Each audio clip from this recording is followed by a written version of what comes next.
Chapter 491. After setting up the large-scale spirit-gathering formation in Thousand Fox Nation, Li Mu did not keep it on all the time. The spirit-gathering formation was too powerful. If it was kept on 24 hours a day, the spirit chi within a radius of hundreds of kilometers would be sucked to the mountain peak. When the spirit chi reached a certain density, it might eventually turn into spirit liquid. Outside the mountain peak, there was no spirit chi to absorb. Not only that, but under normal circumstances, spirit chi would spread from high to low density. The spirit-gathering formation in Thousand Fox Nation could prevent the spirit chi from dissipating. When the spirit chi from afar was drawn over, the spirit chi would become thinner. The spirit chi from further away would continue to replenish the spirit chi and be sucked away by the spirit-gathering formation. With this cycle, the monsters within a radius of 1,000 kilometers did not need to cultivate at all. As long as it was kept on for 2 hours a day, the spirit-gathering formation in Thousand Fox Nation and its surrounding area could be ensured. It could attract monsters to gather there but would not force them into a dead end. At this point, he had done everything he could for Phantom Princess. The domestic policies had been formulated, and she only needed to implement them step by step. Li Mu had already improved the strength of all her subordinates that could be improved. The path of cultivation depended on accumulation. He could help those who were already on the verge of a breakthrough at the critical moment, but he could not create a bunch of powerhouses for her out of thin air. After this batch of breakthroughs, Phantom Princess had used up a lot of spirit herbs in her treasury. There were no monsters with suitable cultivation levels under her command, so she would enter a long period of stagnation. However, Thousand Fox Nation was completely on the right track. As long as they patiently developed, it was only a matter of time before they surpassed Tianlang Nation. At most, they would have to wait for another 2 months. When Chunxi finished his work, Li Mu could leave the Yao Nation and return to the divine capital to reunite with the Empress. On this day, the entire Thousand Fox Nation was immersed in the joy of the increase in spirit chi. Even the elders who were in seclusion in their cave abodes felt the change in spirit chi. They all came out of their cave abodes and looked at a mountain peak not far away with burning eyes. How much effort could they save by cultivating in a place with such rich spirit chi? Everyone flew toward the mountain peak without hesitation. However, there seemed to be a formation around the mountain peak that prohibited flying. They could not get too close and could only land on the mountainside. They were about to climb up the mountainside when a figure flew over and blocked their way. A fifth realm fox demon asked, "Hu Jiu, what are you doing?" Hu Jiu glanced at him and said indifferently, "This is an important place in the Qianhu kingdom. Unrelated people are not allowed to enter." He was an elder of the fifth realm, an important figure in Thousand Fox Country. Yet, he was being called a nobody. The fox demon was furious. "Hu Jiu, are you crazy? Don't you recognize me?" Hu Jiu said indifferently, "I am the commander of the Queen's First Guards. Only the Queen's First Guards can enter this mountain.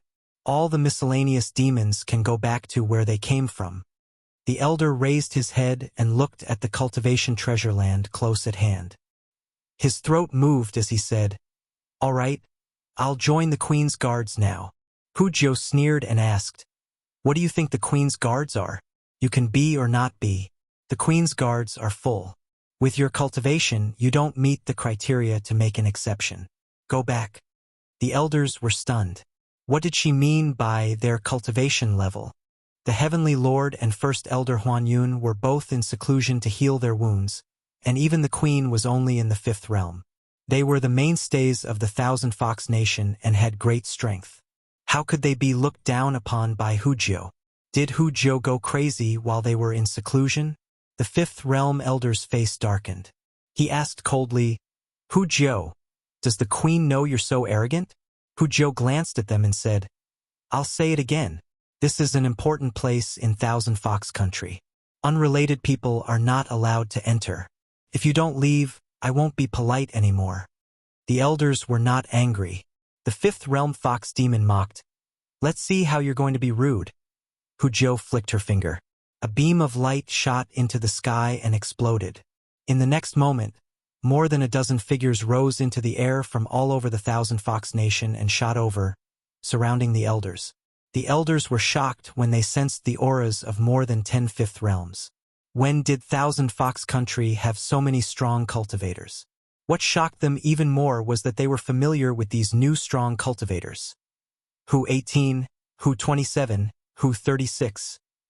The elders were in disbelief. Before they went into seclusion, these small demons were only at the 4th realm. How did they all become 5th realm strong cultivators like them in just a few days? What happened in the past few days when they were in seclusion? Hu Zhou sneered as she watched the elders retreat in fear. Her lips curled up. They used to ignore her, but now she was out of their league. After the elders left, they immediately asked people they knew about what happened during their seclusion. When they heard that more than 10 demons at the peak of the 4th realm were rewarded with pills by the queen and advanced to the 5th realm, and nearly 100 of the queen's guards improved their cultivation, they all regretted it. They only wanted to unite and demonstrate to the queen to fight for more power. As the 5th realm strong cultivators of Thousand Fox Country, their status was irreplaceable. If everyone united, it would be enough to make the queen give in. They didn't expect the queen to be so decisive and cultivate some people to replace them. They didn't expect the queen to be so bold and capable. They were no longer indispensable in Thousand Fox Country. Compared to the direct descendants cultivated by the queen, they would soon lose everything they once had if they couldn't prove their value. Although they didn't want to admit it, the truth couldn't be changed. Their time had passed. Phantom Princess sent news that the elders of Maison sect had completely surrendered and were willing to listen to her orders. They had long been branded with the symbol of Thousand Fox Country. This was the only place they could go. They only wanted to fight for more power through that method. Now that they understood the situation, they were completely obedient. Li Mu was video chatting with the queen through the monocular. She couldn't make up her mind about some court matters and needed to discuss with Li Mu. After Zhou dealt with a few memorials, she asked Li Mu, "When will you come back?" Li Mu thought for a moment and said, "A month at most. Thousand Fox Country doesn't have the strength to protect itself now. Once I leave, Tianlang Country will definitely make a comeback. At that time, all our previous efforts will be in vain. Your Majesty, please bear with it for a while." Sometimes, Li Mu would sigh in his heart. Was he really living a hard life? Zhou, Phantom Princess, the human race, the Yao Nation, and 2 empresses had to be served by him. If he wasn't careful, the peace between the human race and the Yao Nation would be broken. He had to bear so much pressure that he shouldn't have to bear. After he ended the video call with the queen, Phantom Princess walked in again and said, "I've thought about it. I plan to make you the state preceptor." Li Mu waved his hand and said, "I don't want to be a state preceptor." The queen was already unhappy that he helped Phantom Princess do these things. If he became her state preceptor, although he wouldn't be the queen would still be jealous. She and Phantom Princess didn't like each other. Phantom Princess looked at Li Mu and said, "Haven't you always wanted the human race and the Yao Nation to coexist peacefully? This is an important opportunity. Because of you, Thousand Fox Country exists. You are the best bridge between the 2 races. Think about it, if you become the state preceptor of Thousand Fox Country, you will be loved and respected by the Yao Nation. Won't the Yao Nation's impression of the human race change?" Li Mu looked at Phantom Princess. Although he didn't rule out the possibility that she had other motives, what she said did make some sense. It was far from easy to resolve the conflict between the human race and the Yao Nation. If he could build a bridge between the 2 races, it would definitely be a good start. Li Mu, as the state preceptor of the Yao Nation and an important minister of the Great Zhou, could serve as the bridge between the imperial court and Thousand Fox Country to strengthen the relationship between the 2 sides. The Yao Nation was rich in elixirs that the imperial court was in short supply. The Yao Nation's elixirs, magic treasures, fulu, and other things were rare to the Yao Nation. The 2 sides could strengthen cooperation and mutual benefit. Phantom Princess looked at Li Mu and asked, "What do you think? Isn't my idea good?" It was rare for her to have a good idea.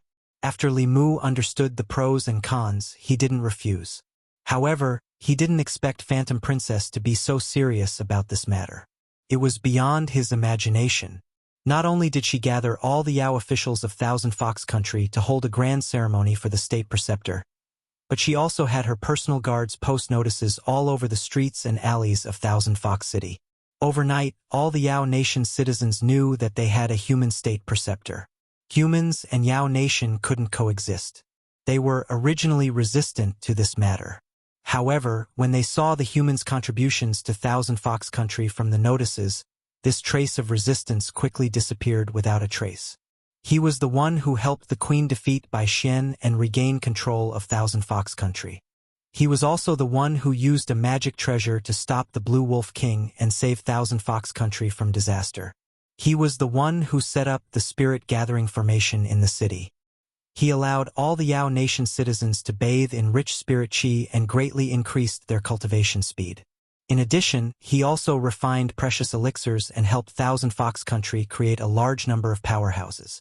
Whether it was to the queen or the citizens of the city, he was a great benefactor. Although the Yao Nation was born in the wilderness, they also knew how to repay kindness, especially in Thousand Fox Country, which was mostly populated by foxes. After all, there weren't many treacherous people like Bai Xian. He had done so much for the foxes, so what if he was a human? It wouldn't be too much for the queen to erect a statue of such a person. Li Mu thought that Illusion Princess had done the best she could by announcing that he was the state preceptor of Thousand Fox Country to the entire country. He didn't expect that he had underestimated her. Illusion Princess was gathering the craftsmen of Thousand Fox Country to erect a statue of him. She had already chosen the location. There was one at the city gate of Thousand Fox Country and another at the square in front of the palace. Outsiders would see it as soon as they stepped into Thousand Fox Country, and they would also see it as soon as they walked through the palace gates. Li Mu found Illusion Princess and comforted her. "Forget about the statue. It's enough." Illusion Princess's tone was firm. "You are no longer Zhou Yi's subject, nor are you my personal guard. You are the savior of Thousand Fox Country, the state preceptor of Thousand Fox Country, and the ambassador to promote the peaceful coexistence of humans and Yao. When the Yao Nation sees your statue, they will remember what you have done and remember that humans once saved us. Naturally, they will hate you less. I am doing this for the sake of peace between the two races." Li Mu was still convinced by Illusion Princess. He simply ignored the matter and focused on cultivating. Although he could now fight against a 7th realm cultivator, he was only relying on those Yao corpses. Soon, Li Mu would leave all of those Yao corpses to Illusion Princess. Firstly, he didn't like to carry those lifeless corpses everywhere. Secondly, it would cause him to rely too much on external objects. Of course, the most important reason was that Illusion Princess needed them more than he did in the face of the threat of the Celestial Wolf Clan and the Demon Path. Li Mu's cultivation had been increasing very slowly ever since he reached the 5th realm. In addition, he had been busy with various matters and didn't have much time to cultivate. Li Qing and Lu Hanyan had probably surpassed him in terms of cultivation. However, if he wanted to increase his cultivation quickly after reaching this realm, unless he was like Lu Hanyan and Li Qing and went into seclusion for a long time and had the Fulu school continuously providing him with resources, he could only cultivate one step at a time. In the Thousand Fox Nation, the statue of the Grand Tutor stood at the city gate. Many of the Yao citizens who passed by would pay their respects when they saw it. They already knew that the Thousand Fox Nation was still under the Grand Tutor's protection. If it weren't for the Grand Tutor, the Celestial Wolf Clan would have occupied this place long ago. Therefore, they were especially respectful to the Grand Tutor's statue. A few figures walked in from the city gate. Leading them were 2 5th Realm Fox Demon Commanders, the Queen's personal guards. Behind the 2 of them were 3 other people, 2 men and 1 woman.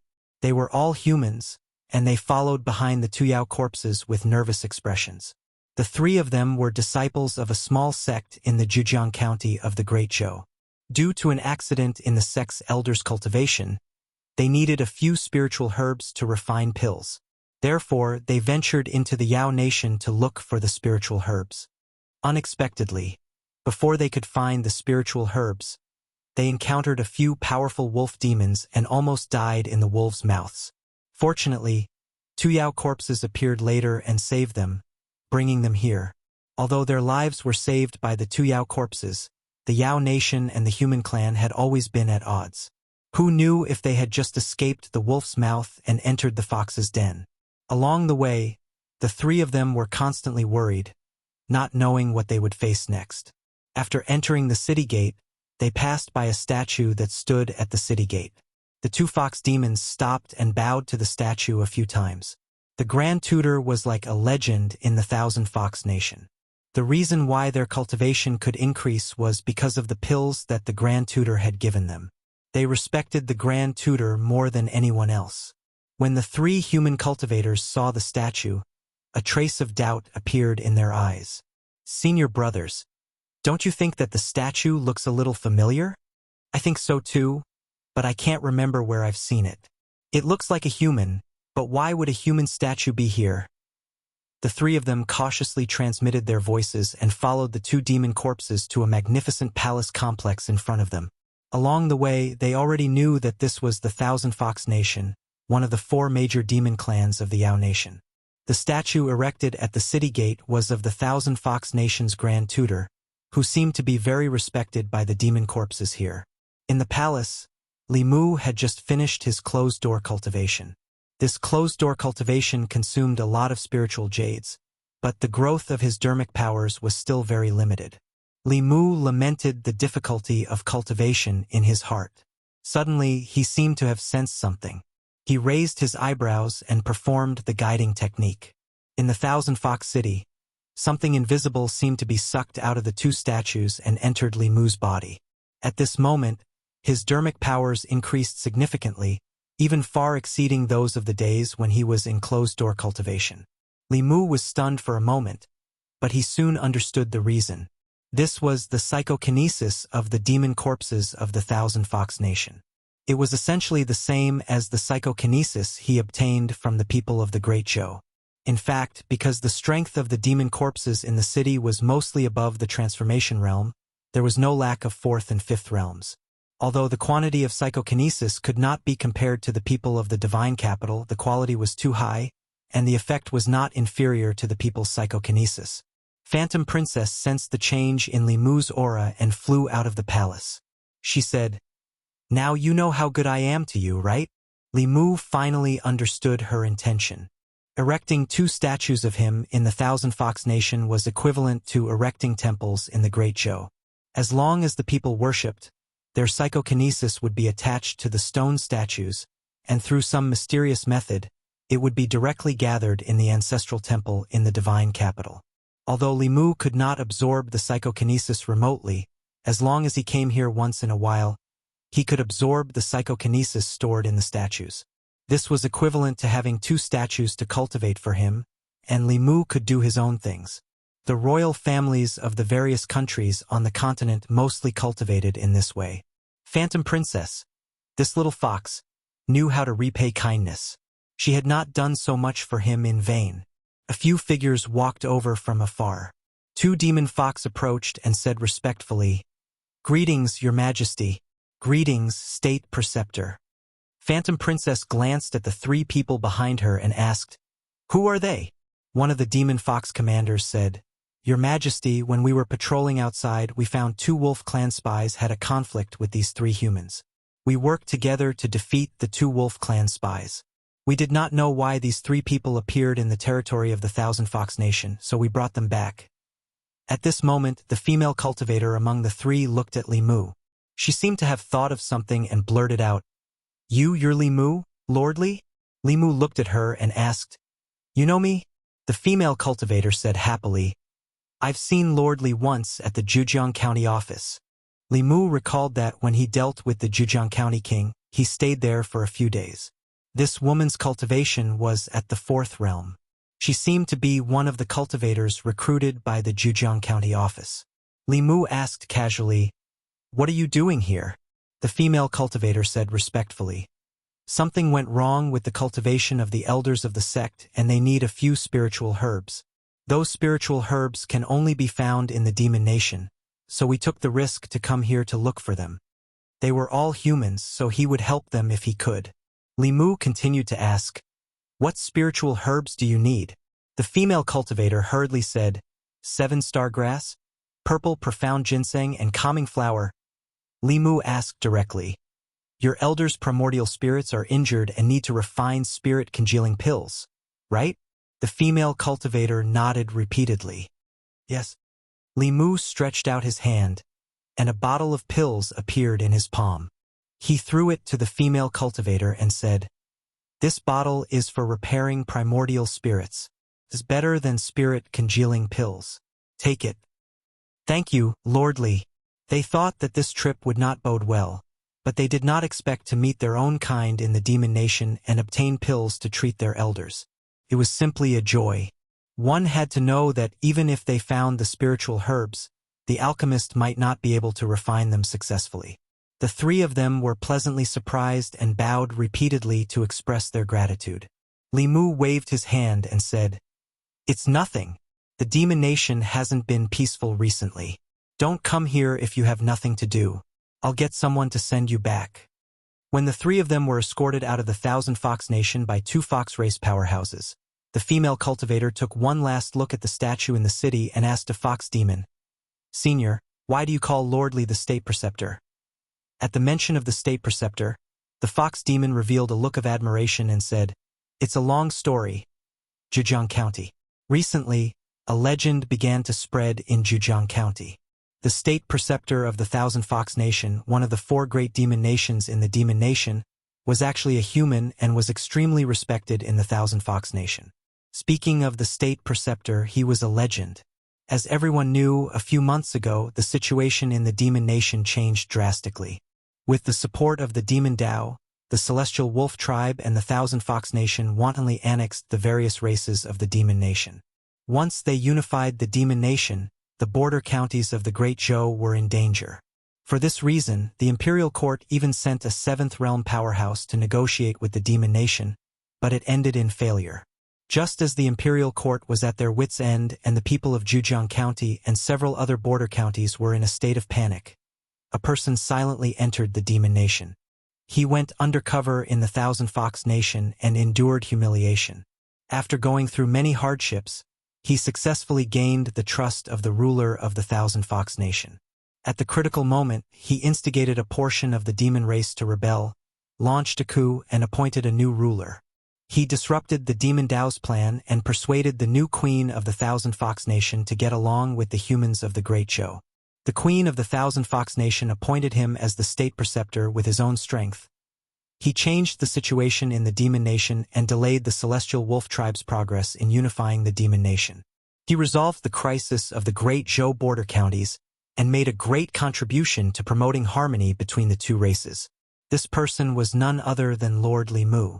Perhaps the commoners of the 36 counties had not heard of this name, but the cultivators and officials of the various counties in the Great Zhou were no strangers to him. In the past 2 years, he had contributed greatly to abolishing the old system and improving the people's lives. No one could replace his contribution in promoting the peaceful coexistence between the humans and demon race and stabilizing the place. Now, when the Imperial Court was at their wits' end in the face of the Demon Nation's foreign invasion, he stood up again. He had always been on the front lines in resolving internal problems and eliminating external threats. When the news reached the Divine Capital, the citizens of the Divine Capital, who had not heard from Lord Li for a long time, rushed to the streets of the Divine Capital to celebrate. I was wondering why I hadn't seen Lord Li for so long. So Lord Li went to pacify the Demon Nation. I heard that Lord Li was appointed as the State Preceptor in the Demon Nation. As expected, no matter where he goes, he's always so dazzling. I also heard that Lord Li has a close relationship with the Demon Nation's queen, and is about to become the Demon Nation's queen. Lord Li is an eternal god. Changle Palace. The various discussions of the citizens of the Divine Capital reached Zhou Yi's ears through the mystic light technique. With a cold expression, she waved her hand to disperse the mystic light technique and said, "Mei Wei, the morning court will be presided over by you and Ali. Pass down the decree to all departments that I will be in seclusion. This time, I will be in seclusion for a long time and will not see anyone." Chapter 492. Thousand Fox Nation. Hu Zhou's subordinates on patrol were reporting the changes around Thousand Fox Nation to Huanji. In the past month, due to the existence of the super-large spirit gathering formation, the spirit chi within 100 miles of Thousand Fox Nation was exceptionally rich. It was even comparable to the blessed lands occupied by some mid-level demon clans. For most of the demons in the demon nation, spirit chi was their only way to cultivate. This also caused a large number of demons to migrate to the vicinity of Thousand Fox Nation. However, they did not dare to get too close. Most of them stopped 100 miles away from Thousand Fox Nation. Within 100 miles, it was definitely Thousand Fox Nation's territory. Thousand Fox Nation did not pay attention to these demons for the time being. They tacitly allowed them to build cave abodes nearby. When the time was right, it was only natural that they would be listed as demons of Thousand Fox Nation. The spies lurking around Tianlang Nation also sent back news that the Tianlang Nation did not make any unusual movements recently. They even stopped annexing other demon clans. This was not something to be happy about. For Tianlang Nation, the biggest threat was obviously here. They did not disperse their forces. It was very likely that they were thinking of ways to deal with Thousand Fox Nation. Even though the demon nation had temporarily settled down, some small and mid-level demon clans were not at ease. Instead, they were even more worried. In the past, when Tianlang Nation and Thousand Fox Nation expanded without restraint, the worst-case scenario was that the entire demon clan would submit and be ordered around in the future. However, in recent days, many demon clans in the demon nation had disappeared as if their existence had been erased out of thin air. Only empty cave abodes were left behind, and the owners of the cave abodes were nowhere to be found. At first, this only happened 1 or 2 times and did not attract much attention. The demon nation followed the law of the jungle. Countless demon clans were annexed. This was not a rare occurrence. However, this happened one after another. In half a month, several small and mid-level demon clans such as the Pig Demon Clan, the Deer Demon Clan, and the Monkey Demon Clan mysteriously disappeared without leaving behind any clues or traces. Among these demon clans, there was no lack of Fifth Realm powerhouses. However, they could not escape the calamity. This caused some small and mid-level demon clans to panic. Those demon clans with Sixth Realm demon kings could still barely protect themselves. With so many small and mid-level demon clans disappearing, who knew when disaster would befall them? This caused many small and medium-sized demon clans to band together. Some even took the initiative to seek refuge with the Celestial Wolf Clan, the Black Snake Clan, the Bear Clan, and other major demon clans of the Demon Kingdom. Nothing like this happened near Thousand Fox Nation. Even so, several clan leaders of small demon clans came in person to plead to join Thousand Fox Nation and serve the Queen. They only hoped that they could move to Thousand Fox Nation and protect their clan. The Thousand Fox Nation had undergone several major changes, and its strength had always been the weakest of the 4 major demon clans. Although the addition of these small and medium-sized demon clans would not immediately increase their combat power, fresh blood was very important to any force. After discussing with Li Mu, Huan Ji agreed to their request. For a time, within a radius of several hundred miles around the Thousand Fox Kingdom, small and medium-sized demon clans, or mountain spirits and wild monsters who cultivated alone, came to seek refuge. If it were in the past, they would not have dared to take sides easily. But now, in order to seek protection, they had no other choice. In the Demon Kingdom, on a mountain peak with abundant spirit chi. In the Demon Kingdom, all places with abundant spirit chi were, without exception, occupied by powerful demon clans. The cloud-piercing peak had always been the territory of the Leopard Clan. Although the Leopard Clan was not a top-level demon clan, they had 5 Fifth Realm cultivators in their clan. They were also distant relatives of the Leopard King of the Leopard Clan. Usually, even the major demon clans of the Demon Kingdom did not dare to provoke them.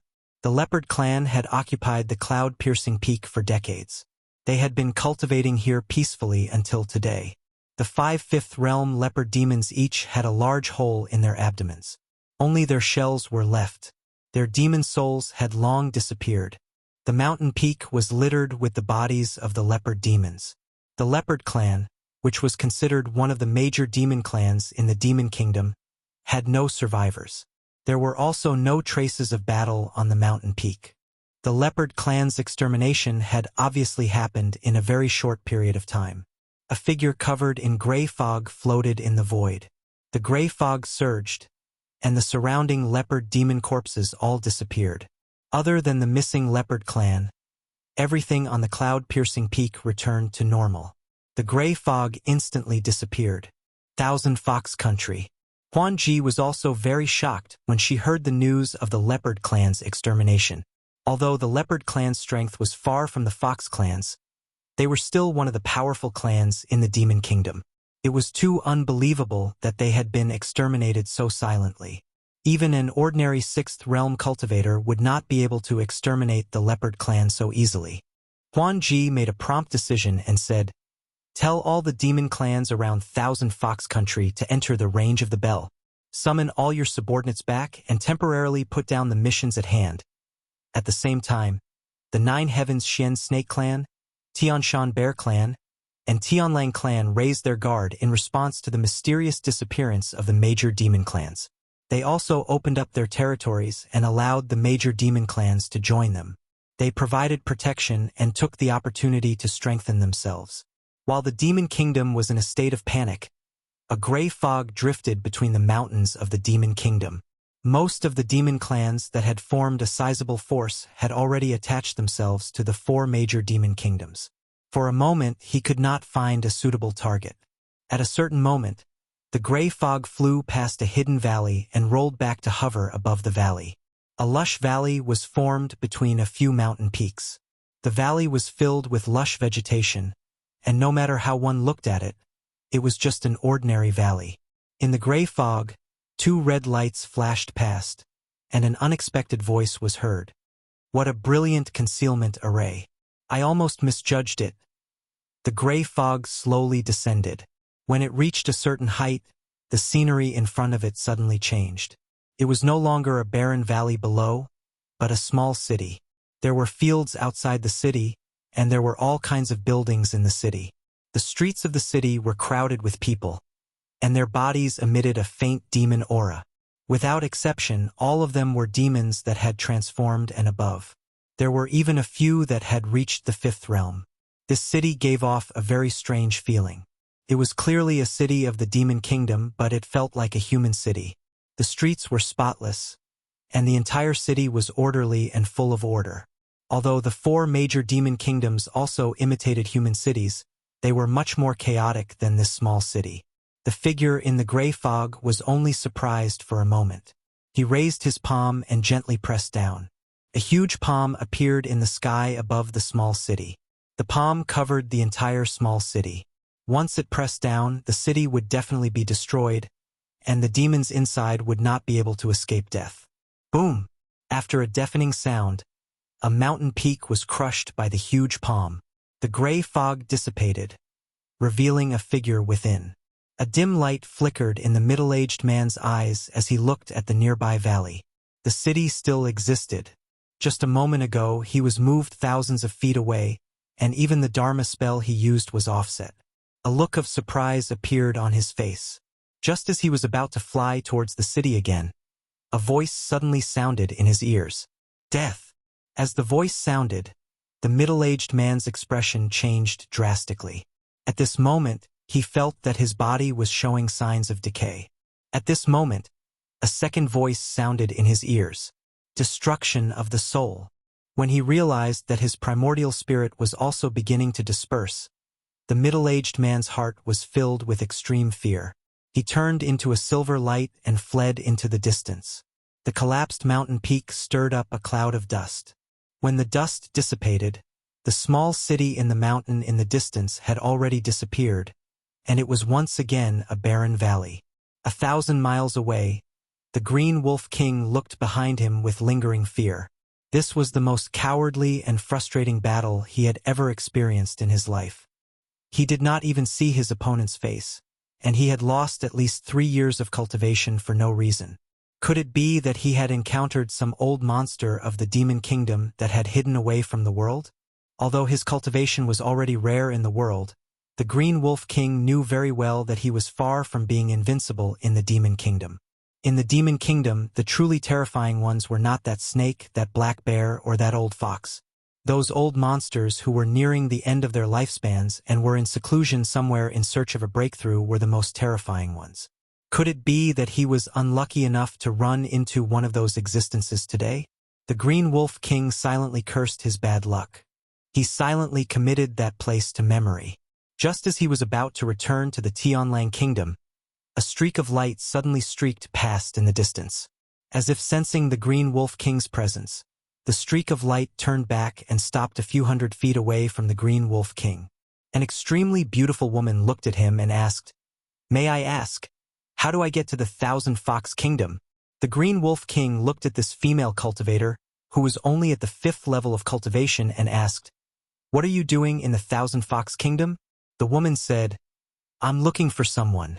The Green Wolf King did not say much to this female cultivator. He was about to capture her and return to the Tianlang Kingdom. He took a step forward and was already in front of this female cultivator. He reached out to grab her tender neck. Then one of his arms flew out. The Green Wolf King clutched his severed arm and stared at this female cultivator in shock. He could only watch as her aura changed from the 5th level to the 7th level in an instant. Chapter 493. Celestial Wolf Kingdom. At the highest peak, within a cave dwelling, there was a tall and sturdy man with a faint king character on his forehead sitting cross-legged in a corner. Around him, countless monster souls twined around him. These demon souls were of different races. There were deer souls, monkey souls, tiger souls, and so on. All of the demon souls were in pain. They wanted to break free, but it was futile. Every time the man breathed, a demon soul would be sucked into his body. Every time he refined a demon soul, his aura would vaguely become stronger. At a certain moment, the space in the quiet cave rippled and a figure fell out. The Blue Wolf King's hair was disheveled. He had lost an arm and was covered in blood. His aura was much weaker as well. The shock still lingered on his face. The man suddenly opened his eyes and stared at the Blue Wolf King in shock. "How did you get injured like this? Did you run into those 2 old guys?" The Blue Wolf King's face was filled with bad luck. He told him what had happened today. As a level 7 ancestor, there weren't many people in the Yao Kingdom who were qualified to be his opponent. He had run into 2 today. He didn't know what the cultivation of the strong cultivator in the city was like. His abilities were too strange. He could actually use the power of the world to directly injure his body and soul, making him lose 2 years of cultivation for nothing. The female human cultivator he ran into later was even more terrifying. He almost died at her hands. He only barely managed to escape by using blood escape. Only now did he have time to grow a new arm. Although he could regrow an arm, it couldn't be compared to the original one. He didn't know how long it would take for him to cultivate it back. After a moment of thought, the man said, "The first person to injure you should be a peak level 6 legalism cultivator." "Impossible," the Blue Wolf King said firmly. "How can he injure me without level 7 cultivation?" The elder glanced at him and said, "Even during the esoteric debate, legalism cultivators were among the top. If it really was a level 7 legalism cultivator, you wouldn't be able to see me today. He should be the one who founded that small Yao Kingdom. Legend has it that there's an important step for legalism to reach level 7, which is to establish a kingdom with laws. It seems that the legend is true." He couldn't compare to the sage sex elder in terms of knowledge. The Green Wolf King didn't suspect anything. "When we recover, we'll go and meet that so-called legalism expert." A trace of fear appeared in the elder's eyes as he said, "It's best not to provoke this person. The school of legalism is not to be trifled with. Right now, the most important thing is Chenhu country. It's best not to complicate things." Fear appeared on the Green Wolf King's face again at the mention of the Thousand Fox Nation. Who was that female cultivator? Why did she go to the Thousand Fox Nation? I have a feeling that if she wasn't in a hurry to go there and wasn't serious, I would have died at her hands. The elder of the sage sect pondered and said, "As far as I know, there are only 2 known female cultivators in Zhuzhou who have such strength. One is the Empress of the Great Zhou, and the other is the leader of the Danding sect.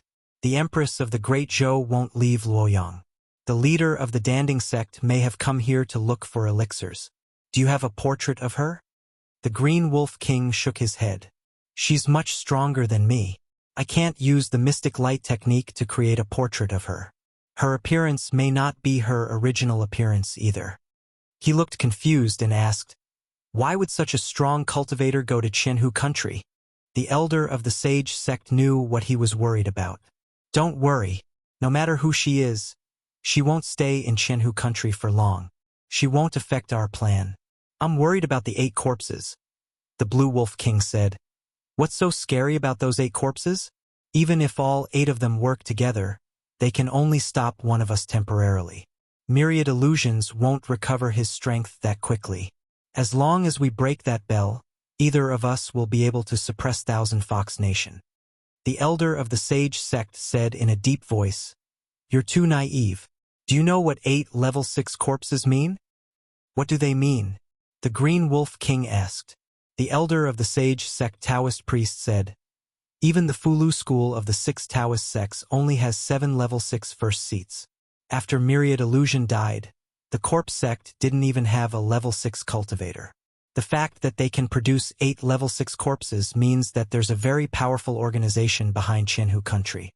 If they can produce 8 level 6 cultivators, could there be a level 7 cultivator behind them?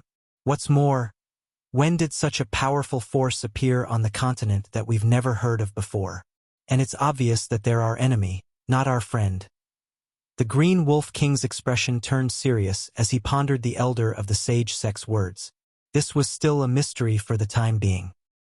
He released dozens of demon souls and said, "Let's heal ourselves first. We'll know if there's such a force behind Qianhu country when the time comes." Qianhu country. The mysterious disappearance of many demons made the demons panic. However, a few powerful demons still benefited from it. Qianhu country gained dozens of subordinate demon tribes, and the number of demons under their rule increased by nearly 30%. Li Mu's preliminary judgment was that this series of events should be the work of a level 7 cultivator. There was no other reason. If their cultivation was only at the level 6, they wouldn't be able to handle so many things without leaving any clues behind. When he thought of the fact that the demon sect elder's primordial spirit was severely injured and could absorb a large number of demon souls to speed up his recovery, the mastermind behind this series of events was on the verge of being revealed. If a level 7 cultivator wanted to take souls, there was no way to stop them.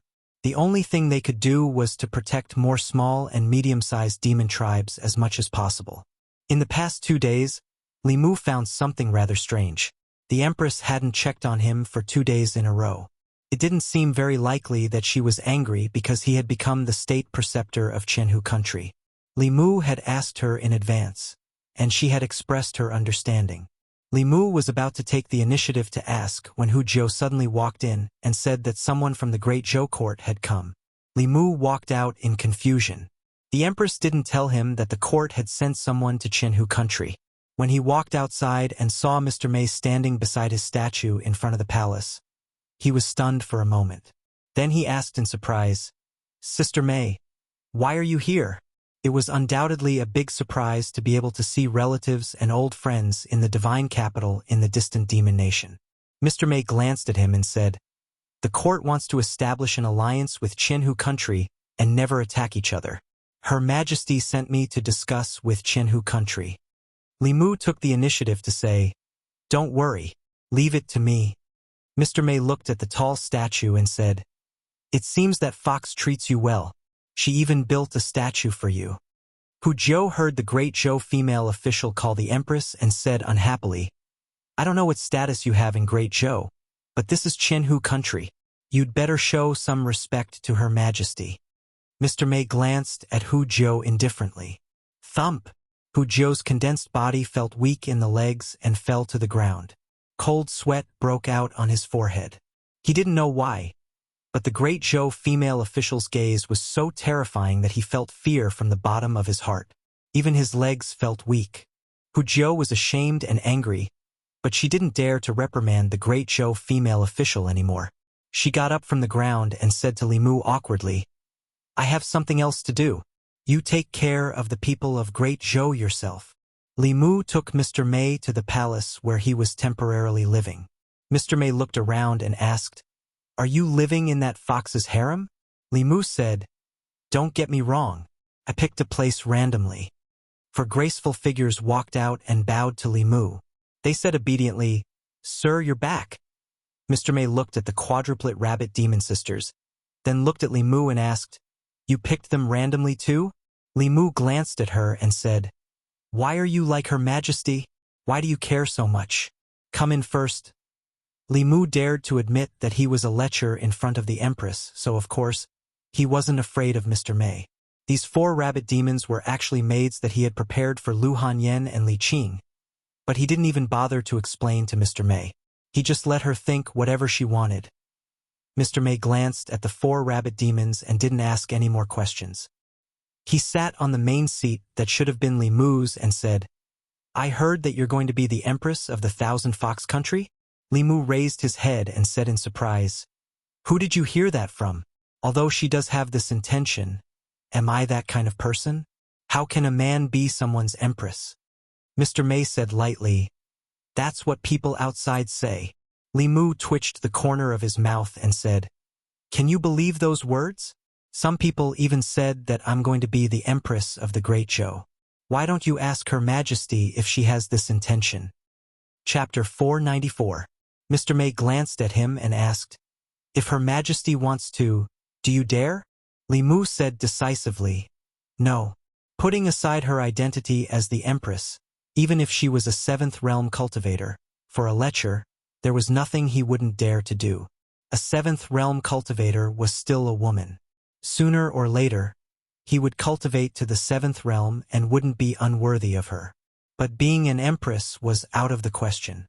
Lecherous as he was, he still had to have a bottom line. It was unprecedented for a man to be an Empress. How would the history books record him in the future? Li Mu was supposed to be a hero of the Great Zhou. He saved the Great Zhou from internal problems and external threats. After his lifespan ended, he could enjoy the existence of the Imperial Ancestral Temple. The Imperial Harem was never allowed to interfere with politics. Once he became an Empress, the historians wouldn't praise him for being gentle and virtuous. He would be labeled as a demon Empress for messing up politics. Lord May snorted softly and said, "Wind from an empty cave may not be without cause. If you had kept yourself clean and followed the rules, why would there be rumors of you becoming the demon Empress?" Mr. May wouldn't say that. These words sounded more like the Empress. Li Mu looked at her and asked, "Did Her Majesty ask you to say that?"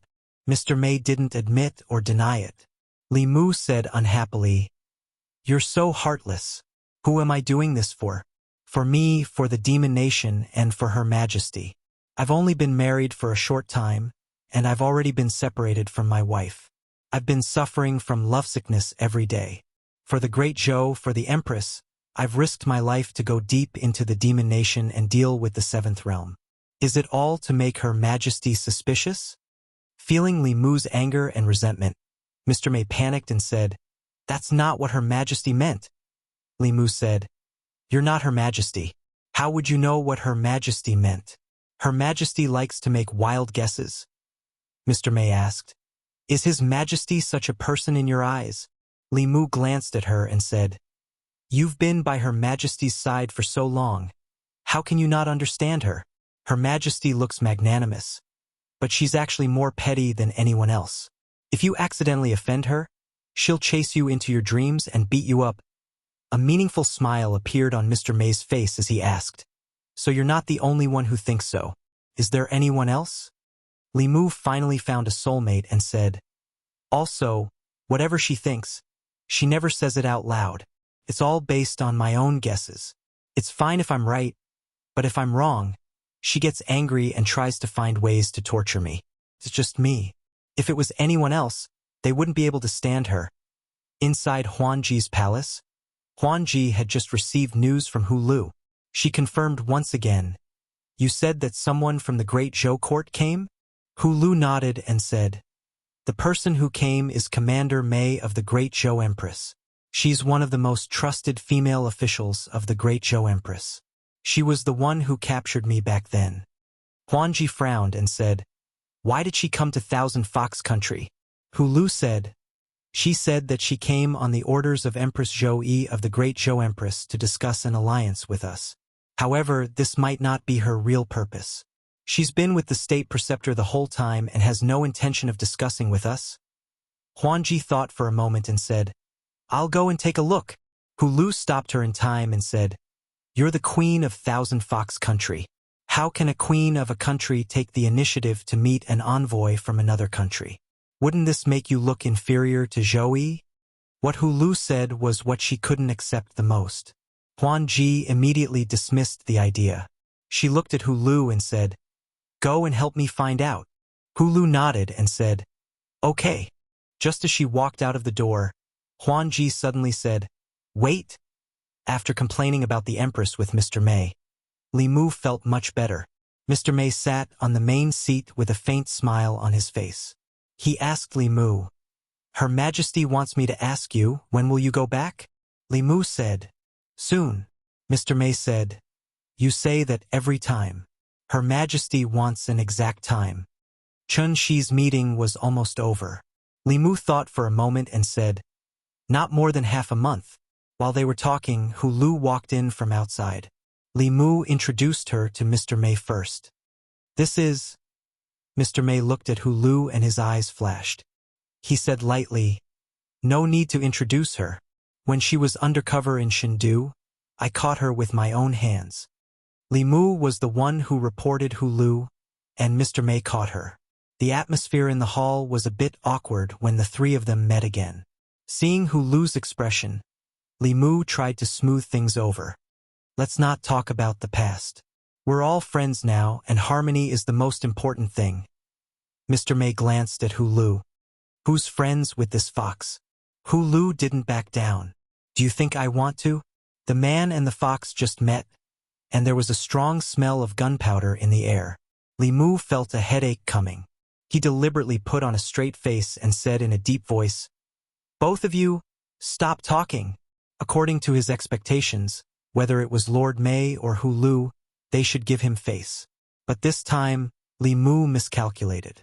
Mr. Mei looked at Li Mu and asked, "Are you helping this fox?" Hulu also looked at Li Mu and asked, "Who are you helping?" It wasn't right for him to help either of them. Li Mu looked at them and said, "Same old rules. Why don't you two fight? The loser has to shut up." Li Mu liked the way the fox race solved their differences. There was no scheming and no beating around the bush. There was nothing that couldn't be solved with a fight. The loser had no right to speak, and the winner couldn't argue even if they wanted to. Mr. Mei glanced at Hulu and said, "Forget it. I don't want to bully her."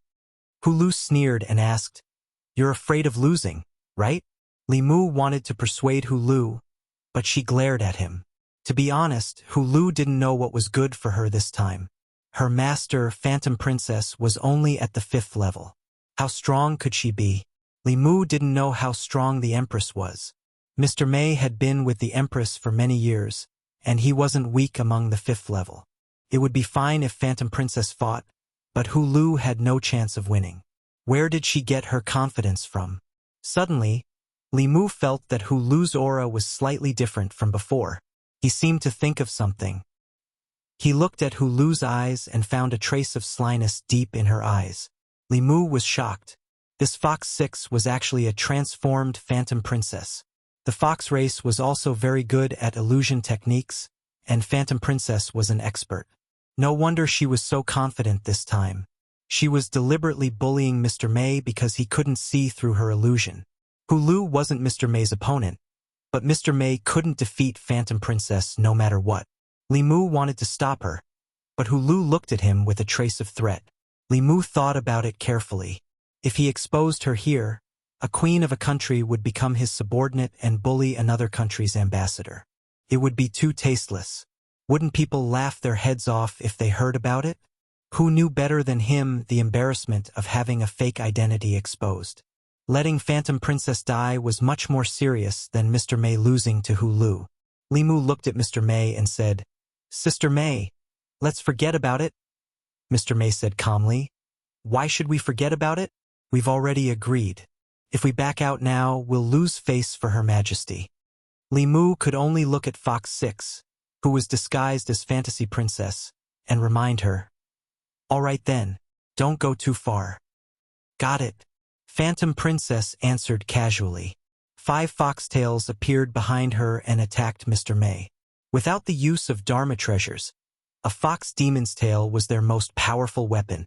Mr. May stood in place. His body was like a ball of catkins, floating with the wind brought by the fox tails. No matter how fast or how strong Phantom Princess attacks were, they couldn't touch the corner of his clothes. Phantom Princess was obviously very surprised. Just as she was about to speed up her attacks, Mr. May suddenly reached out and grabbed one of her tails. With a light tug, Phantom Princess cried out in pain as she was pulled over. Then, Mr. May raised his hand and pressed his palm on Phantom Princess's chest. This palm strike didn't injure her, but it broke her transformation technique. After a series of transformations, Fox 6's face revealed the original appearance of the Phantom Princess. Mr. May looked at her and shook his head. He said, "You're not Hulu. I didn't expect the Queen of Thousand Fox Country to do such a thing." Phantom Princess was very embarrassed to be exposed. What was more embarrassing was that she and Zhou Yi were both queens, but she wasn't even a match for Zhou Yi's subordinates. She lost face in front of Li Mu. She blushed from her face to her neck. She wanted to hide in a hole. Li Mu stood in place and looked at Mr. May blankly. His throat moved, and his lips felt dry. Of course, Mei Darren wasn't Huan Ji's opponent, and it was even more impossible for her to subdue Huan Ji so easily. Seeing how easily she dodged Huan Ji's attack, even Li Mu himself wouldn't be able to predict Huan Ji's every move. This seemingly simple move contained a great divine ability. Foresight.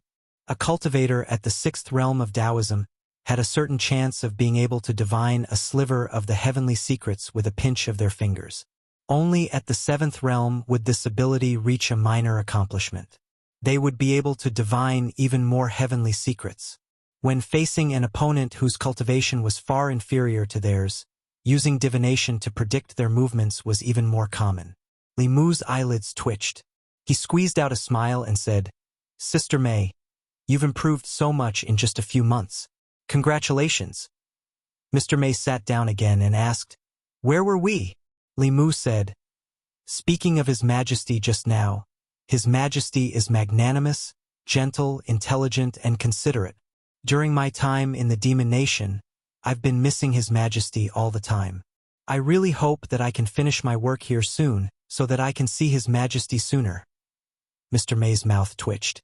He said, "Who said that His Majesty is stingy and can't be offended at all?" Li Mu explained, "I was confused. His Majesty's heart is deeper than the sea and wider than the sky." Mr. May said calmly, "And who said that His Majesty doesn't say anything? Other than you, no one can stand it?" Li Mu immediately said, "His Majesty is the ruler of a country. If his thoughts are always guessed by his subjects, then there's no dignity left. It's good to keep a little mystery." Mr. May said, "That's not what you said just now." Li Mu didn't know how to respond. Phantom Princess had recovered. Her expression returned to normal. She looked at Mr. May calmly and said, "You're not the commander of the inner guards. Who are you?"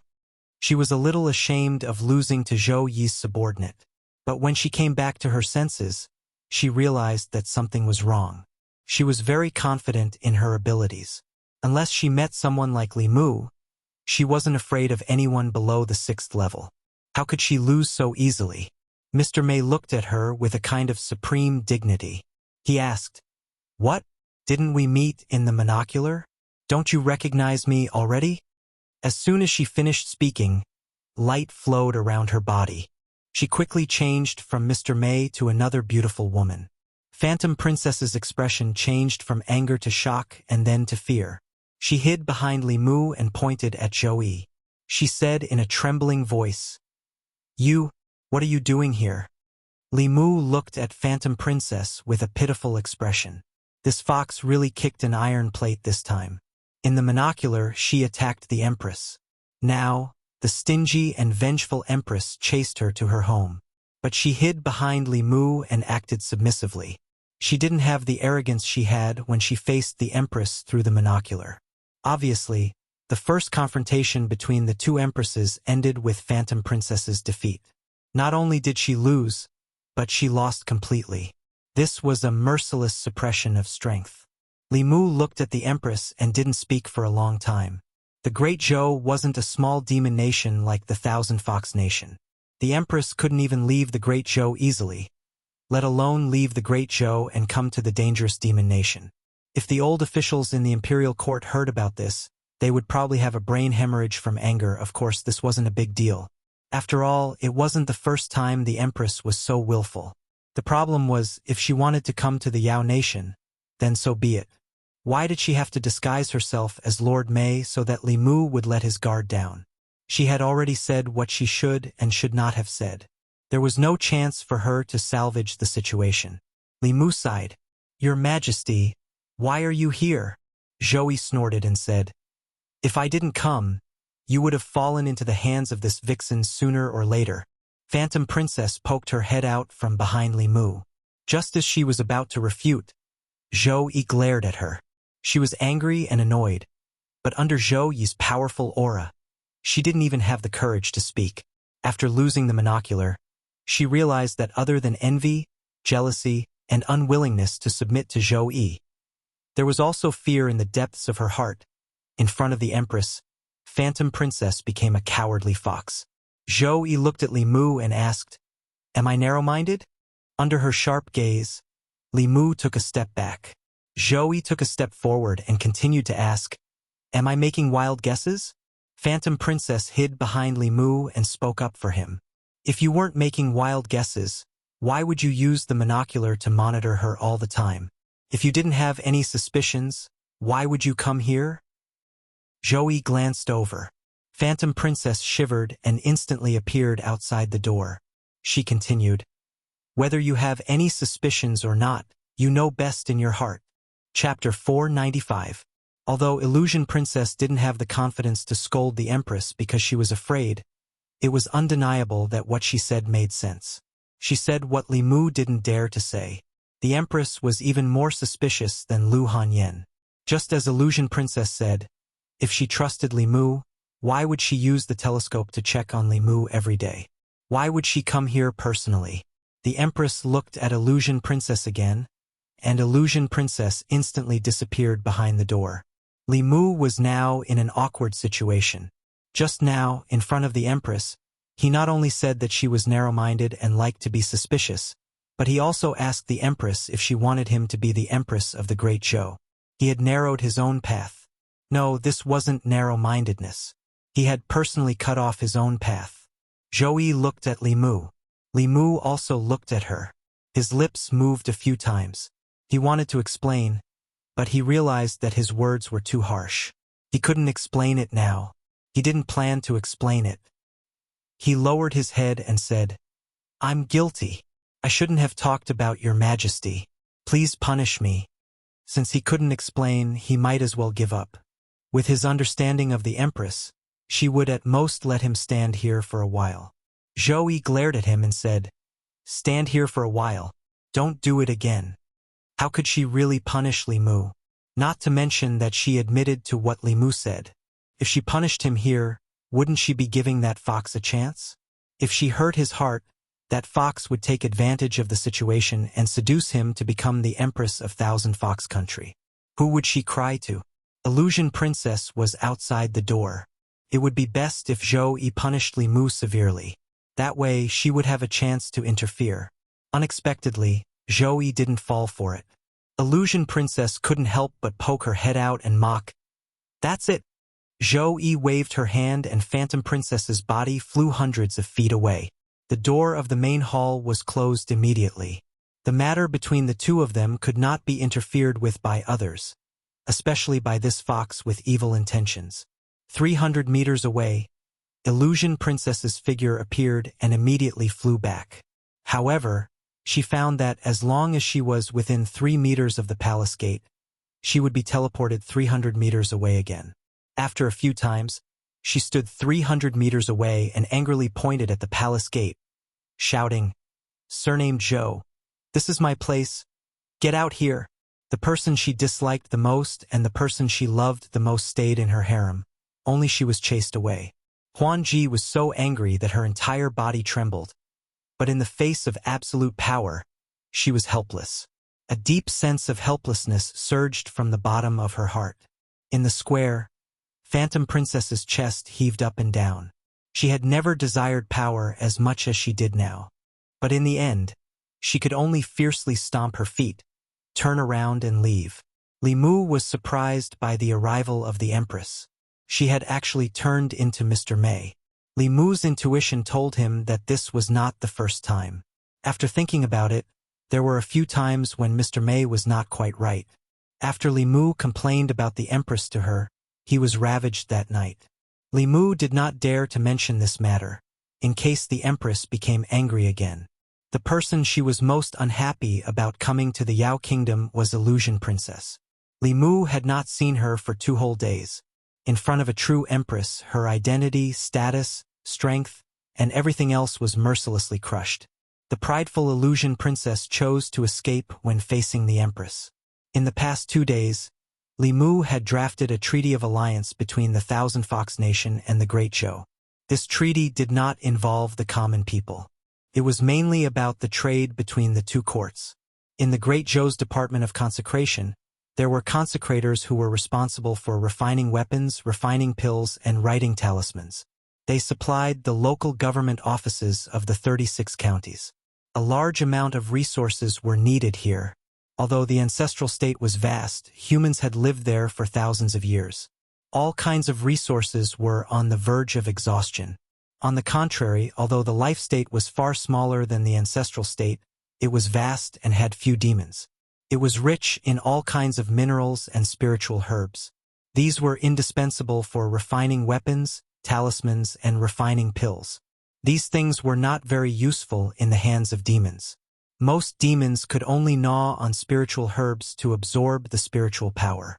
The utilization of spiritual power was less than 10%, resulting in a large waste of resources. Through refining pills, the medicinal power could be maximized. All kinds of spiritual herbs complemented each other, and the benefits could reach more than 100%.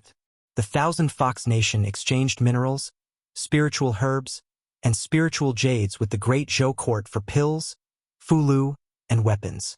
They took what they needed and benefited each other. Hu Zhou took the treaty drafted by Li Mu and went to Phantom Princess for final confirmation. Zhou Yi was playing chess with Li Mu out of boredom. He picked up a chess piece and was about to put it down when his wrist suddenly stopped in the air and he looked outside. Then, Li Mu sensed that 2 auras connected to his mind appeared 100 miles away from the Thousand Fox Nation. Not long after, outside the Thousand Fox Nation, more than a dozen figures bowed to Li Mu and said, "Greetings, Grand Elder." These people all exuded the aura of the 5th realm, and a few of them had reached the peak of the 5th realm. Li Mu looked at them and said indifferently, "You may rise." This time, in addition to the 2 demon corpses, he also asked Chun Shi to bring all the corpse sect disciples above the 5th realm to the Thousand Fox Nation. The corpse sect disciples and the experts by Phantom Princess's side were the backbone of the force. They were not inferior to the Celestial Wolf Nation. Chun Shi was excited and said in a trembling voice, "Grand Elder, we did it." Li Mu felt everyone's excitement. For them, who had devoted their lives to refining corpses, there was nothing more satisfying than refining 2 7th realm spiritual corpses with their own hands. If there was, then they would definitely refine even more powerful spiritual corpses. Each of the people carried a coffin on their backs. Above their heads, there were 2 huge coffins floating. Li Mu thought, and the lids of the 2 coffins popped open. 2 figures flew out of the coffins and floated quietly in the air. After refining, the 2 7th realm demon corpses no longer had any demonic chi or corpse chi. They looked no different from ordinary people, only more muscular. However, their bodies were even more indestructible than 7th realm Shen demons. At the same time, they had the ability of zombies, which greatly restrained the physical body and primordial spirit. Originally, refining a level 7 demonic corpse wasn't that easy. Just the initial refinement and the collection of materials for refining the demonic corpse required an extremely long time. Emperor Bai had made these demon corpses for the later refining. Therefore, as early as 3,000 years ago, he had helped Li Mu complete the initial refining. As for the materials for the later stages of refining corpses, The rich and powerful demonic path holy sect would take care of them. Who knew how much time this would save him? On the other hand, the final refining step took at most 81 days and as short as 49 days. It was the easiest to complete. After entering the Thousand Fox Nation, Li Mu looked at Chen Shi and the others and said, "Stay in the Thousand Fox Nation for the time being and listen to the Queen's orders." Chen Shi and the others bowed and said, "Yes." Looking at the statue of the first elder of the Thousand Fox Nation, they thought of the rumors they heard on their way here in the Great Show. Some guesses about the first elder's identity surfaced in their hearts. Did the first elder possess Li Mu's body? Or did Li Mu possess the first elder's body? Perhaps only the first elder in front of them knew the answer to this question. However, the answer was not important to the people of the Corpse sect. The Corpse sect was now completely separated from the sacred sect. They had no right to choose which side to take. However, the people of the Corpse sect were not afraid of the sacred sect, which was like a towering mountain in their hearts. They even wanted to get a few more corpses to refine. After personally refining 2 7th realm and 8 6th realm corpses, their confidence had greatly increased. After making arrangements for the people of the Corpse sect, Zhou looked at Li Mu in the Thousand Fox Nation Palace and asked, "Can we go back now?" Li Mu said, "I'll tell Huan Ji a few more things. Then I can go back." He walked out of the harem and went to Huan Ji's bedroom. He learned from Hu Lu that Huan Ji had been cultivating in seclusion for a few days. Li Mu said, "Ask her to come out. I have something important to tell her." Hu Lu walked in. After a while, Huan Ji walked out. Seeing Zhou standing beside Li Mu, she snorted and asked, "What's the matter?" Li Mu stretched out his hand, and a page appeared in his palm. He looked at Huan Ji and said, "This is the heavenly book of the demon clan. Take it." Li Mu snatched this page of the heavenly book from the demons in the demon emperor's cave. Later, he used the clear heart technique to memorize all the contents of the heavenly book. This page of the heavenly book was useless to him. 3,000 years ago, the demon emperor Bai Di used this page of the heavenly book to recruit countless powerful demons and became the demon emperor. As long as Huan Ji released the news, countless powerful demons would come to join her. For the demon clan who lacked cultivation techniques, this was an irresistible temptation. Huan Ji took the heavenly book from Li Mu's hand and said uncertainly, "You're really giving it to me?" Li Mu continued, "The heavenly book contains the cultivation techniques of various races. You can use this to attract the powerful demons of the demon kingdom. However, you can't just let any demon comprehend it. Other than trusted subordinates, the others have to rely on contributions to obtain opportunities." Huan Ji could feel the weight of this page. She nodded and said solemnly, "I understand." Li Mu took out a jade slip and handed it to her. He said, "This is the cultivation technique of your fox clan. From 1 tail to 9 tails, there are dozens of techniques. Take it too. It will be useful when the time comes." Huan Ji accepted the jade slip. Zhou glanced at Li Mu but didn't say anything. Li Mu's mind moved again. 8 figures flew out from the surrounding mountains and landed on the square. Li Mu looked at the 8 demon corpses and said, "These 8 demon corpses are all at the 6th realm. After setting up a formation, they can fight against ordinary 7th realm cultivators. I'll leave them with you. I've also imprinted the method to control the demon corpses in the jade slip." Then he waved his hand again. The last 2 demon corpses walked out from the demon emperor's space. Li Mu continued, "I'll leave these 2 7th realm demon corpses to you as well. The method to control them is also in the jade slip. With them, you won't have to worry about the Blue Wolf King and the demonic path sacred sect." Li Mu had already given Huan Ji everything he could. Although the number of powerful cultivators around her increased sharply, and she could almost unify the entire demon nation, Huan Ji wasn't happy at all. She looked up at Li Mu and asked, "You're leaving?" Li Mu said, "With these 2 demon corpses, this place doesn't need me anymore. I have other things to do. I can't stay here forever. We'll meet again if fate wills it." He looked at Huan Ji, then at Hu Jiu and Hu Lu. He said, "Goodbye." Then he looked at the Empress and said, "Let's go." The two figures rose into the air. Above the clouds, Zhou said bitterly, "Heavenly Book, 8 sixth realm cultivators, 2 seventh realm cultivators, and more than a dozen fifth realm cultivators. I never knew you were so generous. The things you gave her are almost equivalent to a Fulu school." Li Mu knew she would be jealous. He immediately explained, "Your Majesty, you can't think like that. The stronger the Thousand Fox Nation is, the better it is for the Imperial Court and your Majesty. If I don't leave these demon corpses behind, the Thousand Fox Nation will definitely be destroyed by the Celestial Wolf Tribe once we leave. At that time, the Celestial Wolf Tribe will unify the Demon Nation with the support of the demonic path. The borders of the Great Zhou will never be peaceful. Your Majesty, you can't leave the throne to grow flowers and vegetables without worry. I'm doing this for the Thousand Fox Nation, but it's actually for your Majesty." Zhou rolled her eyes at him. She asked, "You trust that fox so much? What if she betrays you?" Li Mu was stunned. He really hadn't considered this question carefully.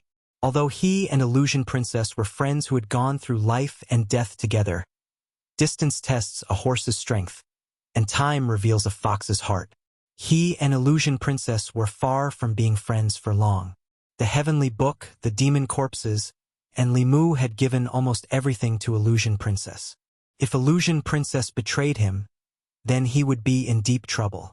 Although Li Mu had absolute control over these demon corpses and could take them back at any time, if such a thing really happened, the psychological blow and trauma he would suffer would never be healed. Li Mu thought for a moment and said, "Your Majesty, please wait here for a moment. I'll go down and talk to her." In the square of the Thousand Fox Nation's imperial palace, Illusion Princess stomped her feet and gritted her teeth. He said, "He'll always be my little snake. I knew it. In his heart, I'll always be behind Zhou."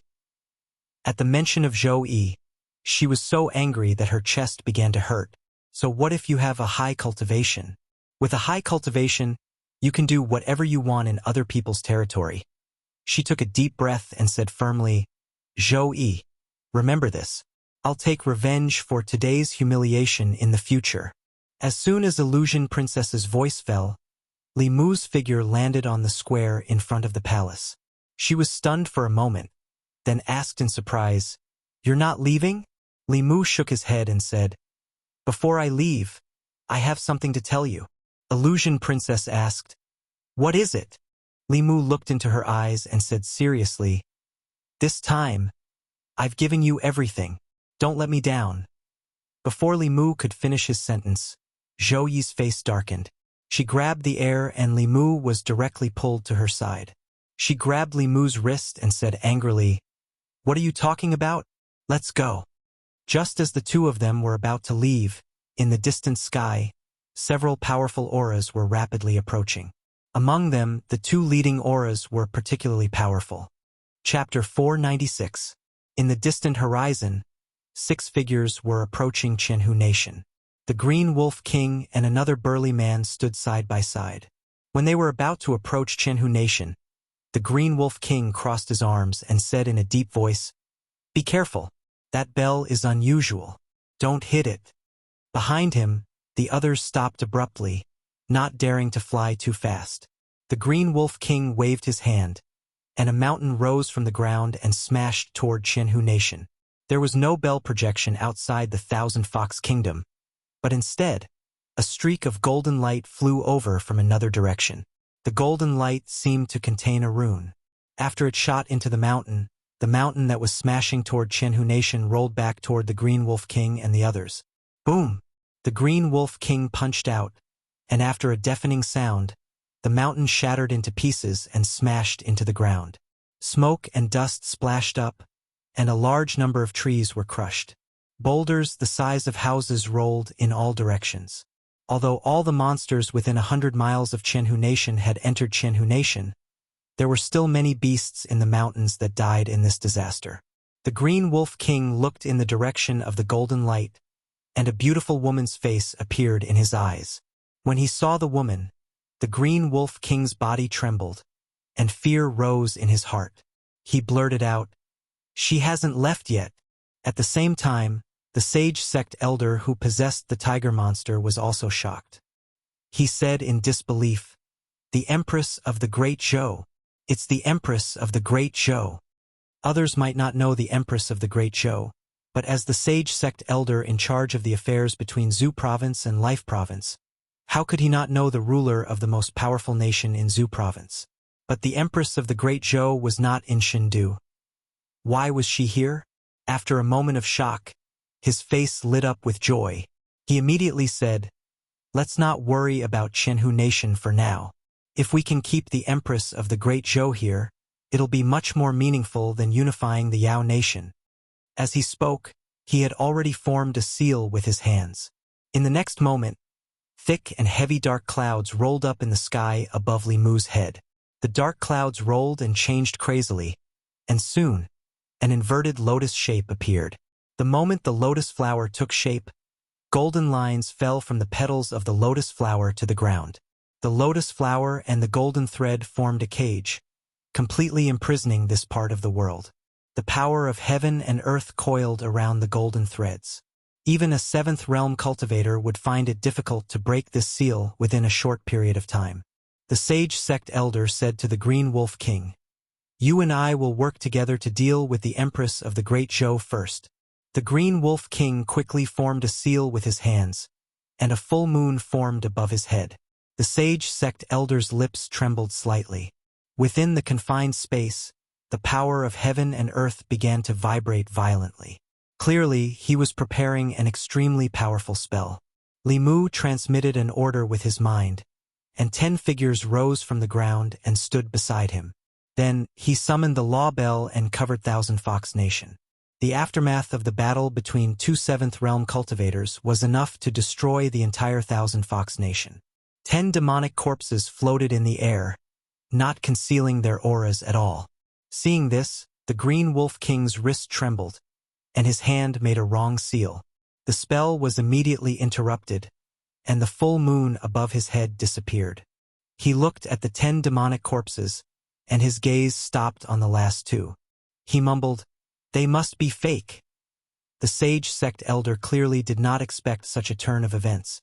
Looking at the 2 demonic corpses whose auras were no weaker than 7th realm cultivators, his lips trembled, and he could not continue his incantation. Damn it, he had guessed correctly.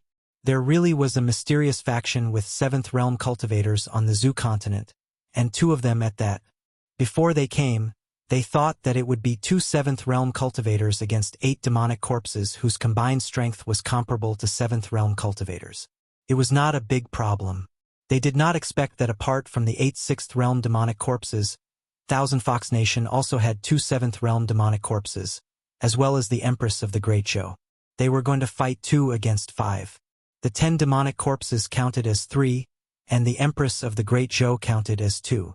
If they were not careful, the 2 of them would die here. Even the 2 7th realm cultivators were afraid, and the 4 6th realm cultivators, including the Celestial Wolf King, were even more shocked. The Green Wolf King was already scared before the battle started. He quickly said, "Honorable Elder, let's retreat first.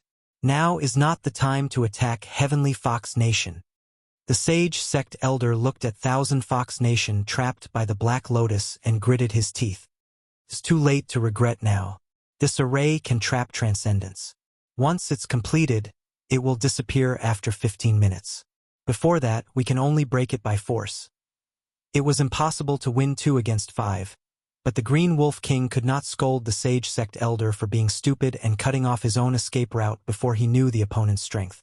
He said in a low voice, "Then let's break this array by force."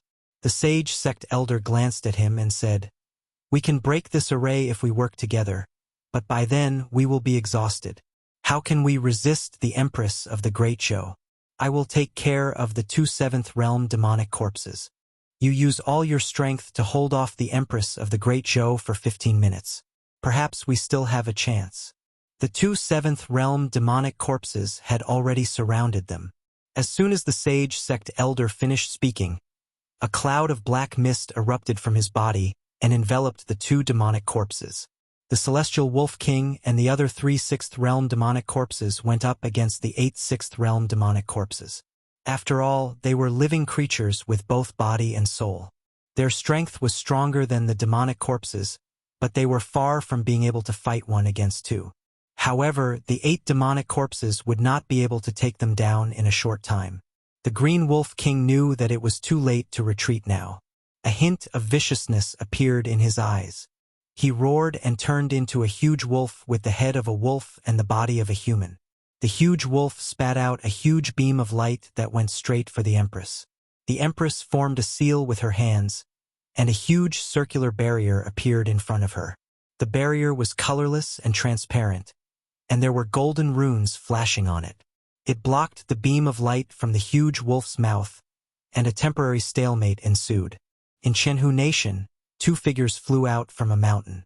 The Lord of Illusions looked at the huge wolf outside the bell and said softly, "The celestial wolf howls at the moon." The next moment, he and Huanyun flew up and shouted at Li Mu, "Let us out!" Li Mu sent an order to the Dao Bell, and a gap appeared on the Dao Bell's shadow. The Lord of Illusions and Huanyun flew out of the gap and went straight for the Celestial Wolf King and the other demonic corpses. Li Mu couldn't participate in a battle of this level. He returned to Chenhu Nation and stood beside Huan Ji, watching the battle. Although the Lord of Illusions hadn't recovered his full strength, he was still half a level 7. With Huan Yun and the father and son working together, the 4 demonic corpses instantly felt the pressure increase, and they were immediately defeated. On the other side, the beam of light from the huge wolf's mouth had shrunk, but the Empress's expression was still calm. The Green Wolf King knew that it was no match for the Empress of the Great Zhou in terms of power. It closed its mouth and used its Dharma form to raise its huge wolf claw and swiped at the Empress. Just as the wolf claw was about to hit her, the Empress's figure suddenly disappeared. Bang! With a loud sound, the giant wolf's chest caved in at a speed visible to the naked eye. Its entire body tumbled backwards, crushing a mountain and countless trees. Its huge body was like a deflated balloon, rapidly shrinking. It had been beaten back to its original size. The Empress's figure appeared where the Green Wolf King had been standing. She wiped her hands with a handkerchief and threw it away. The handkerchief dissipated in the air and turned into dust. In Chenhu Nation, Li Mu heard Huan Ji gulp beside him. In fact, he gulped too. There would be no harm if there was no comparison. The powerful Blue Wolf King was no match for the Empress at all. The Emperor's qi that the millions of people in the Great Zhou dynasty had gathered over decades of psyche power was not something a wild beast that had cultivated for hundreds of years could compare with. Generations of emperors had relied on the Emperor's qi to sit firmly in the divine capital and dominate the country. The Empress's hand looked slender and fair, but it was enough to flatten a mountain with a single punch. At the same time, countless demons in Chenhu Nation were also watching the battle in the sky. Their emotions changed from fear to surprise and shock. "I didn't expect Chenhu Nation to have so many powerhouses. Her Majesty will unify the demon nation soon. Who's that woman? She's so powerful. The Green Wolf King couldn't even take one hit from her." "Haha, Chenhu Nation didn't expect this. Did you? They've delivered themselves to you?" Outside the Law Bell, in the space enveloped by the Black Lotus, 2 extremely different battles were taking place. 4 demon kings against 10 powerhouses of the same level, including a half-step 7th realm Lord of Illusions. They were no match at all. Chenhu King was caught off guard and was severely injured by the Lord of Illusions before being captured alive. The pressure on the other 3 demons increased, and they were all captured soon after. A ball of black fog was rolling around in the sky. The mana within the black fog was constantly fluctuating. Even though the situation inside could not be seen clearly, from the way the black fog was thinning, it was not easy for the Glory Sect Elder to deal with 2 level 7 demonic corpses at the same time. After Chenhu King and the other demons were captured, the Lord of Illusions and the 8 corpses went toward the Green Wolf King. The Green Wolf King could not even handle the Empress of the Great Zhou. With the Lord of Illusions and the corpses, he would probably be defeated immediately. The Green Wolf King released his aura and said angrily, "Lord of Illusions, are you sure you want to fight me to the death?" The Lord of Illusions sneered and said, "Old Wolf, you didn't expect this day to come, did you?" The Green Wolf King looked at him and said sternly, "You forced me to self-destruct. You can't escape death today." As soon as he said that, a strong wave of dermic power came from his body. The Lord of Illusion's expression changed, and he immediately retreated 100 feet with Huanyun. This space had been sealed. If the Green Wolf King self-destructed his body and primordial spirit here, everyone except the Empress of the Great Zhou would die. Bang! Bang! After two muffled sounds, the two seventh realm corpses flew out of the black fog. The black fog reformed into a figure. The sage sect elder's face was pale. He stood side by side with the Green Wolf King and said in a low voice, "I didn't expect the Empress of the Great Zhou to come here personally. I underestimated the Heavenly Fox Nation, but don't push me too far. It won't do anyone any good to die together." Li Mu had been paying attention to this person since just now. He looked exactly the same as the former demon sect elder, but his aura and cultivation were very different. Could it be that the sage sect elder self-destructed in order to escape last time and then took over the body of the tiger demon? No wonder he recovered so quickly. The Green Wolf King said, "Let us go. Otherwise, even if I die here today, I will drag the Thousand Fox Nation down with me." The sage sect elder also released a strong aura. Apparently, he wanted to fight with the Green Wolf King. Fear appeared on the Lord of Illusion's face. He could not ignore the threat of the Green Wolf King. The destruction of the seventh realm was too strong. Back then, in order to deal with him, the three elders of Yu and Ming, who were in charge of the ancestral and life continents, came together. They only dared to sneak and attack when he was in seclusion. If the Green Wolf King and this sage sect elder really had the intention of destroying everything, even with the protection of the bell, the Thousand Fox country might not be able to survive. Li Mu flew back to the Empress and asked telepathically, "Your Majesty, what do you think?"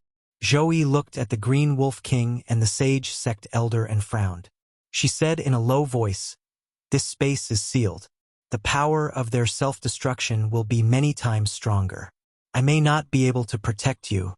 She looked at Li Mu and said without hesitation, "Let them go." Li Mu looked at the Green Wolf King again. This was the reason why there were very few battles to the death between 7th-level cultivators on the continent. Their deterrence was like a nuclear bomb. Even if they could not defeat their opponent, they could still drag both parties down with them. Although there were about 5 7th realm cultivators here, they still couldn't kill them. Seeing that the threat was effective, the Green Wolf King struck while the iron was hot. "Let us go today, and I can swear that I will never invade the Thousand Fox Nation again." This promise didn't matter. After today, even if he had 10 times the courage, he wouldn't dare to invade the Thousand Fox Nation again. However, if he let them go just like that, Li Mu couldn't take it lying down. He looked at the Green Wolf King and said, "Where do you think this is? You can come and go as you please. I can let you go today, but only your primordial spirits can leave. You must leave your physical bodies behind." The Green Wolf King said without hesitation, "Don't even think about it." Li Mu said coldly, "Then there's no room for discussion. If you want to self-destruct, then self-destruct. I'd like to see if the great treasure of the Fulu School can withstand the power of your self-destruction." Blackmail. This was blatant blackmail. If they lost their physical bodies, the Green Wolf King's power would be greatly reduced. The sage sect elder, who had just recovered his cultivation, would definitely fall below the 7th realm again. The loss was too great. However, if they didn't agree, they could only self-destruct. This sage sect elder knew the name of the law bell of the Fulu School very well. If the Empress of the Great Zhou controlled it, the power of their self-destruction would be reduced by half even if they could break through the defense of the law bell. It would be easily neutralized by the Lord of Illusions and the others. At that time, their self-destruction would just be 2 grand fireworks displays. Anyway, this body wasn't his in the first place.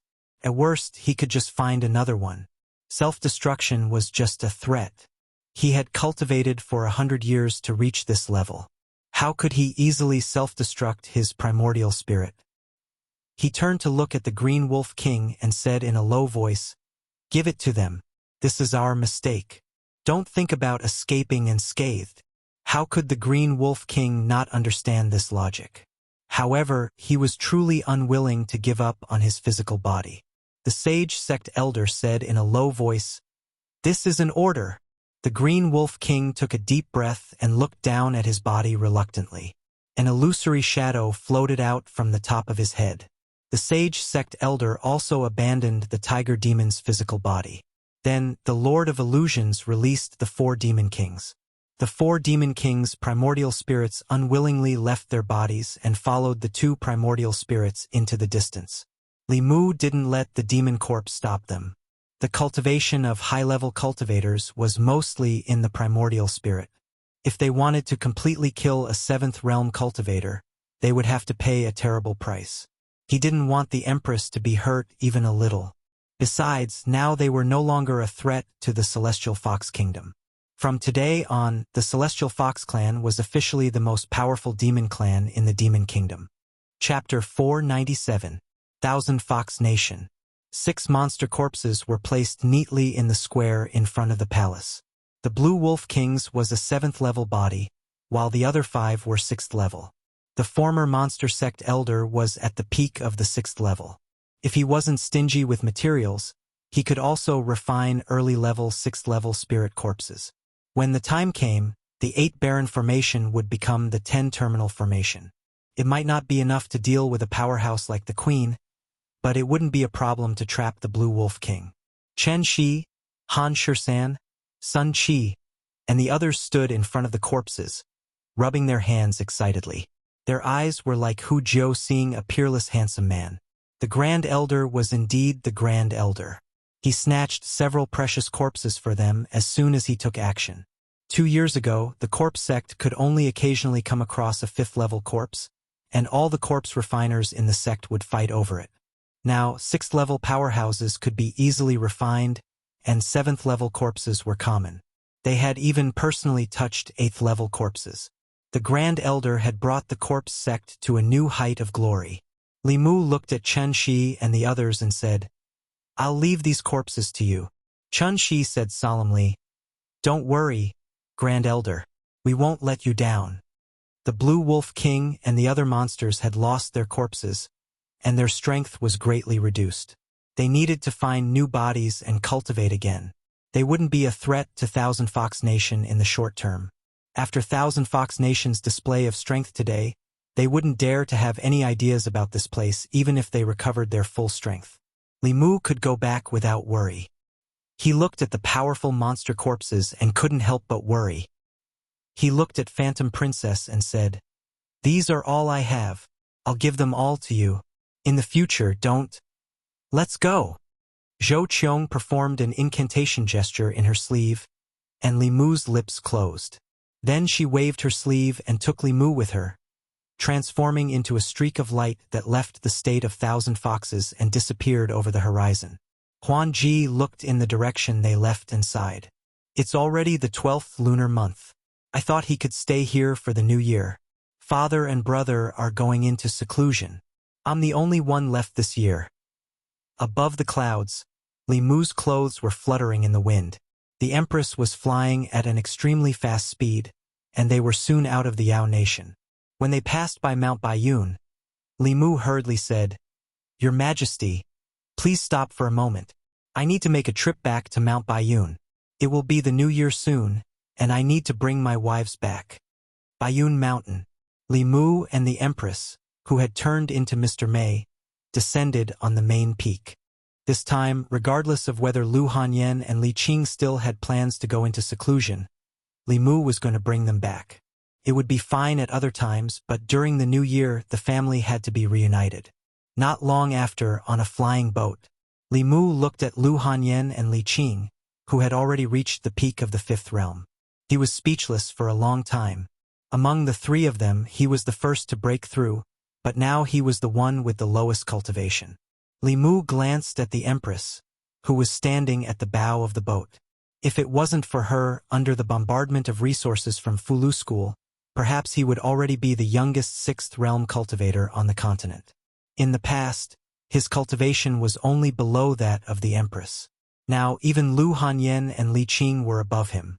Lu Hanyan also noticed Mr. Mei, who was standing alone at the bow of the boat. It was mainly because her family of 3 was at the back of the boat, and she was standing alone at the bow of the boat. It was as if she didn't fit in with the rest of the world. Lu Hanyan only glanced at him and felt very lonely. She walked over and said, "Sister, please move back a little. The wind is strong in front." Mr. Mei didn't even turn his head. He said calmly, "I like to be in the wind." Lu Hanyan didn't know why he didn't want to turn his head. He stood coldly at the bow of the boat and didn't even look at them. Seeing that he had a coldness that kept people at 1,000 miles away, they didn't get closer. Li Mu walked to the bow of the boat and said to him, "It's almost New Year's Eve. Her Majesty should be alone in the palace that day. Please go back and tell Her Majesty that if she's free on New Year's Eve, she can come to my house for dinner." Mr. Mei turned around and glanced at him. He said calmly, "Her Majesty should be very busy that day. She might not agree." Shundu. When Li Mu and the girls returned, it was already night. At this time, it was snowing lightly in Shindu. Li Mu stood at the door and knocked. The courtyard door opened quickly, and a head popped out. When Li Mu saw Bai Tingxin, he knew something was wrong. Before he could do anything, the green snake had already pounced on him as usual and hung on him. Bai Tingxin just pouted and wanted to kiss Li Mu's face hard when she saw Lu Hanyan and Li Qing behind him. They slid down from Li Mu's body softly. At this time, Wan Wan, Xiao Bai, and Yin Xian walked out of the courtyard. Big Brother Li. Mississippi, benefactor. Li Mu smiled at Yin Xian. He hugged Wan Wan and Xiao Bai and turned them around. Then he said, "Go in quickly." The time spent in the Demon Nation was not short. When they returned to Shindu, it was close to the end of the year. It would be New Year's Eve in a few days.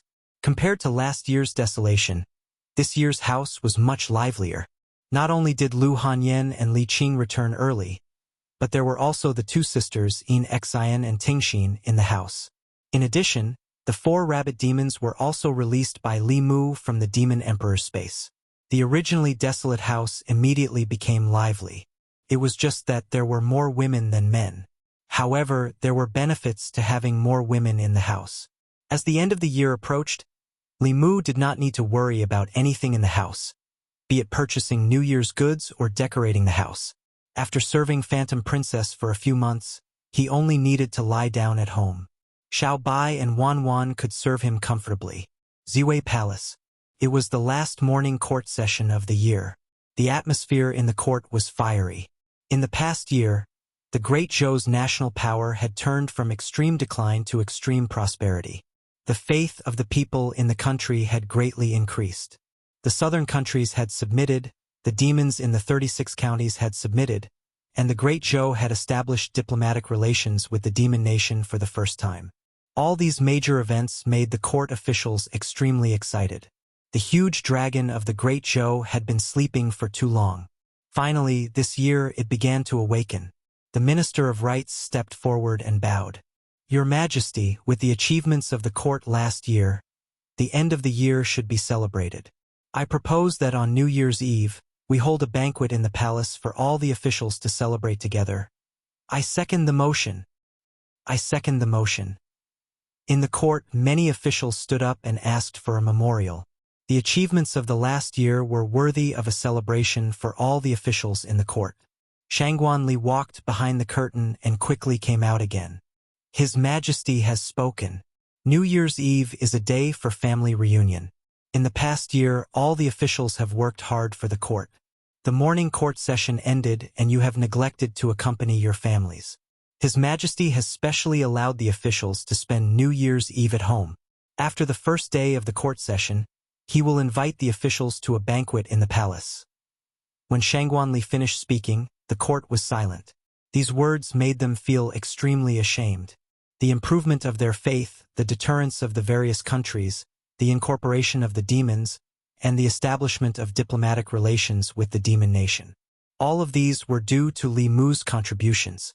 They were far from being able to say that they had worked hard for the court session. At the same time, they were somewhat moved. In the past, because they were dissatisfied with a woman in power, They had repeatedly opposed His Majesty. However, not only did His Majesty not care about the past, he also sympathized with them and specially allowed them to reunite with their families on New Year's Eve. How magnanimous was this? After a moment of silence, the officials cupped their fists and bowed. His Majesty is merciful. Thank His Majesty for His benevolence. I am willing to do my best for the great Zhou. I will not hesitate to die 10,000 deaths. After His Majesty's reminder, many officials thought of their families and felt somewhat guilty. They must accompany their families on New Year's Eve so that they would not let His Majesty down. The officials had already left. At the entrance of Ziwei Hall, Zhou Xiong asked Minister Zhou Jing, "Big brother, on New Year's Eve this year, should we invite His Majesty?" Without waiting for him to finish, Zhou Jing shook his head and said, "How can His Majesty leave the palace on New Year's Eve? It is not appropriate. There is no need to mention it again." Looking at his big brother's departing figure, Zhou Xiong sighed. Although His Majesty was His Majesty, she was also the daughter of the Zhou family. She had not returned to the Zhou family for many years. How lonely would it be for her to be alone in the palace on New Year's Eve? After the morning court session, Zhou Yi left the back hall of Ziwei Hall. The moment she walked out of the hall, her figure disappeared into thin air. In the Li residence, Bai Tingxin saw Zhou Yi appear out of thin air in the courtyard. She ran over and took her hand, saying, "Sister Zhou, you came at the right time. We were just about to make dumplings." A group of women were making dumplings in the courtyard while Li Mu was busy in the study. Tomorrow was the court session. The Empress did not have to worry, but Li Mu had to worry. This court session was different. In addition to the officials from all the counties, the southern countries and the Thousand Fox country would also send envoys. If something went wrong, it would be the great Zhou that would lose face. In the courtyard, Xiao Bai was making dumplings in various animal shapes. When she heard a knock on the door, she washed her hands and ran over. She opened the door and saw two women and a man standing outside. She felt very close to them. She asked curiously, "Who are you looking for?" A young and beautiful woman looked at her and asked with a smile, "Are you Xiao Bai?" In the study, Li Mu, who was reviewing the proceedings of the court session, suddenly felt a few familiar auras. He looked outside in shock and muttered, "No way." The Empress of the Great Zhou pretended to be a female official, and the Empress of the Thousand Fox country pretended to be an envoy of the demon country. Li Mu walked out of the study and saw Huan Ji, Hu Jiu, and Hu Lu, who had already entered the courtyard. He was speechless. In the courtyard, Zhou Yi looked at Huan Ji and said unhappily, "What are you doing here?" Huan Ji snorted and said, "This is not your home. If you can come, why can't I?" Lu Hanyan gave Li Mu a look. Li Mu knew that this was to save him some face and explain it to her at night. After Huan Ji came to the Li residence, she had no intention of leaving. Li Mu asked Wan Wan and Xiao Bai to make a few more dumplings. It was supposed to be a reunion dinner on New Year's Eve, but it was not a reunion at all. The women in the family were clearly divided into 4 camps. Lu Hanyan, Li Qing, and Wan Wan were in one camp. Xiao Bai was temporarily with Huan Ji. This was the first time she met someone of the same race after the death of her family. After a while, she kept calling out, "Sister Huan Ji." The Empress and Bai Tingxin were in the same camp. Li Mu did not know when their relationship became so close. When the two empresses met, there was naturally tension. As for Lu Hanyan and Li Qing, they looked at Li Mu suspiciously from time to time. Although they did not ask, Li Mu knew that it would not be easy to pass the test at night. The reunion dinner was tasteless. Only Inxin was a quiet snake beauty, which comforted Li Mu. This was the first time that Li Mu felt that it was not a good thing to have too many women in the family. The peace in the harem and the harmony between sisters were all fake. He had been deceived by that Rong Xiaorong. The happiness of Tongning and Li Yi only existed in novels. Chapter 498. The moment the old year entered the new year, countless bright fireworks bloomed in the night sky of Shundu in the Li residence. The smoke that had been lingering for a long time eased. Everyone looked up at the night sky and was attracted by the beautiful scenery. Fiery trees and silver flowers, a riot of colors. This was a grand display of fireworks created by the master craftsmen of the Ministry of Works. At this moment, the divine capital under the night sky was as bright as day. Beautiful faces were reflected in the light beside Li Mu. Surrounded by beauties, it was more beautiful than the fireworks in the sky. If they could love each other and live in harmony, how good would that be? Unfortunately, this was only Li Mu's beautiful hope. After the fireworks show, Li Mu took the initiative to ask the Empress to stay in the Li residence. Now that she was back in the palace, even Mr. Mei and Shangguan Li were not by her side. What left her was only extreme loneliness. The Empress glanced at Lu Hanyan and Li Qing. She rejected Li Mu without hesitation and said to Bai Tingxin, "Tingxin, come back to the palace with me." Bai Tingxin took her hand and said, "Okay." Li Mu didn't know when the two of them formed such a deep revolutionary friendship. After the Empress and Ting Xian's figures disappeared in front of him, Phantom Princess's gaze swept over the women beside Li Mu and said faintly, "We're also returning to the Chamberlain of Dependencies." After that, she left with Hu 6 and Hu 9. Li Mu read some meaning from her eyes. This time, he was afraid that his image of a lecher would be completely confirmed in Phantom Princess's heart. He did not ask Phantom Princess to stay because there were not enough rooms in the house. After all the outsiders left, Li Mu returned to his room and explained to Lu Hanyan why there were almost no rooms in the house after she had been in seclusion for a few months. Li Mu said seriously, "In Xian and Tingxin are my nieces. Brother Bai and his wife are wandering outside, so they asked me to take care of them and guide their cultivation." "This is normal?" Lu Hanyan asked. "But I heard from Wan that you have already severed ties with the White Demon King." Li Mu said helplessly, "I'm not him. I don't know why he suddenly acted this way. The thoughts of the demon race can't be understood with common sense. After all, Xian and Ting Xian had gone through life and death with them." Lu Hanyan also knew about the relationship between Li Mu and the White Demon King, so she didn't harp on this matter. She asked again, "Is there something that you and the fox from the Thousand Fox Kingdom haven't told me?" Li Mu denied, "No, it's just to support the Thousand Fox Nation and keep the Diabolism and the Celestial Wolf Tribe in check. I stayed in the Celestial Fox Nation for a long time and saved her family, helped her seize power, and also became their Grand Preceptor, giving her ideas and strategies." Lu Hanyan asked, "Only the Grand Preceptor?" Li Mu glanced at her and said, "Don't tell me you also heard some rumors. Don't you know me? Would I become the Empress of the Thousand Fox Nation? Don't believe those rumors." Lu Hanyan frowned and asked, "What Empress?" Li Mu was stunned for a moment and waved his hand. "Forget it." Lu Hanyan looked at him indifferently. "Speak." Li Mu said concisely, "It's nothing. It's just that Phantom Princess is now the Empress of the Thousand Fox Nation. She wanted me to be the Empress of the Thousand Fox Nation, but I refused." Seeing that Lu Hanyan was looking at him with a scrutinizing look, Li Mu was disappointed and said, "You doubt me, you actually doubt me.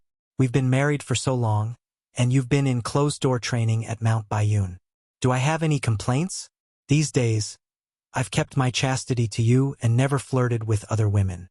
So many people have tempted me with their beauty, and that fox spirit even asked me to be the Empress. I've kept my bottom line, but now you're doubting me." Li Mu was full of complaints.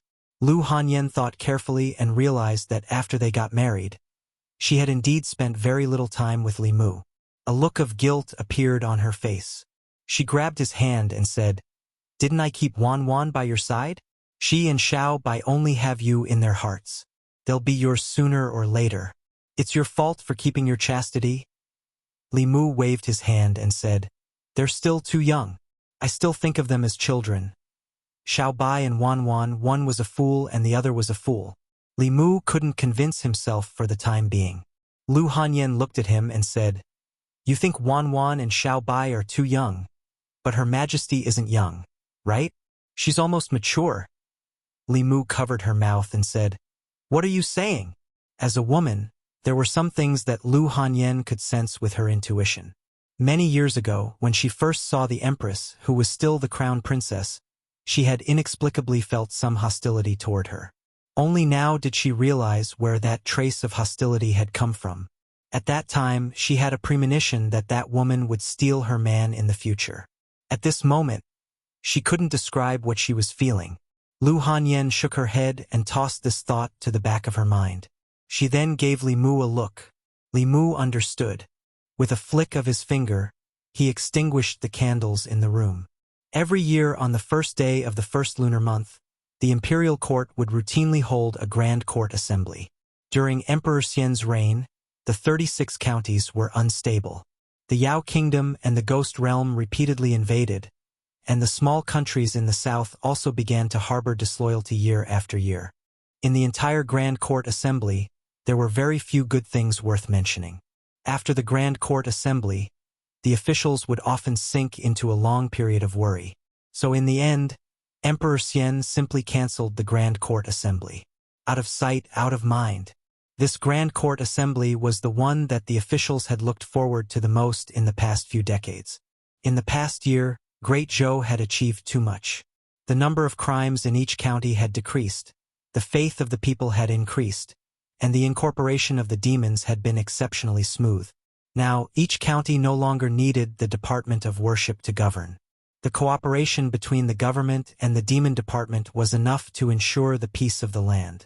The Yao Kingdom, which had always been Great Zhou's enemy, also sent an envoy this time to convey the goodwill of the Queen of Thousand Fox Country.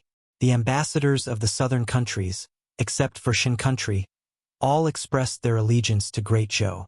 During the morning court assembly, the officials rarely closed their mouths. After the Grand Court Assembly was dismissed, His Majesty held a grand banquet in the palace for the officials. All the officials returned home to their heart's content. The streets of Shandu were decorated with lanterns and colored banners. The common people wore new clothes and flooded the streets to wish each other a happy new year.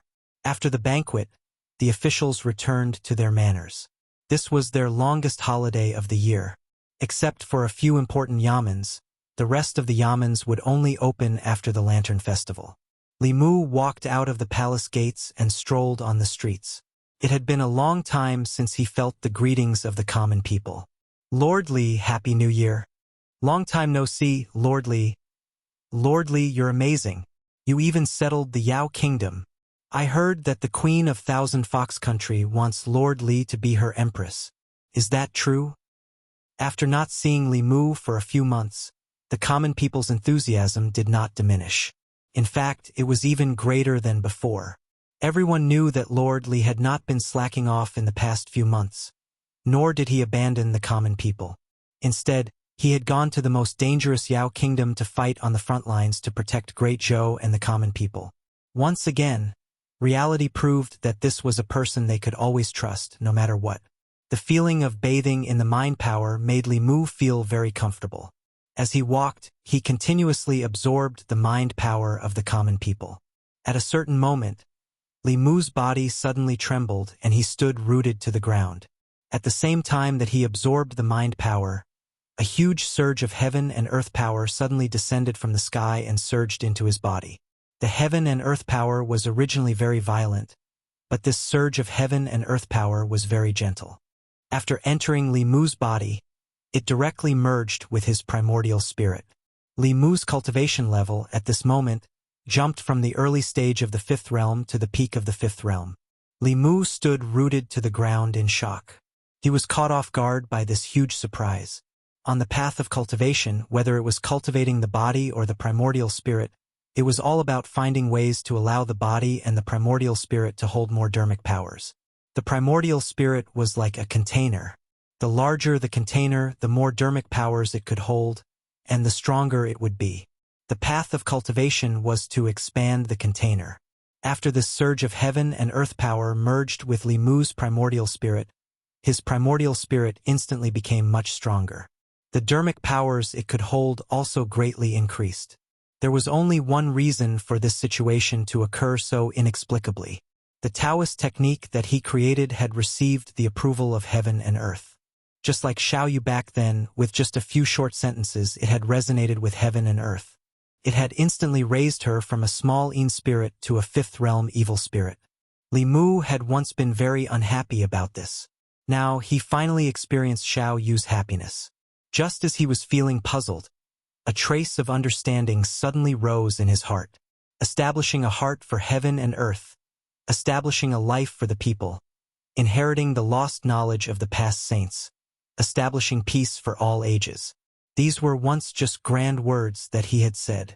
However, whether it was for the Empress or for the Great Zhou, Li Mu was truly living up to these words, establishing a heart for heaven and earth, establishing a life for the people. The people of the divine capital had their own judgment, did spreading the heavenly book's contents in order to inherit the lost knowledge of the past saints count. For the sake of establishing peace for all ages, taking in the demons of the Great Zhou, turning enemies into friends with the demon nation, and promoting the peaceful coexistence of humans and demons. Although it was only a small step, he was still working towards this great goal. The empowerment of the power of heaven and earth was his reward. This was not all of the reward. When Li Mu completely lived up to the phrase, establishing peace for all ages, he would also completely master these few lines of the mantra.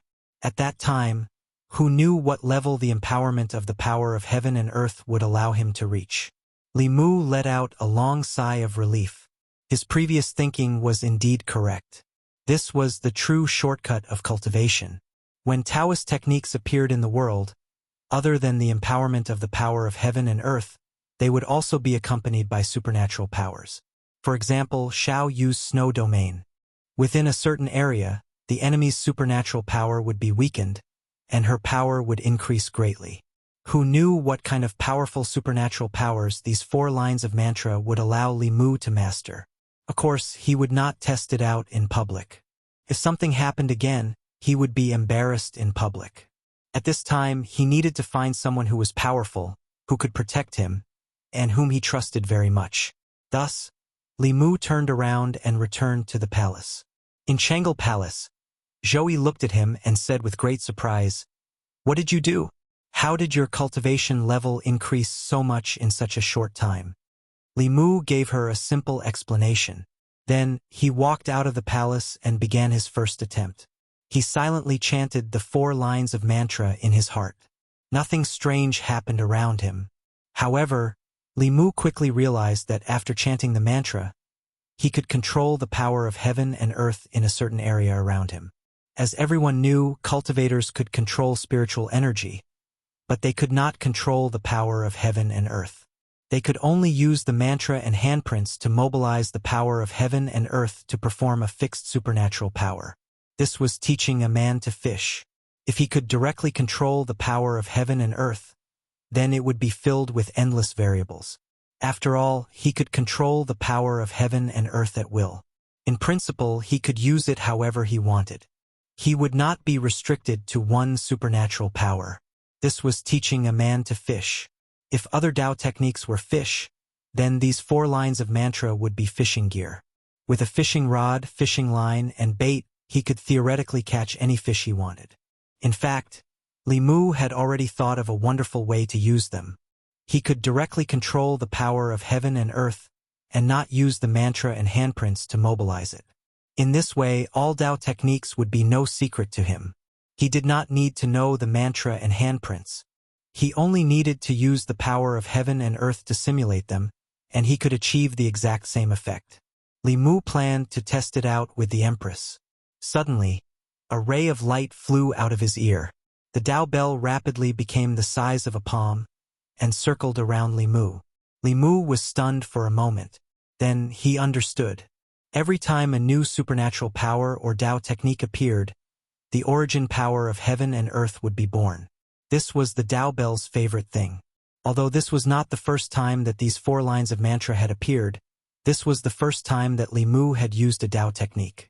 The cracks that had appeared on the Tao bell had been repaired by the origin power of heaven and earth.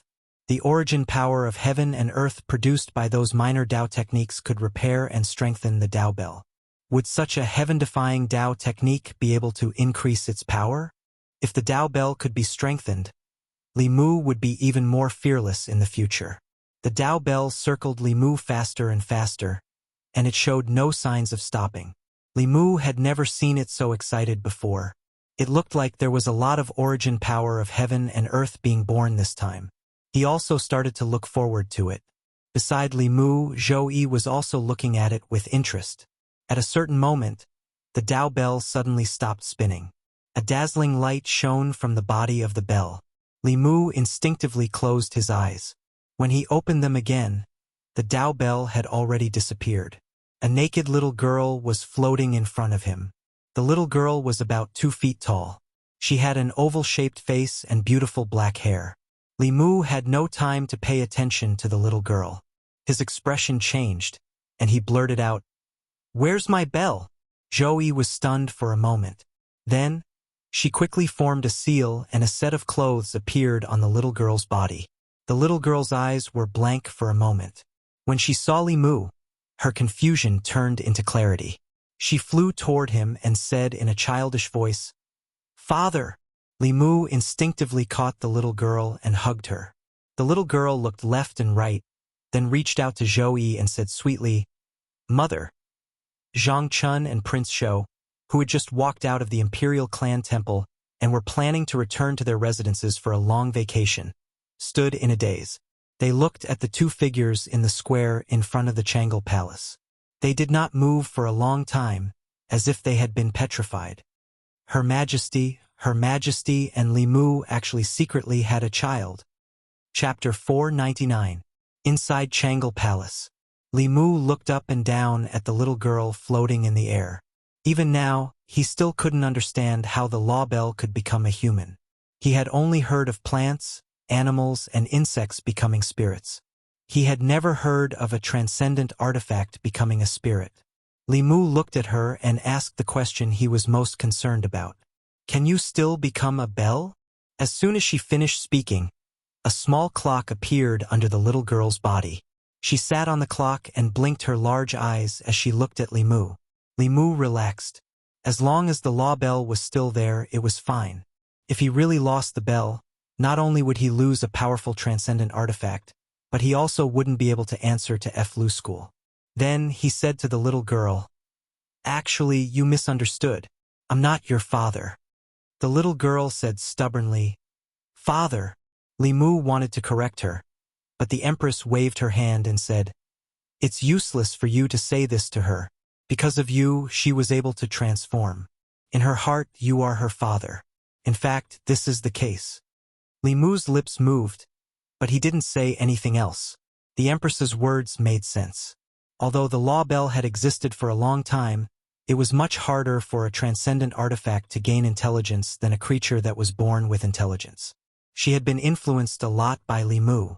After transforming, she could speak the human language, but her intelligence was only equivalent to that of a 2- or 3-year-old child.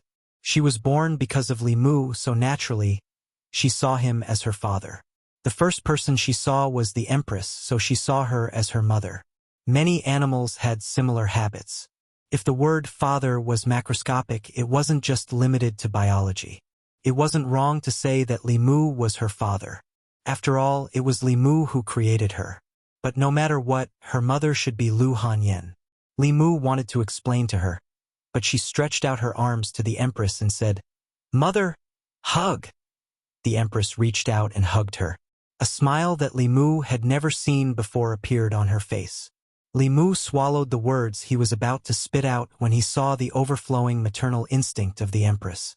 Based on his understanding of the Empress, he was certain that if he dared to ruin the Empress's mood, what awaited him would be an extremely cruel ending. Women of this age were at the age when their maternal instincts were overflowing, especially women of the same age as the Empress. Even if they married later, their children would already be able to run and jump. Although the Empress was still inexperienced, she also had the instincts of a woman. Today, he wasn't in the mood to experiment with Tao techniques.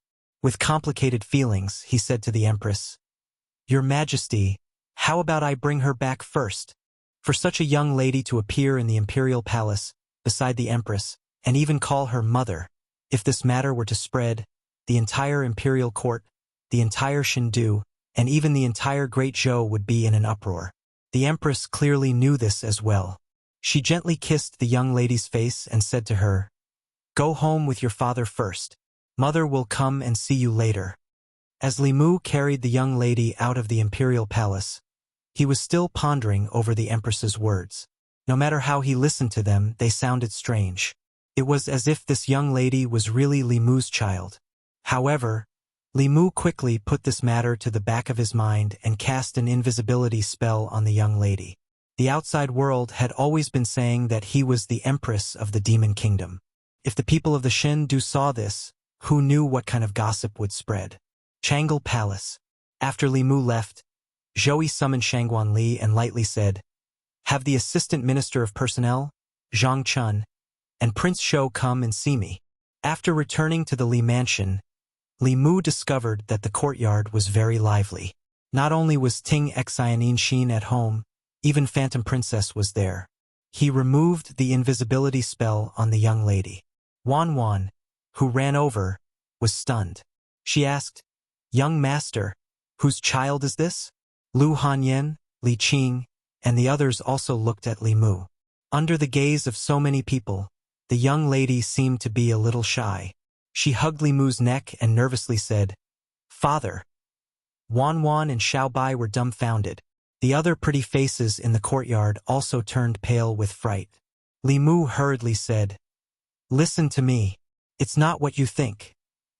He had turned the Tao bell into its original form and swore to the heavens in order to gain their trust. In fact, after Lu Hanyan and the others discovered the young lady's true form, there was nothing to be suspicious about.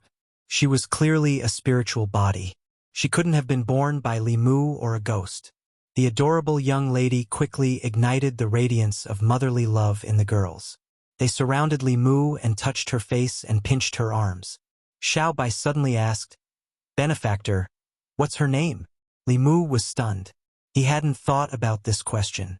Thus, the girls began to enthusiastically give her a name. Wan Wan murmured, "What's her surname? Is it Young Masters Li?"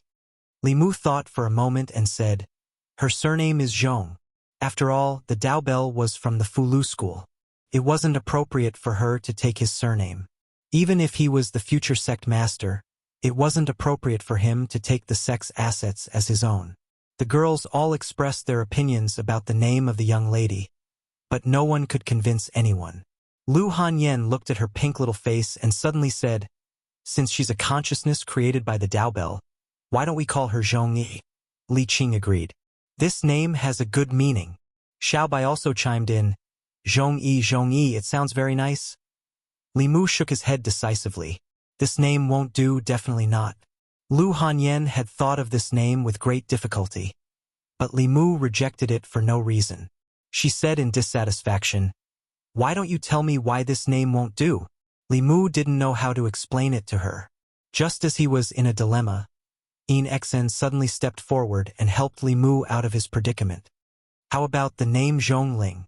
Zhongling is both her name and her identity. The girls thought for a moment and felt that this name was more suitable. Even Lu Hanyan gave up on her original name. She picked up the little girl and said with a smile, "Ling let's hear you call me mother." This time she didn't get what she wanted. No matter how she teased her or tempted her with delicious food, the little girl didn't say a word. Wan Wan said, "Young miss, she's just been born, so she probably doesn't know how to say mother yet. She'll learn very quickly if you teach her." At this moment, there was a spatial fluctuation in the courtyard of the Li residence, and the Empress figure appeared. The little girl stretched out her hands and said happily, "Mother?" Li Mu looked at Lu Hanyan, whose expression had changed, and his vision turned black. In the courtyard of the Li residence, the girls were teasing the little girl Zhong Ling Li Qing, Lu Hanyan, and her maid were conducting a joint interrogation of Li Mu. Without waiting for them to ask, Li Mu took the initiative to explain. "She's just a newborn baby. What kind of thoughts can a newborn have? The first person she sees will be her father and mother. Coincidentally, when she was born, Her Majesty and I were in the palace. I definitely didn't teach her this." As the first wife, Lu Hanyan was still angry.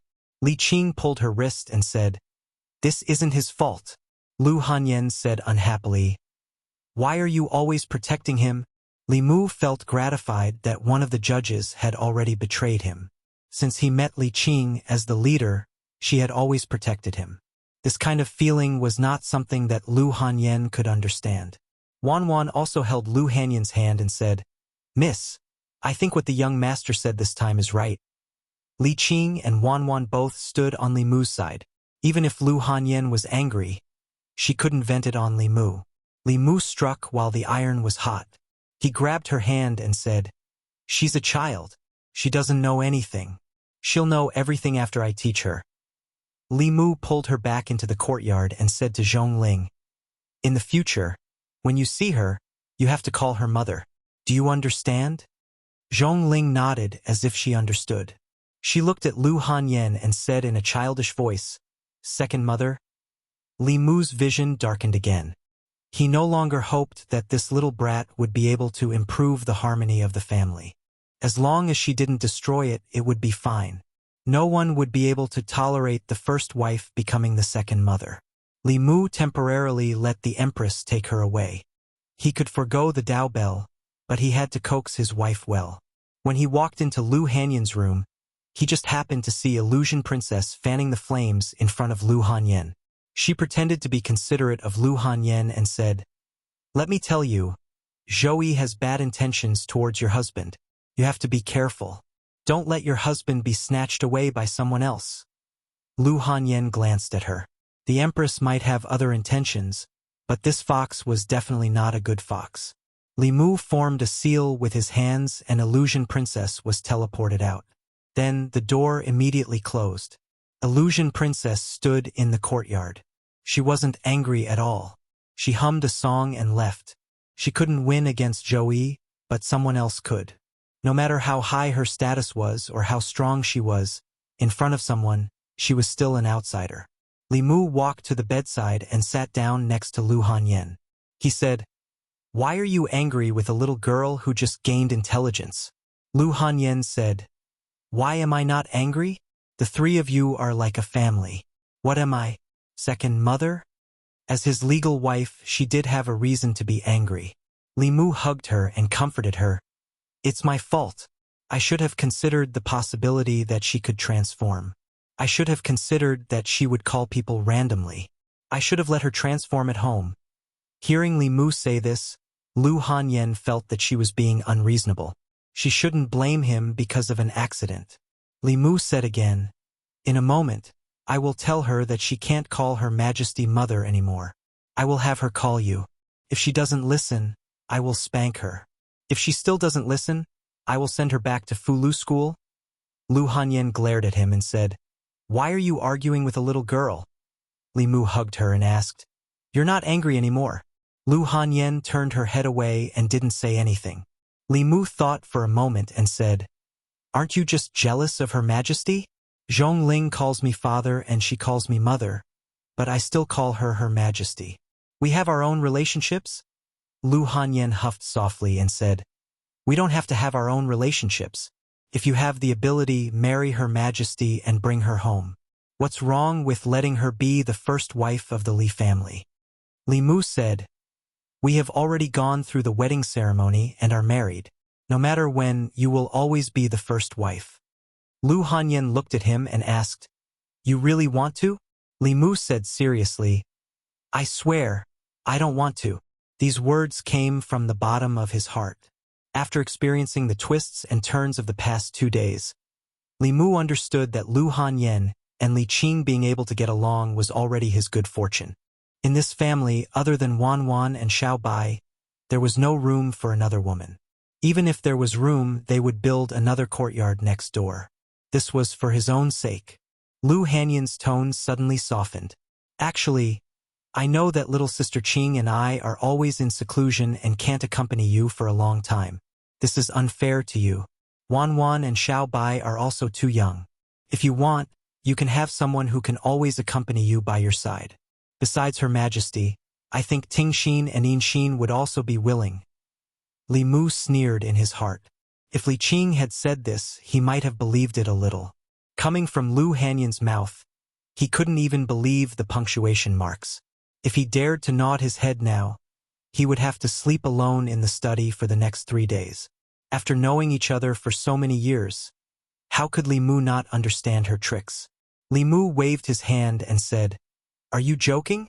I don't want to at all. Ting Xin and Yin Xin were just looking for me. I'll go over for a moment." After leaving Lu Hanyan's room, Li Mu went to the courtyard where the two sisters lived. The two sisters were in the room. Li Mu walked forward and asked, "Yin Xin, Ting Xin, are you looking for me for something?" Bai Ting Xin looked at Li Mu reluctantly and said, "Father said in the spirit snail today that he wants us to go back to the Eastern Sea. Humans had a new year, and the Dragon Clan had a similar festival. They would worship the Dragon God on the 2nd of February every year. This was the most important festival for the Dragon Clan.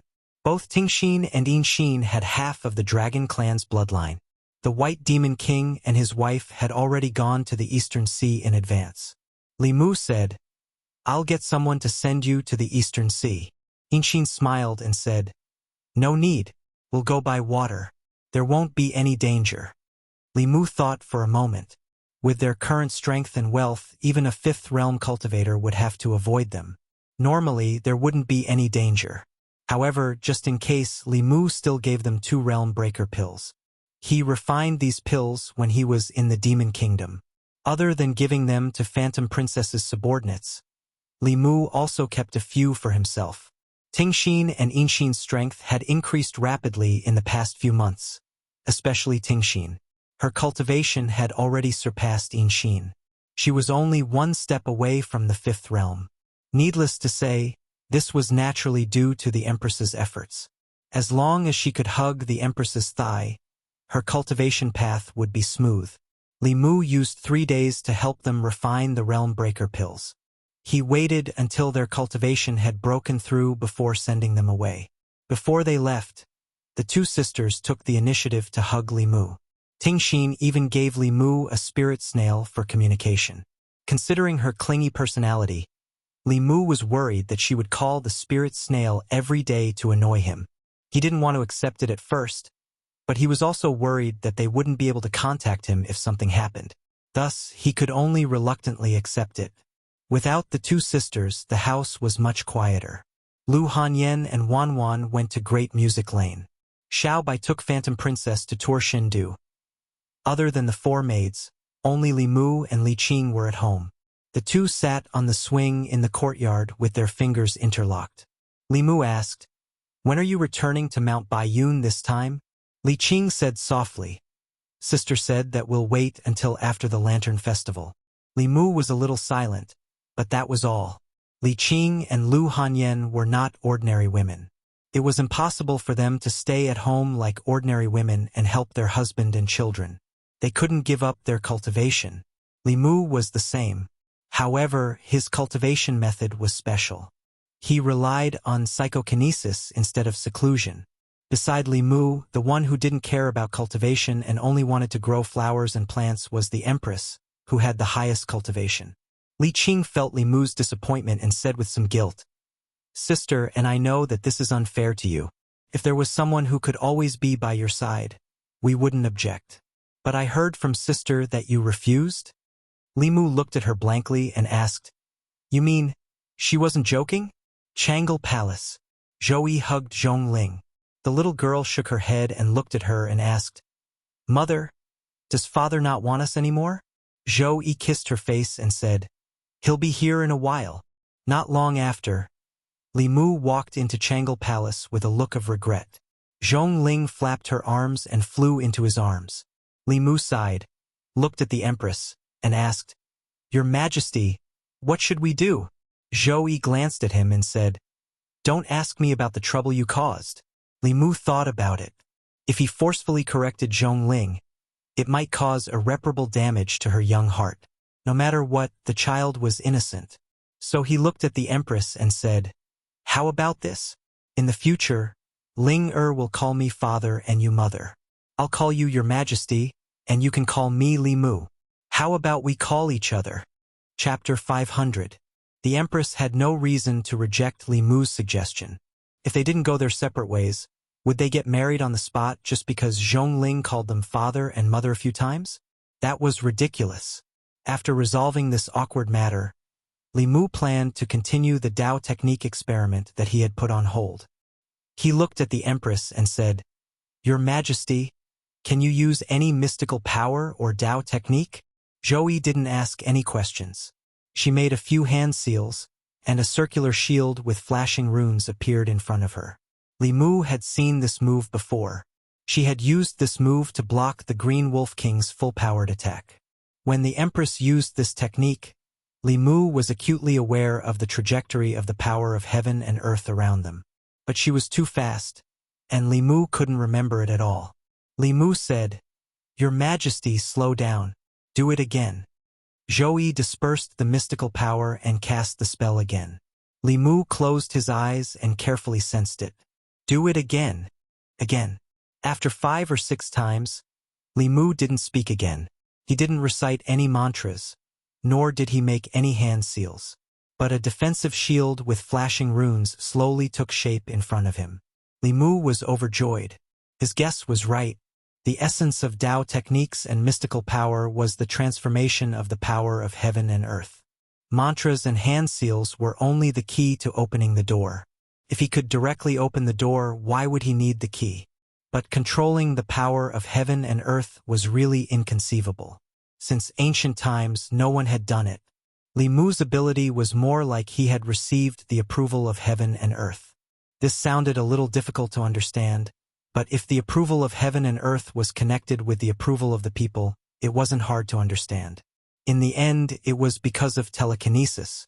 The power of the human heart was the most mysterious power that Li Mu had come into contact with. This ability was very important in fights of magical powers. It was similar to the 9 words mantra, which only had 1 word and was short but powerful. Of course, it was faster to use the mantra in combination with the handprint. However, if the mantra was too long, it would be faster to directly control the power of heaven and earth. More importantly, this ability was simply a great tool to steal from others. As long as he was willing to put in the effort, there was no divine ability that he couldn't steal. Zhou looked at the sacred art forming in front of Li Mu. She was already used to it. After being shocked so many times, she was already used to it.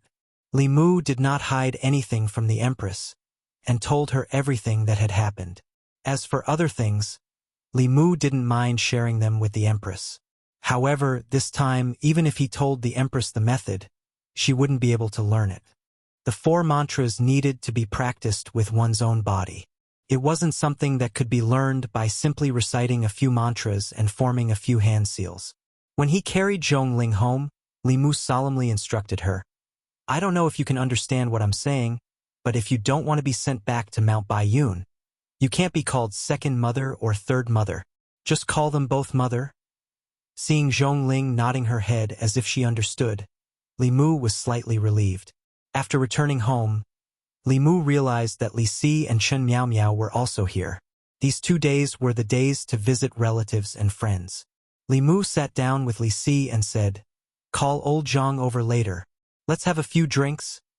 Li Si shook his head and said, "I went to old Zhang's house just now. He's not home." Li Mu was puzzled. It's the new year. Where could he have gone? Li Si said, "I heard from his wife that he left Chengdu on the first day of the new year. It seems like he went on a business trip somewhere. Prince Shou went with him and will only be back in a month." When did old Zhang become so diligent? Li Mu was puzzled. He waved his hand and said, "Let's not care about him. Let's drink." After drinking a few cups, Li Si asked Li Mu, "When are you and the boss going to do it?" Li Si's words reminded Li Mu. Although there were actually 2 mistresses in the house, Li Qing's status was still unknown. When Li Mu walked on the street, the people in Chengdu asked about them many times. Although Li Qing didn't care about these worldly etiquette, Li Mu didn't want her to lack what other women had. This was a good opportunity to hold the wedding. When he was discussing this with Li Qing shook her head and said, "No need. I don't care about these things." Before Li Mu could persuade her, Lu Hanyan said firmly, "No. Although you don't care, we can't let the people in Chengdu gossip. I'll ask Wan Wan and Xiao Bai to prepare for this." Li Qing didn't insist anymore since the first wife of the Li family had spoken. Because of the previous experience, Li Qing liked to keep things simple. This time, a lot of red tape was removed from the ceremony. Li Mu set up a few tables at home and invited a few good friends. The atmosphere at the banquet was festive. At a table in the corner, Mr. Mei looked at the newlyweds in wedding clothes from afar. He turned to Shangguan Li and complained, "It's all your fault for cursing me back then. I'm still unmarried now." Shangguan Li glanced at him and said, "Didn't you curse me back then too?" Across from them, Phantom Princess drank the wine in her cup. She clearly wanted to get drunk, but her body became more and more sober. She glanced at the woman above her. She saw that Zhou Qiong, who had changed her appearance, was drinking alone like her. At this moment, the hatred in her heart was no longer there. Instead, there was a trace of sympathy. Beside Phantom Princess, who Zhou drank a jar of wine and murmured, "What kind of wine can make the primordial spirit drunk? I don't want to be so sober." Phantom Princess chopped at his neck with her palm and his body softly fell to the ground. Late at night, after the guests left, Li Mu pushed open the door to a room in the inner courtyard. The room was decorated with red silk and lanterns, and it looked very festive. A figure with a red cloth over her head sat quietly by the bed. Li Mu waved his sleeves behind him, and the door closed automatically. Not long after, the candles in the room went out quietly. On the 15th day of the first lunar month, on the night of Shangyuan, Lu Hanyan and Wan Wan came back from the Miaoying bar. They asked Xiao Bai in the yard, "Where is your benefactor?" Xiao Bai said bitterly, "He went to the lantern show with Sister Qing."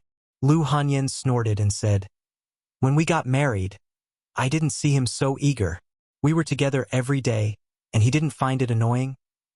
Before Li Mu reached the door, he heard Lu Hanyan's complaints. He walked in with Li Qing with a few lanterns and said, "I picked these for you. See if you like them." Wan Wan and Xiao Bai hung the lanterns under the eaves. Li Qing was called to the room by Lu Hanyan. She looked at Li Qing and asked, "We are going back to the sect in 2 days. Have you packed your things?" Li Qing's face reddened. She whispered, "Can we stay for a few more days?" Lu Hanyan seemed to have expected this. She rolled her eyes and said, "I know you can't bear to leave. Just stay for another month." Seeing that Li Qing was still reluctant, Lu Hanyan suddenly looked at her and asked, "Do you think that I only have eyes for cultivation and not this family?" Li Qing looked at her, thought for a moment and said, "Our cultivation is not low now. Sooner or later we will reach the 6th realm. There is no need to rush." Lu Hanyan asked, "Then what about the 7th realm?"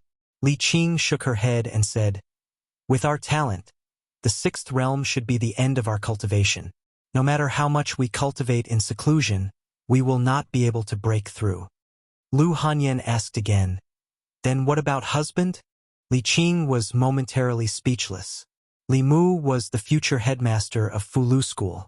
He cultivated with the will of the people. The 6th realm would definitely not be the end of his cultivation path. He would definitely reach the 7th realm early and even have the possibility of reaching an even higher realm. Lu Hanyan continued, "If we can't advance to the 7th realm, our lifespan will only be 260 years. My husband's lifespan is at least 160 years longer than ours. Do you want him to watch as our lifespan ends?" She looked at Li Qing and said, "Besides, in these 2 years, he has been going to the Yao Kingdom and then to other places. Each time he is gone, he will be gone for months. Even if we stay in the divine capital, what use is there? It is better to cultivate in the sect and work hard to raise our cultivation. Only this way will we have a chance to increase our lifespan." A look of understanding appeared on Li Qing's face. She had not thought of this point at all. Lu Hanyan finally took a deep breath and said through gritted teeth, "Most importantly, once our lifespan ends, someone will be able to openly be with him for 60 years or even more. How can I let her succeed so easily?" Changle Palace. Zhou Yi, who was leaning against the dragon throne and reading, suddenly raised her head and frowned. "Who is talking about us?" "The Li estate." Li Mu patiently taught Lu Hanyan how to read. Today he was in an extremely good mood. Lu Hanyan and Li Qing had decided to stay for another month. This meant that during this month, he did not have to stay alone in an empty room. It seemed that they had already understood that women could not only focus on cultivation, but they could not leave their families behind. Many women were too busy with work and lacked companionship. This caused them to feel empty and lonely, resulting in them having an affair and benefiting old Wang next door. What Lu Hanyan was worried about was clearly the empress next door. In the end, the one who benefited was Li Mu. On odd days, he would dual cultivate with Lu Hanyan, and on even days he would dual cultivate with Li Qing. The relationship between husband and wife was harmonious.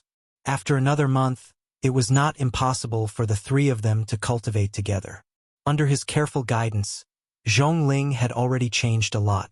Now, no matter if she saw Lu Hanyan or Li Qing, she would sweetly call them mother. Of course, although she called them mother, in her heart, her only real mother was the one in the palace. Every 2 days, she would pester Li Mu to bring her into the palace so that the three of them could reunite. Li Mu wrote 2 words on the paper and said to Zhongling, "This is the word Zhong, and this is the word Ling. When these 2 words are connected, it will be your name." The little girl earnestly wrote on the paper and murmured, "Zhongling." She learned very quickly. Li Mu was about to teach her a few more words when a certain spirit snail in the demon emperor's space suddenly made a buzzing sound. Hearing this sound, Li Mu's head also buzzed. At such a close distance, the empress could summon him into the palace at any time if there was anything. This spirit snail call must be from Ting Xian. If she had something important to do, it would be fine. However, every time she called out to Li Mu, she would either ask Li Mu what he had eaten in the morning, or ask Li Mu what he had done in the afternoon or what he was going to do at night. Li Mu could receive her call anytime, anywhere, and when he was doing anything. Now, Li Mu would panic whenever he heard the sound of the spirit snail. He was already regretting accepting her spirit snail. However, he still channeled his magic power and asked, "Ting Xian, what's the matter?" Although he was annoyed, Li Mu was still worried that they would encounter some trouble. If he missed it, even if it was only once, it would be too late for him to regret it, and he would not be able to explain it to the White Demon King. Ting Xian's voice came from the spirit snail. "Nothing. I just wanted to ask what you are doing now." "I'm teaching Ting Er to read." Li Mu answered and asked, "Have you arrived at the Eastern Sea?" The voice on the other side of the spirit snail sounded a little guilty. "We're almost there." Although the Eastern Sea was thousands of miles away from here with their cultivation, they should have arrived a few days ago. It must be that Ting Xian was having fun on the way and delayed the journey. Li Mu said directly, "Give the spirit snail to your sister." "Sister, sister, you only know sister." Bai Ting Xian reluctantly handed the spirit snail to another figure beside her. Li Mu said, "In Xin, you're the sister. You have to take care of her on a daily basis. Don't always let her do whatever she wants." Bai Xin said helplessly, "I know." Li Mu said a few words to Xin. Without giving Ting Xian a chance, he put away the spirit snail.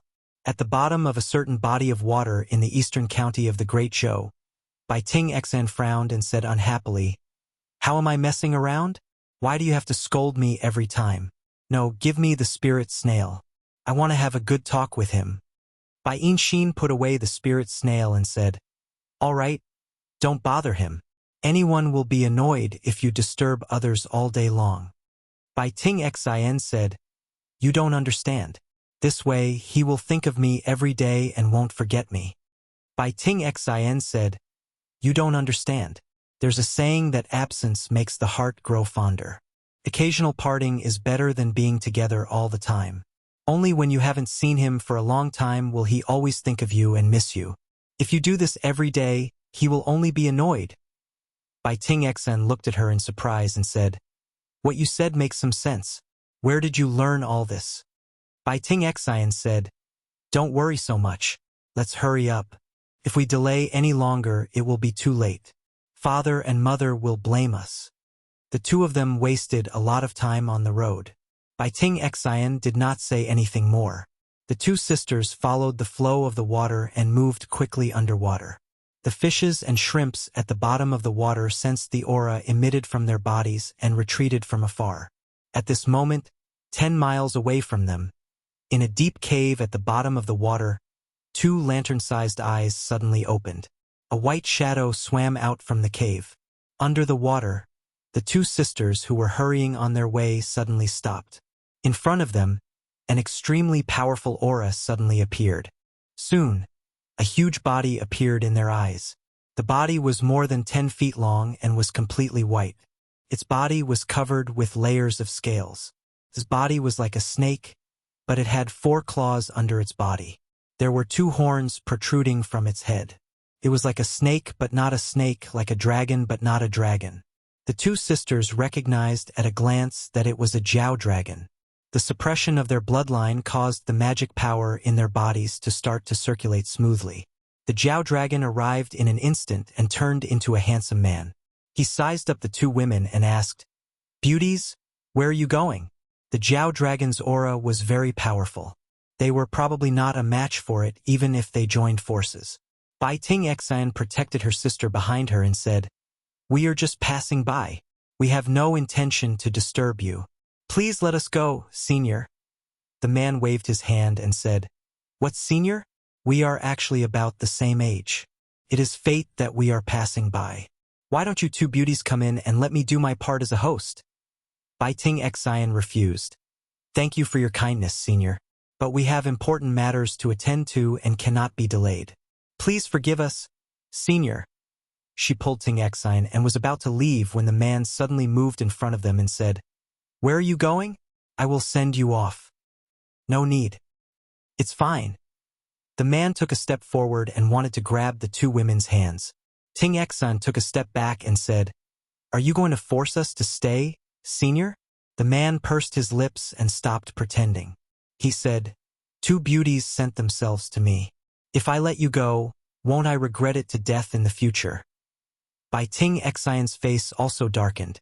She said, "Then don't blame us for being impolite." The 2 women drew their swords at the same time. Ting Xian put one hand behind her back and injected magic power into the spirit snail. In the Li residence, Li Mu looked at the spirit snail that began to vibrate again. He was almost certain that Ting Xian was using this as an excuse to argue with him.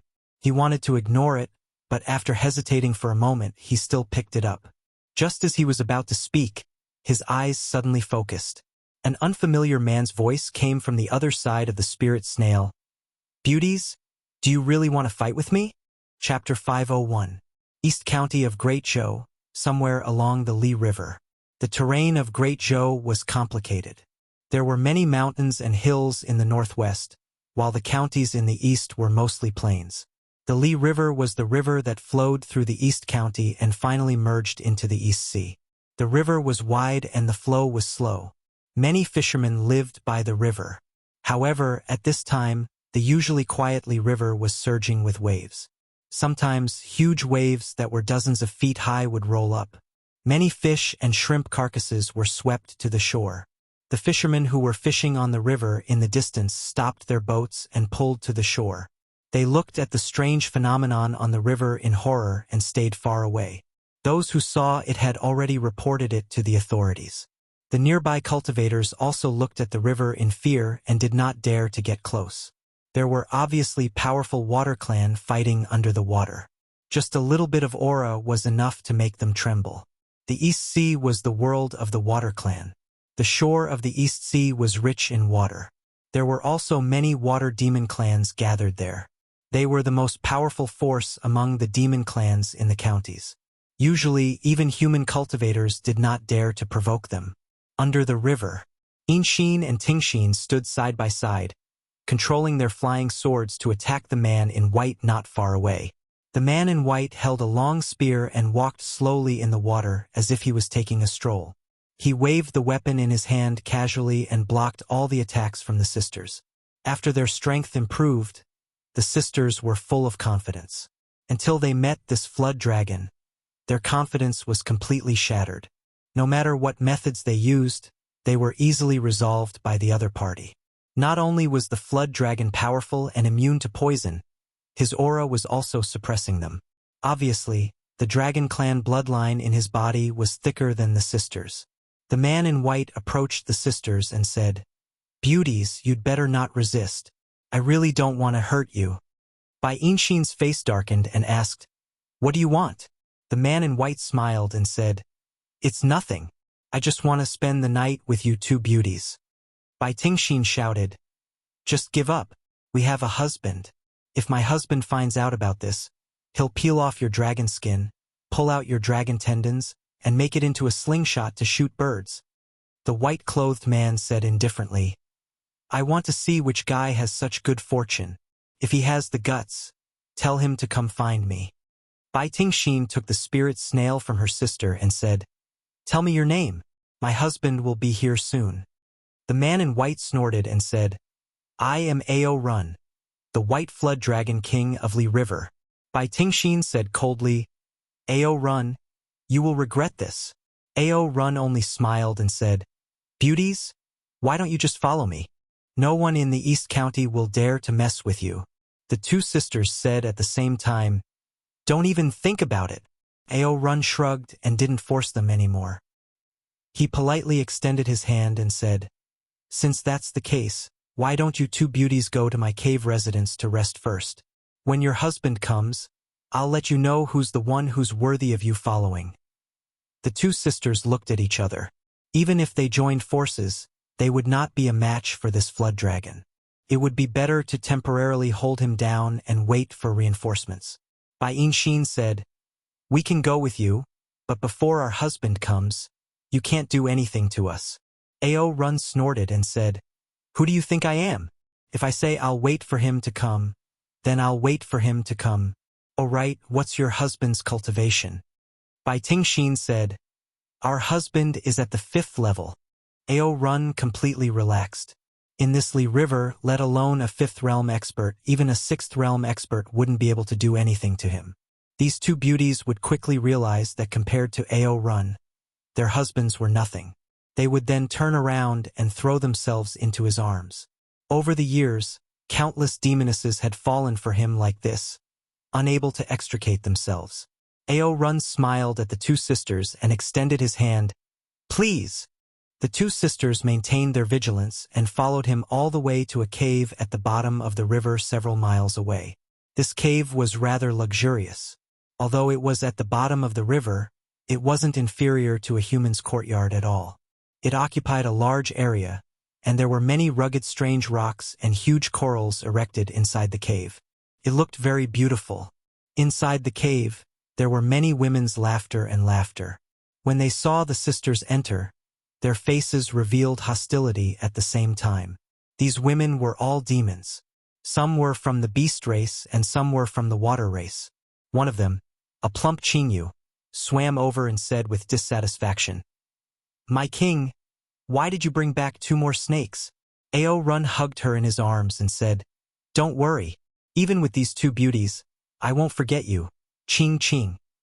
Feeling Ao Run's hand caressing her sensitive parts, Qingyu twisted her body and said delicately, Aya, my king, you're so naughty. Let's go to the room. Seeing the 2 demons leave, the 2 sisters felt a chill in their hearts. Ting Xian even tightened her grip on the spirit snail, hoping that Li Mu would come quickly. Shen Du. A stream of light streaked across the sky and sped toward the east. The cultivators in Shen Du were all shocked by the speed of that unknown existence. It was a speed that cultivators below the upper 3 realms couldn't possibly have. In the sky above Zhong County, on a small and exquisite flying boat, Zhong Ling sat on Li Mu's shoulder. Li Mu looked worried as he rushed toward the East County at full speed. With his cultivation, if he flew or used a high-level divine travel talisman, it would take him at least 3 days to reach the East County. Therefore, he specially asked the Empress for a flying artifact. Although this flying boat was very small and could only accommodate 1 person, it was very fast.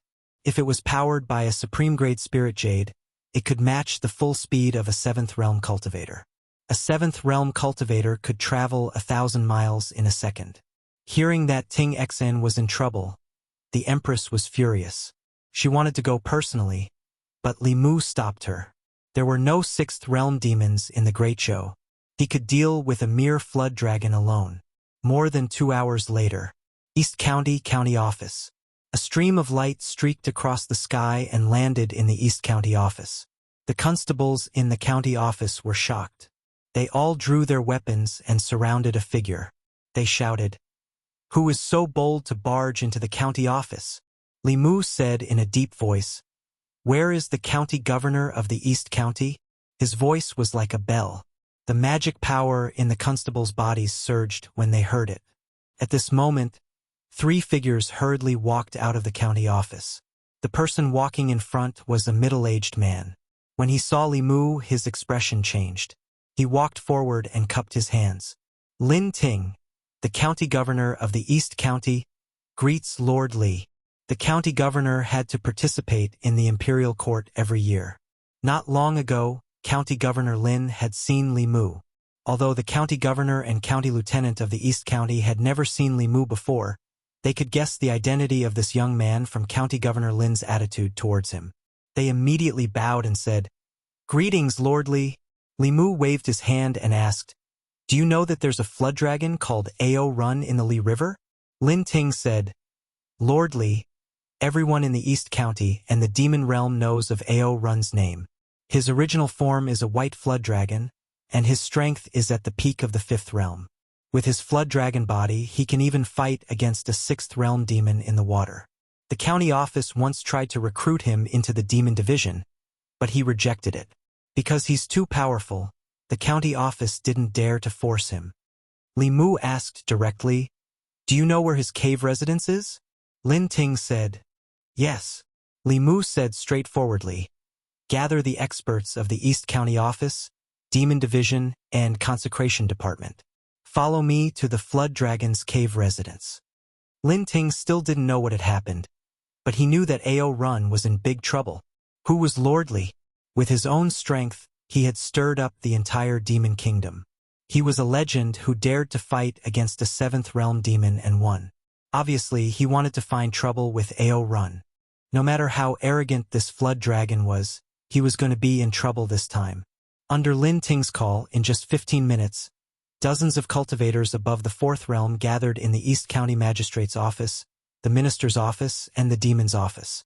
They rushed to the Li River in a mighty manner. In the underwater cave residence at the Li River, Ao Run looked at the 2 beauties standing not far away. Each of his hands was hugging a female demon. The black carp demon drank a cup of fine wine and used her tongue to feed Ao Run. Ao Run's face was filled with enjoyment. Just as he was intoxicated by the service of the female demons beside him, a thunderous voice came from the water above. "Ao Run, get out here." Ao Run spat out a mouthful of wine. The female demons were also shocked. Ao Run's name had spread throughout the East County. Who wasn't afraid of him? In the East County, no one dared to be so presumptuous on the Li River. Hearing this familiar voice, Listening Heart revealed a look of pleasant surprise and shock. They knew that Li Mu would come, but they didn't know that he would come so quickly. It had only been more than 2 hours since they were captured. In more than 2 hours, he had actually crossed thousands of miles from the divine capital to the middle county. Ao Run looked at them and realized the identity of the person who had come. He snorted and said, "It seems that your husband is in the East County. He actually came so quickly. Just wait and see how he will crawl under my feet." Li Mu and dozens of cultivators of the East County floated above the Li River. Suddenly, a figure broke out of the water. Ao Run flew out of the water and was shocked when he saw the formation above the Li River. He looked at the county chief of the East County and said warily, "Lin, what do you want to do?" Although he was confident in his strength, he was not arrogant enough to challenge all the cultivators in the East County. County Chief Lin did not speak. With that lord present, he had no right to speak first. Li Mu looked at the man in white and asked, "You are Ao Run. Where are Ing Xian and Ting Xian?" Ao Run looked at Li Mu and said in surprise, "You are the husband of those 2 beauties?" Li Mu was stunned at first, but he soon realized that it must be Ting Xian's doing. He did not deliberately explain and said coldly, "Let them out." Ao Run twitched the corner of his mouth and said, "Then let's see if you have the ability. Let's have a fight. If you can beat me, I will let them out. If you lose, the 2 beauties will belong to me." He glanced at Lin Ting and the others and calmly said, "If you want to gang up on me with your numbers, I'll take these two beauties and leave. Let's see if I can fly faster or if you can catch up faster." The wind followed the dragon. The speed of the dragon race was second to none. The flood dragon had some bloodline of the real dragon. If he wanted to escape, even a sixth realm human would not be able to catch up with him. Li Mu was not afraid of him in terms of speed, but he did not want to bother. He asked, "How do we compete?" Ao Run puffed out his chest and said, "Don't say that I am bullying you. I will compete with you on the ground. There are no restrictions on magic power and magic treasures. If you win, you can take the beauties away. If you lose, the beauties will belong to me. Everyone here is a witness." Li Mu looked at the flood dragon in front of him. The corner of his mouth curled up slightly. He said, "Okay."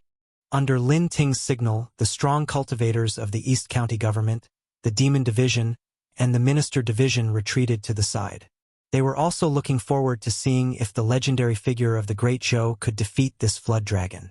On the river surface, Ao Run roared and attacked first.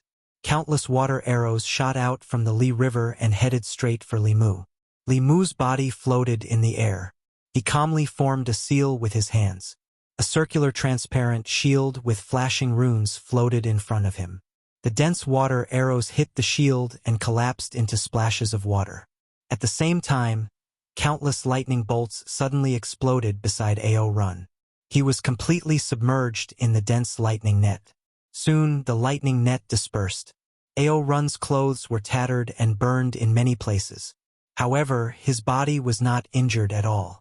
Li Mu thought to himself, the Dragon Clan was indeed the Dragon Clan. Even if it was a flood dragon, its body was probably as strong as a sixth realm monster like the Heavenly Wolf King. It might even be stronger. Such a body was simply the best material for refining corpses. If he could use it to refine corpses, Li Mu immediately suppressed this thought in his heart. He was definitely influenced by Chen Shi and the others. Whenever he saw a strong cultivator, his first reaction was to think of a way to refine their corpses. Ao Run was caught off guard by the lightning. He was in a sorry state. This attack did not cause much damage, but it was extremely humiliating. Seeing himself like a beggar, anger surged in Ao Run's heart. As his hand seals changed, a dark cloud quickly gathered above Li Mu's head. Lin Ting was worried that Li Mu would underestimate Ao Run. He hurriedly warned, "Be careful, Lord Li. This is Ao Run's Call the Wind and Summon the Rain technique. It's very powerful. Do not underestimate it." Above Li Mu's head, bean-sized raindrops were swept up by the wind and fell pitter-patter. Li Mu's body flashed with white light. The immortal robe formed a barrier around him. When the raindrops fell on the barrier, countless dents formed on it. Li Mu's gaze towards Ao Run changed slightly. This Ao Run was indeed something. This immortal robe could withstand a sixth realm attack. It was already very impressive that Ao Run's mystique could create so many dents. If this technique landed directly on Li Mu's body with his current physical strength, he would not be able to withstand it at all. This Call the Wind and Summon the Rain mystique had probably entered the realm of Dao techniques. However, this technique did not last long and the rain soon stopped. Ao Run's face darkened. He gritted his teeth and said, "Damn it! You actually have such a powerful defensive magic treasure." Li Mu's aura suddenly weakened. His face was pale, but he still snorted. He said, "If you can use this mystique a second time, I may not be able to withstand it. But do you have the ability to use it a second time?" Ao Run's eyes flashed. Although this technique consumed a lot of spiritual power, it was not unbearable for him to use it a second or third time. He laughed coldly and said, "You will know soon." As his voice fell, the dark clouds above Li Mu's head gathered again. The wind carried the raindrops down. Li Mu channeled his spiritual power to resist it while feeling the changes in the power of heaven and earth. Unfortunately, that moment was too short. He could only experience it twice. He could not grasp it. He was still a little short. The moment this rain disappeared, Li Mu's body fell a few feet. He forced himself to stop. Ao Run could see that this person was like a lamp without oil. He did not hesitate to use his mystique again. The third rain suddenly fell. The corners of Li Mu's mouth curled up. This time it was finally not bad at all. Ao Run looked forward to seeing that person defeated by him. But just as the raindrops fell, the white light on his body shone brightly. He easily resisted the third attack. Ao Run was stunned for a moment. He said angrily, "You tricked me." He was tricked into using a mystique that consumed a lot of spiritual power 3 times in a row. More than half of the spiritual power in his body had been used up, but the person opposite him was still at his peak. He was already a little uncertain in his heart. However, in the next moment, something that made him even more frightened happened. Above his head, dark clouds suddenly rolled up. The next moment, heavy rain poured down. The raindrops fell on his body, bringing heart-wrenching pain. Ao Run looked at the young man opposite him.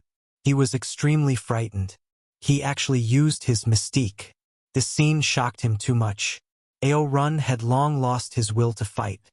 Without hesitation, he dove into the water. Li Mu cast a water-repelling spell and chased after him. However, in the next moment, a white shadow attacked him. Li Mu instinctively dodged, but in the water, his speed was greatly reduced. The flood dragon's tail slammed into his chest. Bang! After a dull thud, Li Mu was sent flying out of the water. His chest was in pain. The blood in his body was in turmoil. He had already suffered light injuries. Lin Ting hurriedly flew over and said, "Lord Li, I forgot to tell you. Do not fight with Ao Run in the water. Our strength is greatly reduced in the water. However, this flood dragon is the king of the water. Even a 6th-level cultivator would find it difficult to gain an advantage in the water." Li Mu looked coldly at the water. He asked, "Ao Run, didn't you say that this competition would be on land?" Under the water, Ao Run's mocking voice sounded. "That was just now. I'm going back on my words now. What can you do to me?" Li Mu asked with a dark face. "Ao, are you a sore loser?" Ao Run provoked. "Come down if you can." Li Mu looked at the calm river surface. He released the bell spirit and had her cover this section of the river. Everyone, including Ao Run, was covered by the bell. Then he turned his head and looked at the people behind him. Draw the water. Chapter 502. Ao Run hid in the underwater cave, and there was endless fear in the depths of his eyes. Summoning the wind and summoning the rain was the magical power of the dragons, and it had never been taught to outsiders. How did this person learn it? What frightened him the most was not that this human knew the magical power of the dragons. His intuition told him that this person had learned it from him.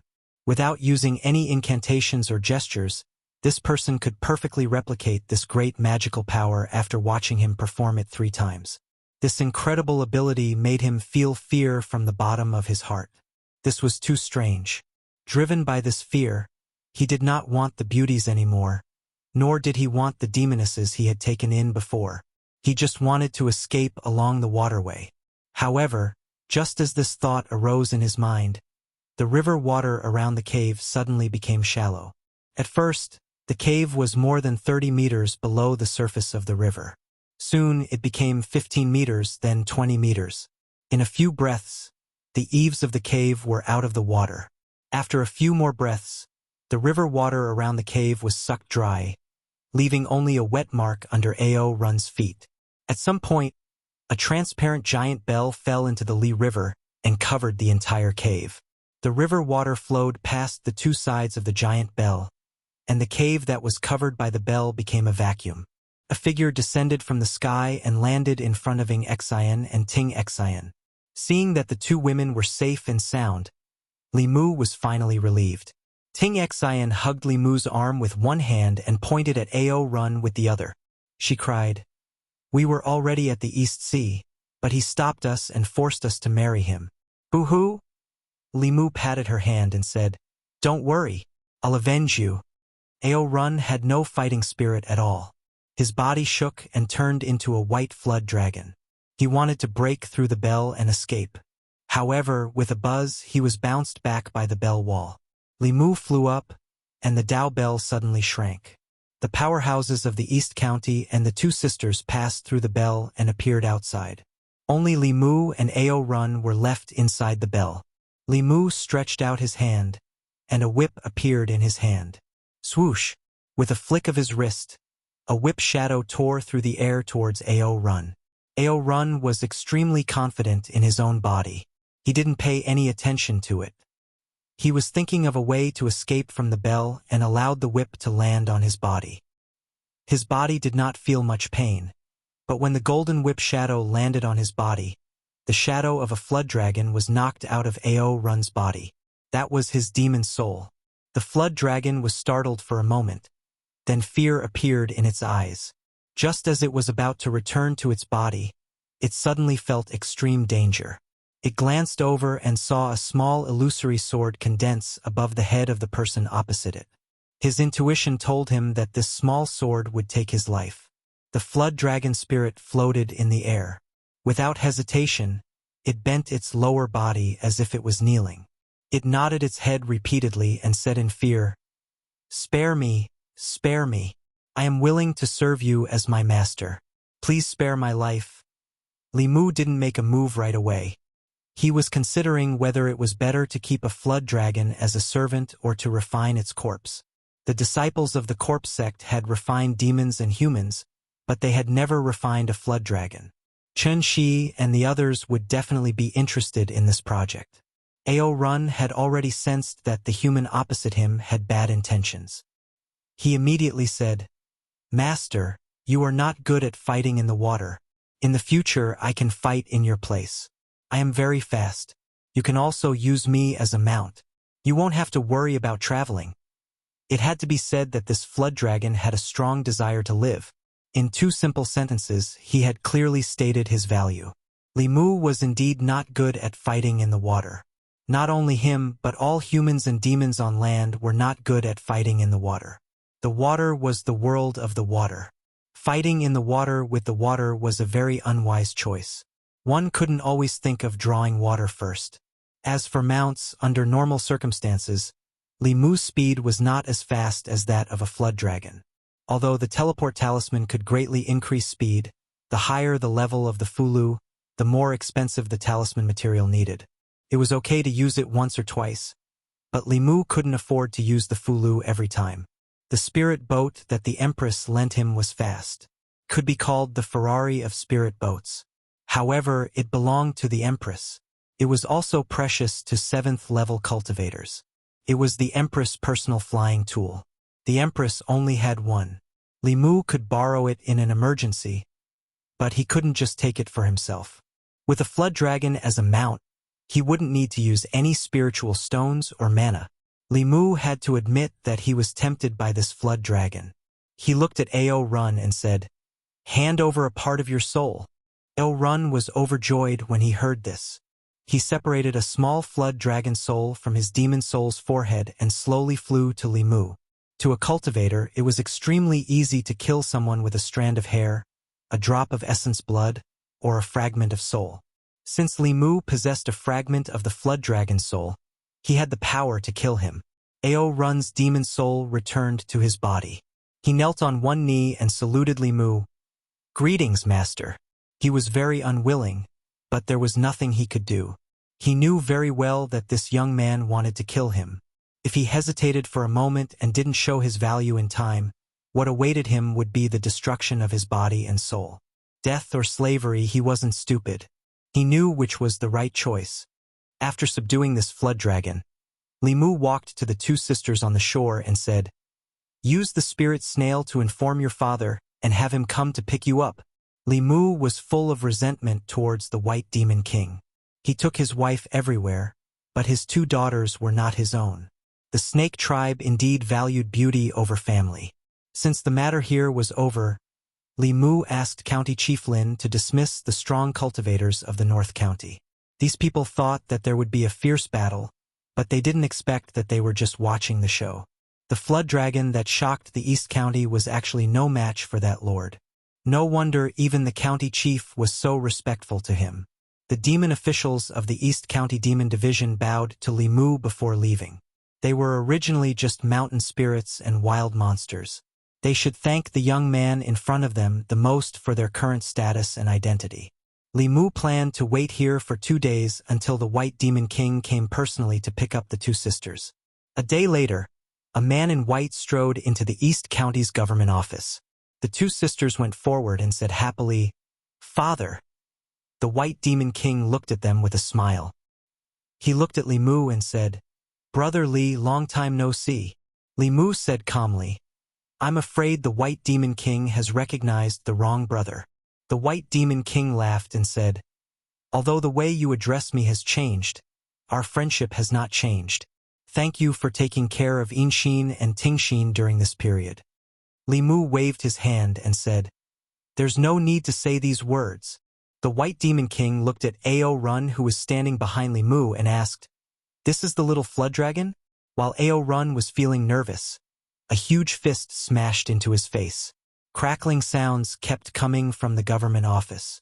From the moment the White Demon King stepped in, Li Mu realized that his cultivation had broken through to the 6th realm. He was originally at the peak of the 5th realm and was not weaker than Chu Jiang of Gojoseon. He must have encountered something in the past 2 years. Ao Run could not fight back at all under the White Demon King's attack. Soon he could only lie on the ground, motionless like a dead pig. The White Demon King kicked him a few more times and said fiercely, "You dare to have crooked thoughts about my daughter. If it was me 2 years ago, I would have skinned you, pulled out your tendons, and made a slingshot to shoot birds." After the White Demon King vented his anger, he smiled at Li Mu and said, "Long time no see. Brother Li, why don't you come to the Eastern Sea with me? Let me take care of you." Li Mu waved his hand and said, "No need. I still have things to do in the divine capital." He had been enjoying the happiness of having a wife. If Tingxin and Inxin were not in trouble, he would not have left the divine capital. Now that the White Demon King was here, he just wanted to go back and cultivate happily with his wives. The White Demon King said regretfully, "If that's the case, I won't force you. In the future, when you come to the Eastern Sea as a guest, just let Inxin and Tingxin know." Li Mu nodded and said, "We'll talk about it in the future." After saying goodbye to the two reluctant sisters, Li Mu stepped on the road back to the divine capital. Before he left, he gave Ao Run some time to say goodbye to the female demons at home. "I'll be back. You have to wait for me. I love you." Li Mu thought that as soon as Ao Run left, the female demons in his cave would scatter like birds and beasts. However, to Li Mu's surprise, the female demons beside the dragon were not hypocritical to him. They didn't seem to have been snatched back by him. When Ao Run left, each and every one of them looked at him with tears in their eyes. Li Mu learned from County Chief Lin that Ao Run was a pervert. It was famous in the Eastern County. Many female demons liked to follow him. Following a dragon was very beneficial to their cultivation. There were many married women among them. Ao Run did not reject any of them. Although this caused quite a bit of conflict, it was at most an ethical problem. Otherwise, the Northern County government would have reported it to the Imperial Court and asked the Department of Worship to send people to quell the chaos. In the sky above the Eastern County, Ao Run transformed into a dragon. Li Mu stood on the dragon's head. He looked down and saw the mountains below quickly retreating. As expected of a dragon, with a level 5 cultivation, his speed was comparable to a level 6 human. A true dragon's flying speed should be even faster. Ao Run carried Li Mu and flew in the sky. He sighed in his heart. To think that he, a demon king, would one day become a human's mount in order to save his life. If the other dragons knew about this, what would they think of him? At a certain moment, he opened his dragon mouth and said in human language, "Master, how did you learn my dragon's superpower?" This was what he still had doubts about. If he knew how to summon the wind and summon the rain, it would be fine. But if he learned it on the spot, it would be too terrifying. He had never heard of anyone who could do such a thing. Li Mu said calmly, "Don't ask what you shouldn't ask." Ao Run immediately shut up and didn't dare to say anything else. Li Mu rode the dragon and swaggered through the sky. Along the way, no matter if it was a human or a demon, they were all shocked when they saw this scene. The dragon clan was rarely seen. Even if it was just a flood dragon, just the aura it emitted was enough to make some low-level monsters lie on the ground and tremble. The sharp-eyed cultivators even noticed that there was a figure standing on the head of the flood dragon. There's actually someone on the dragon's head. Who's riding on the dragon? Could this flood dragon be his mount? It was too far. Although they couldn't see the person's face clearly, everyone's eyes immediately became respectful. Dragons were just born and had the strength of a level 4 human. They were the top race on the continent. What kind of powerhouse could have a dragon as a mount? At this moment, the peerless powerhouse standing on the dragon's head was thinking about a question. If there were more than 3 women in Li Mu's house, there would be tension. There were so many demonesses in Ao Run's house, but they could still get along well. This didn't make sense at all.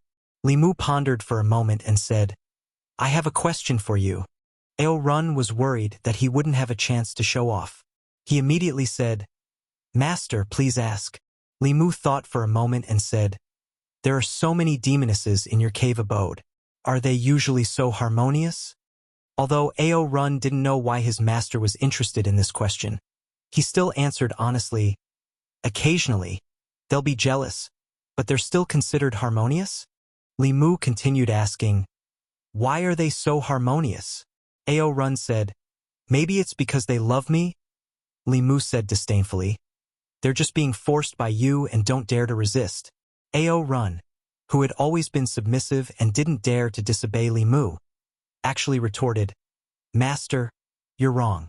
Although I like beauties, I have a bottom line. If they really don't want to follow me, I won't make things difficult for them. I've already let 2 of them go before. Li Mu asked, What about the others? Ao Run said proudly, As for the others, after seeing my overbearing aura, they don't want their husbands anymore. They want to follow me no matter what. If you want to blame someone, you can only blame me for being too charming and deeply attracting them. Li Mu said, That's immoral. Ao Run continued to refute. No, this is the morality of you humans. In the demon race, only the strong are respected. Only the strong are worthy of having more demonesses. Different races had different ideas. Li Mu didn't intend to change Ao Run's mind. But speaking of this topic, Ao Run seemed to be energized. He said disdainfully, To be honest, I look down on some humans. In my cave abode, there are more than a dozen beauties around me all day, and they're all very harmonious. Some humans only have 3 to 5 women at home, and they're jealous of each other everywhere. They're forming cliques and making the atmosphere in their homes foul. Master, don't you think this kind of person is ridiculous? Li Mu stood on his head and said, Stop for a moment. Ao Run stopped and asked, Master, do you have any other orders? Li Mu said indifferently, You're so strong. You must be very unwilling to be my subordinate. I'll give you a chance. Challenge me again. If you win, I'll give you back your freedom. Ao Run shook his head repeatedly. No. I'm willing to be your subordinate. Li Mu said coldly, Cut the crap. Do whatever I tell you to do. Chapter 503. Divine Capital. Li Residence. In the morning, when Li Mu walked out of Li Qing's room, Wan and Xiao Bai had already returned from grocery shopping.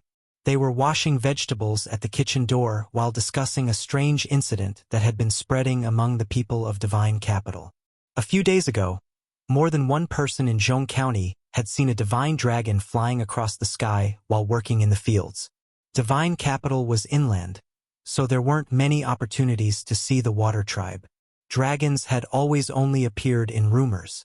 Once the news of a divine dragon appearing in Zhong County spread, it caused widespread discussion among the people. The people had never seen a true dragon before, so naturally, they couldn't tell the difference between a flood dragon and a true dragon. Li Mu didn't bring the flood dragon back to Divine Capital. Instead, he placed it in a river in Zhong County so that it could cultivate and wait for Li Mu's orders. For the peace of the place, Li Mu also set 2 rules for it. First, it wasn't allowed to appear in front of people and disturb the people. Second, in the next 10 years, it could only solve its physiological problems with its hands. It wasn't allowed to seduce married women, nor was it allowed to abduct ignorant women. Whether it was a human or a demon, Li Mu would cut off its tools if he was caught. After 10 years, Li Mu would have reached Realm 6 and wouldn't need the Flood Dragon anymore. He could set it free. Today was the day that Phantom Princess and the others returned to the Yao Nation. Li Mu personally led the officials of Honglu Temple to send them out of the city. Phantom Princess originally wanted Li Mu to escort her back to Thousand Fox Nation, but Li Mu heartlessly refused. Although her identity was very special, and the Yao Nation and Diabolism saw her as a thorn in their side, the Queen of Thousand Fox Nation today was no longer the Phantom Princess of the past. Li Mu had given her almost all the wealth that he had inherited from Emperor Bai. Now, even if she fought with the Empress, she might not be at a disadvantage. She didn't need anyone to protect her. This trip to Divine Capital was a huge blow to Phantom Princess. If she didn't leave Qinhu Kingdom, she wouldn't be able to imagine the difference between the Queen of Qinhu Kingdom and the Empress of Great Zhou. Compared to the Divine Capital of Great Zhou, her Qinhu city was at most a barren mountain village. Unless she could unify the Yao Nation, become the Queen of the 10,000 Demons, and raise her cultivation to the 7th level, then she would have the qualifications to be on equal footing with Zhou Yi. At the city gate, Illusion Princess looked at the flying ship floating in the air and said to Li Mu, "I'm leaving." Li Mu's face lit up with joy. He quickly said, "Goodbye." When she was in Shindu, she was trying her best to sow discord between him and the Empress in front of Lu Hanyan. Once she left, Li Mu's family would at least be more harmonious. Li Mu had been looking forward to this for a long time. Phantom Princess caught the smile on his face and snorted, "Are you happy that I'm leaving?" Li Mu waved his hand and said, "Of course not, ha ha ha." Seeing the flying ship turn into a stream of light and fly away, Li Mu rubbed his waist, which was still aching, and returned to the palace to report. In Chang'e Palace, Zhou Yi hugged Zhongling and asked calmly, "Did that fox leave?" Li Mu, "Yes." Zhou Yi pressed her face against Zhongling's face and said with a smile, "Linger, Mother will take you to a fun place." The little girl said, "Daddy will go too." Li Mu followed behind the mother and daughter and walked out of Chang'e Palace. Perhaps the Empress had really reached the age of being a mother. She doted on Zhongling so much that even Li Mu felt that he had been left out. However, he didn't need to be jealous of his own daughter. He enjoyed the feeling of a happy family of 3. When he was free in the future, he would have 2 more children with Lu Hanyan and Li Qing. Then his life would be complete. In the palace, the officials and palace maids were already used to this scene. Everyone knew that Lord Li's daughter had taken Her Majesty as her godmother. Her Majesty doted on her very much and often summoned her to the palace. She ordered the imperial chefs to make all kinds of delicious food for her and took her to play in the palace. Everyone in the palace already knew this cute little girl. As for where Lord Li's daughter came from, there were many different opinions. Some said that he had her with Madame Li when he was young, and it was only now that it was made public. Others said that she was the child of Lord Li and the Demon Kingdom Queen and was only recently sent back. The officials with some cultivation could naturally see that Lord Li's daughter wasn't human, nor was she a demon. She was a spirit, and it was very likely that she was the child of Lord Li and a ghost. It wasn't strange for something like this to happen to him. Everyone knew that Lord Li was neither friend nor foe. He was upright and plain-spoken, and devoted to the people and the country. However, he was lustful and surrounded by beauties.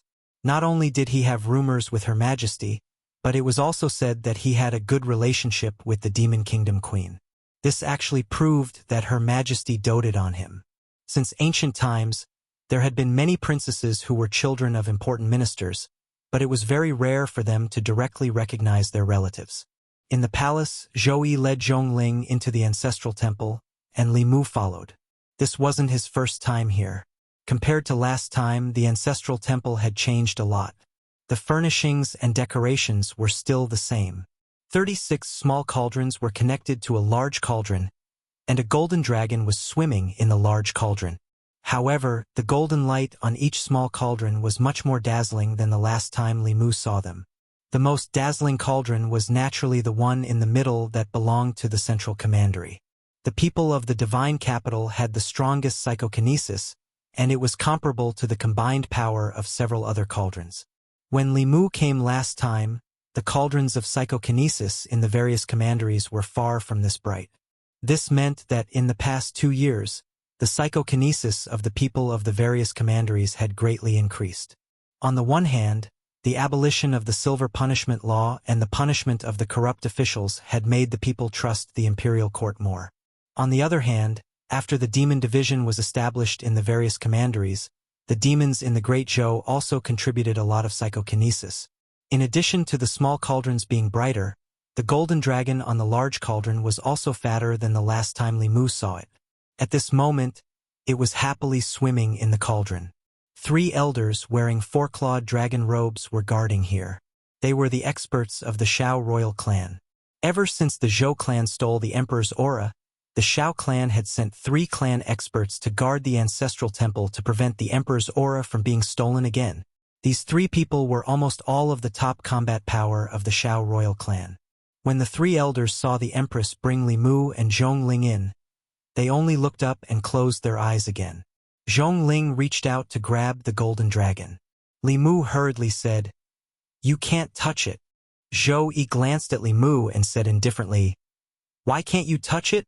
She looked at the golden dragon and said, "Come here." The golden dragon trembled as it flew over. Zhongling caught it and played with it. It was originally a formless object, but Zhongling was also a spiritual body. She easily caught it in her hand and played with it wantonly. Zhongling played with the spirit of psychokinesis for a while and lost interest. Although they were both spiritual bodies, she relied on the origin power of heaven and earth. This dragon was condensed from psychokinesis and could not be absorbed by her for cultivation. So, she quickly let go of the dragon. After the golden dragon regained its freedom, it immediately entered the cauldron and did not dare to poke its head out. Zhongling clearly did not know that this was the most important place in the Great Zhou. She only felt that this place was claustrophobic and boring. Soon she made a fuss about leaving. After the family of 3 left, the ancestral temple regained its silence. 2 of the 3 people sitting cross-legged in the corner cultivating with their eyes closed slowly opened their eyes. The elder on the left frowned slightly and muttered, "What does she mean by this? Why did she suddenly adopt a daughter?" The elder on the right said indifferently, "What's there to guess? As long as she doesn't pass the throne to the Zhou family, whatever she does has nothing to do with us. Watch this emperor's qi carefully. According to the current rate of psychokinesis gathering, this new emperor's qi will mature in 5 years or 10 years. At that time, as long as we get ahead of the Zhou family, we can settle the situation in one fell swoop." After he finished speaking, his eyes were filled with emotion. He said, "She has only been on the throne for 5 years. Who would have thought that in the history of the Great Zhou, the emperor who condensed emperor's qi the fastest was actually her?" The elder on the left glanced at him and asked in return, "Isn't this a big deal? Why don't you think about how she got the throne? If she gave this emperor's qi to her adopted daughter, what can we do?" The elder on the right shook his head and said, "That's impossible. You also know that the girl is just a spiritual body. Her origins are unknown. She can't accept the emperor's qi. The officials and the people of the Great Zhou will not accept her as the emperor. If Zhou Yi really wants to do that, the 4 great academies will not sit by and do nothing." The elder on the left looked at him and said indifferently, "That girl is impossible, but what about the others? What if she likes this feeling and decides to give birth to one herself? At that time, will the people still object? Will the 4 great academies still object?" As soon as he said this, even the elder in the middle who had his eyes closed all this time suddenly opened his eyes. In these 2 years, the situation in the divine capital had undergone earth-shaking changes. The old and new parties that had once controlled the entire imperial court had long lost most of their right to speak in the imperial court. Many officials, led by Zhang Chun, had begun to stand firmly on the empress side. 2 years ago, the 4 great academies had clearly supported the old and new parties. In these 2 years, their attitudes had become more and more unpredictable. The reason was that previously, everyone had thought that the Great Zhou would be destroyed by a female emperor. However, the reality was the opposite. The Great Zhou was now the strongest and most united in the past 50 years. The four great academies no longer had a reason to interfere with the Empress's selection of an heir.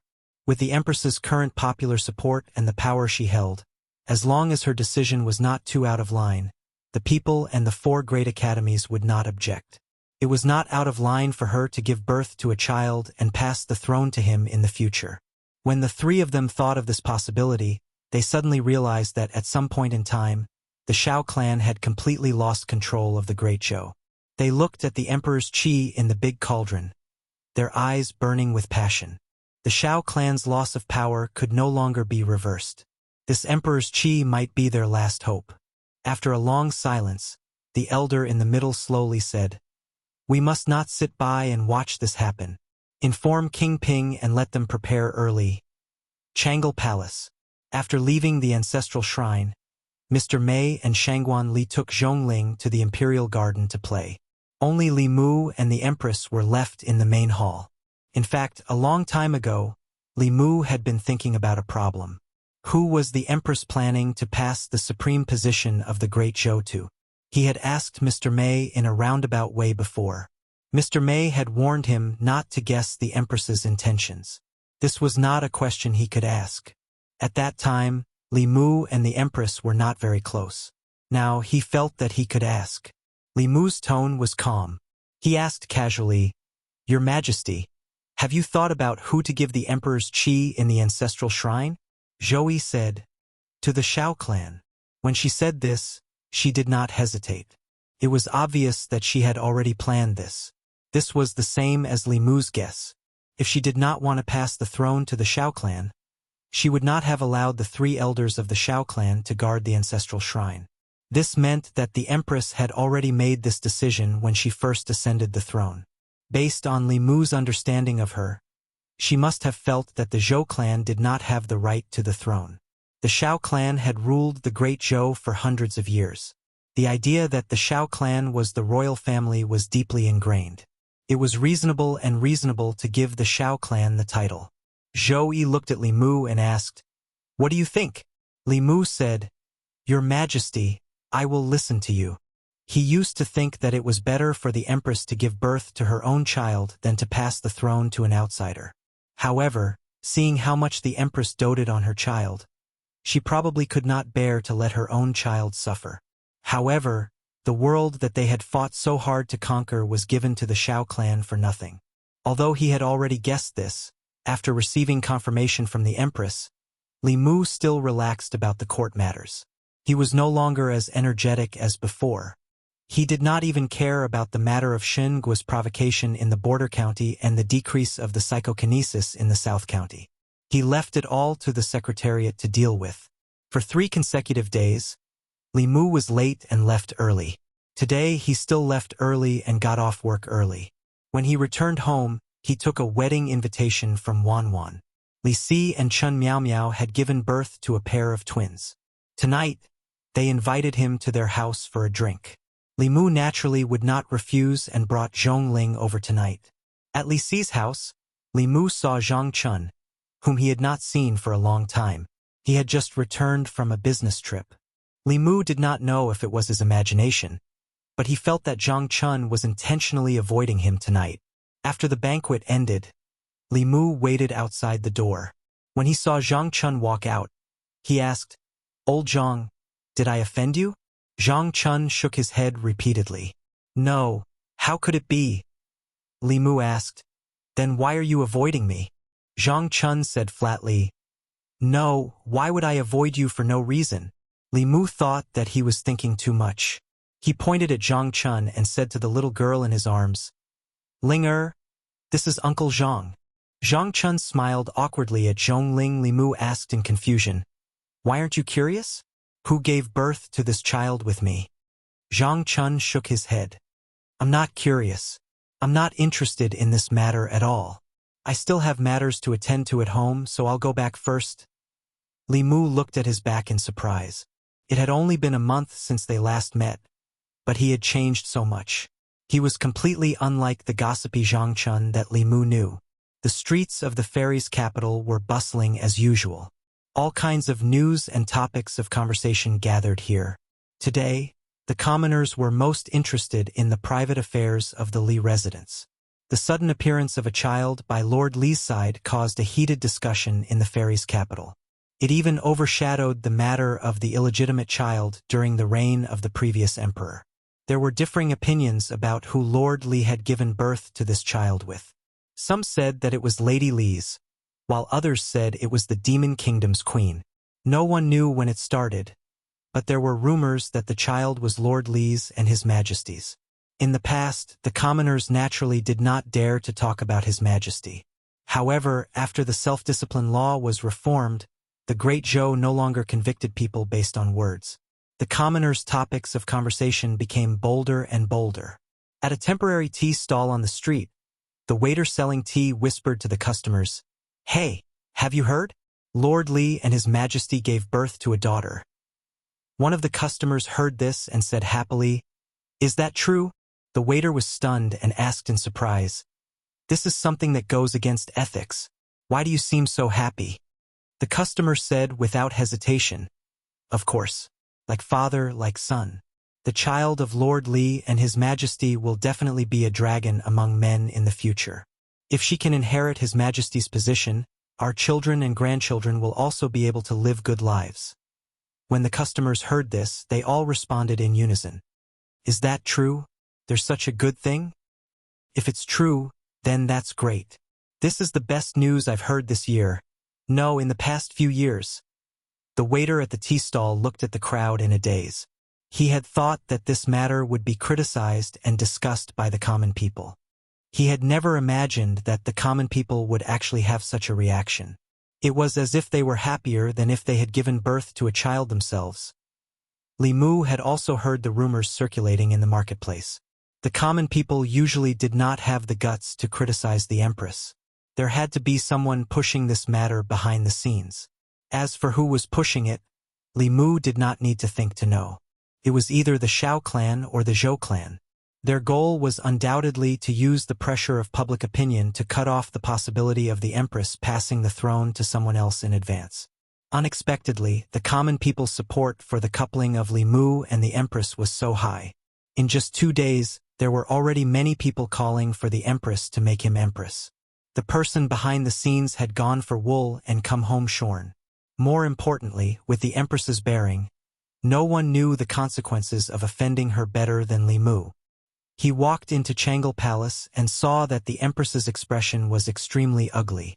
Zhou saw Li Mu walk in and said in a low voice, "I've changed my mind." Li Mu was puzzled. "Changed your mind about what?" Zhou said coldly, "I don't want to give that imperial aura to the Shao clan anymore."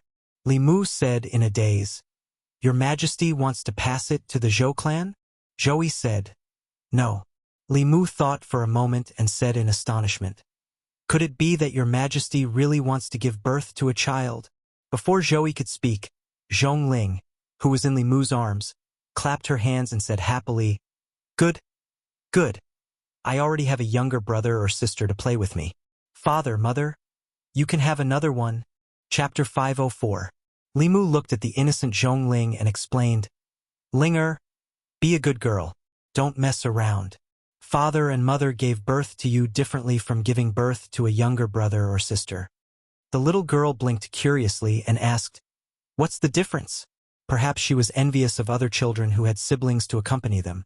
But how was Li Mu supposed to explain to her that she was actually born from heaven and earth and not the product of his and the empress's hard work? Zhongling's intelligence grew very quickly, but she obviously couldn't understand this. Li Mu and the empress looked at each other. Li Mu looked embarrassed. The empress held Zhongling's face and smiled. "Linger, don't worry. You will have a younger brother or sister in the future." After receiving the empress's promise, Zhongling happily ran off to play. In Chang'e Palace, Li Mu saw the empress looking at him. He said decisively, "Your Majesty, please give up on this idea. My wife and I have no plans to have children." Li Mu, Lu Hanyan, and Li Qing would be busy with political affairs in the next few years. Even if they had children, they wouldn't have much time to accompany them. This wasn't good for the child's growth. so they planned to have another child in a few years. Zhong Ling's appearance was at most an accident. Zhou Yi glanced at Li Mu indifferently. Ling is my daughter. Why should another woman give birth to her younger brother or sister? Li Mu thought for a moment and asked, Does your majesty want to have one yourself? Zhou Yi asked, Are you willing to watch as the world that you and I worked so hard to build is given to someone else? Li Mu didn't hesitate and said decisively, No. He had spent a lot of effort to build the great Zhou to what it was today. How could he be willing to give it to someone else? Everyone in Xindu knew what kind of people the Shao clan was. If this world fell into their hands again, the foundation that Li Mu had built for the Empress over the past few years would be completely destroyed by them. The geographical location of Great Zhou wasn't considered good. To the east were the water tribes, to the south were the various countries with evil intentions, to the west was Yudu with evil intentions, and to the north was the demon country eyeing them covetously. There were threats in all directions, and once Great Zhou was defeated to a certain extent, the four barbarians would definitely rise up and attack. This was also an important reason why the central dynasty of Zhou province never lasted long. There were strong enemies spying on all sides. Once there were 3 generations of incapable rulers, the neighbors would not give the central imperial court a chance. When external pressure began to be exerted, the already loose internal structure would be easily crushed. The key question was, if the Empress wanted to have a child herself, how would she do it and with whom? Considering the voices of the masses, this candidate would naturally be Li Mu. However, this wasn't in Li Mu's life plans. Zhou Yi looked at him and said, The great Zhou being where it is today is mostly due to your efforts. Who the Emperor's aura is given to is not only my business, but also yours. Li Mu didn't know what she was thinking, so he could only say, Your subject will listen to everything your majesty says. Zhou Yi thought deeply for a moment and said, I plan to give it to our child. Li Mu shook his head and said, Your majesty also knows about Ling Er's identity. Not only the court officials, but even the people won't be able to accept that the Emperor of Great Zhou isn't human. This will cause the Great Zhou to lose the foundation of the people's hearts. Although Li Mu thought that he had gained the recognition of the people, it didn't mean that he could do whatever he wanted in Great Zhou. This was a place that had been ruled by humans since ancient times. It was absolutely impossible for a foreign race to rule over it. Zhou Yi glanced at him and said indifferently, I'm not talking about Ling Er. Li Mu was even more confused and asked, Other than Ling Er, do we have other children? Zhou Yi said, Not now. But that doesn't mean we won't have any in the future. Li Mu stared at the Empress in a daze, hundreds of thoughts flashing through his mind. Was this a hint? No, this was no longer a hint. This was a blatant declaration, and it couldn't even be considered a declaration. This was a confession. The Empress finally couldn't help but reveal her feelings to him. Zhou Yi continued, As long as we take your bloodline and merge it with mine, we can have a child with both of our bloodlines. This way, I won't have to pass the throne to an outsider, and Ling Er will have a younger brother or sister. Li Mu suddenly understood and said, So that's what your majesty means. Zhou Yi looked at him and asked in return, What do you think it means? Do you want to be my empress? Li Mu didn't obey the Empress this time. He shook his head and said, Your Majesty, I can't accept this method. I hope that my child will be like all the other children in the world, born from his mother's 10 months of pregnancy, and not through this method. If he asks us the same question as Ling Er in the future, how should we answer? Zhou Yi's chest heaved up and down. After taking a deep breath, she said, You're blaming me. Do you think I don't want to? If you appeared earlier, if you were more determined and not fascinated by other people's beauty, how could things be like this? She flung her sleeves and said angrily, Mei Wei, Ali, accompany me to the Imperial Garden to relax. Mr. Mei and Shangguan Li had just walked in with Zhongling when they walked out with the Empress. The little girl walked to Li Mu's side and tugged at his sleeve. She whispered, Father, Mother is angry. Go and comfort her. Li Mu could hear the strong resentment in the Empress's words. But everything had to be first come, first served. If he was late, he would be late forever. If he had met the Empress first, then he would have been second only to one person in the Great Zhou. He would have been the father of the world and respected by all the people. But he had met Lu Hanyan and Li Qing first, so he was destined to be unable to enter the harem. If Li Mu was given another chance, he still wouldn't change his choice. He squatted down and held the little girl's face. He said, "Your mother is still angry with me. Go and comfort her for me." Zhongling nodded seriously and chased in the direction of the imperial garden. The court had just ended, but Li Mu had no interest in going to the secretariat. After walking out of Changle Palace, he left the palace directly. However, just as he walked out of the palace gate, a figure blocked his way. Li Mu looked at the middle-aged man in front of him and raised his eyebrows. He asked, "Your Highness King Ping, what's the matter?" King Ping glanced at him and said calmly, "Don't think that you can do whatever you want just because you're handsome. No matter what the surname of the Great Zhou's royal family is, it won't be Li." Li Mu looked at King Ping and asked, "Were you the ones who spread the rumors in Fairy's capital?" King Ping didn't answer directly. He said coldly, "Stealing the country won't happen a second time in the Great Zhou. If the Shao family behaved themselves, the Empress would still belong to them when the Emperor's qi condensed in 10 years or 5 years. They would win the many years of battle with the Zhou family without a fight. However, the premise was that they didn't provoke the Empress." Li Mu sighed softly. He looked at King Ping and asked, "Do you know how pigs die?" King Ping frowned. "What do you mean?" Li Mu couldn't be bothered to answer him and left directly. Although King Ping didn't like Li Mu, it was undeniable that he was very resourceful. This kind of person wouldn't throw such a question at him for no reason. There must be a deeper meaning behind it. One person's ability was limited. For this reason, he gathered the core members of the Shao family and discussed it together. Did Li Mu say this? There's no head or tail. How do we explain it?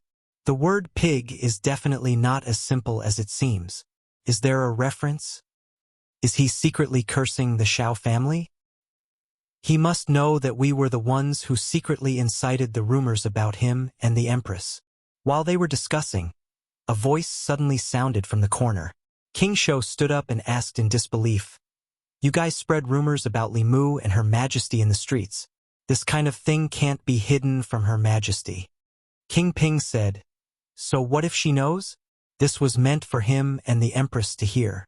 They're neither emperors nor subjects. Aren't they afraid of being criticized by the world? If they really give birth to a child, the Great Zhou will be laughed at for thousands of years. King Ding said regretfully, "It's a pity that those ignorant people are mostly in favor of this." King Shou sat back down and covered his face with both hands. He didn't know what to say. After a long while, his voice came from between his fingers. If there's an answer to this question, then the pigs must have died of stupidity. They were so stupid that they threw away the cooked duck. King Ping frowned and asked, "What do you mean?" King Shou leaned back in his chair and said tiredly, "It's obvious that the Empress has no intention of taking the throne. Since she took the throne, she put Li Mu in an important position to fend off foreign forces and unite the people. She planned to leave as soon as possible after condensing the Emperor's qi. She allowed the 3 uncles to stay in the ancestral temple because she wanted to return the throne to the Shao family. Why do you have to do it again? What do you know?" King Ping glared at him and said, "The Zhou family spent hundreds of years to successfully steal the country. How can she return the throne so easily? I think she wants to give birth to a child herself and change the surname of the Great Zhou's royal family. If she really wanted to pass the throne to the Shao family, she wouldn't change her mind because of such a small matter. That depends on whether Her Majesty is generous or petty.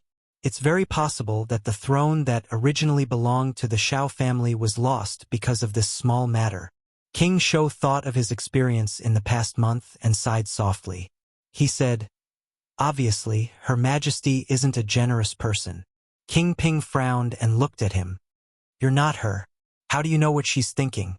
King Shou covered his face again and said, "I don't know. I'm just talking nonsense.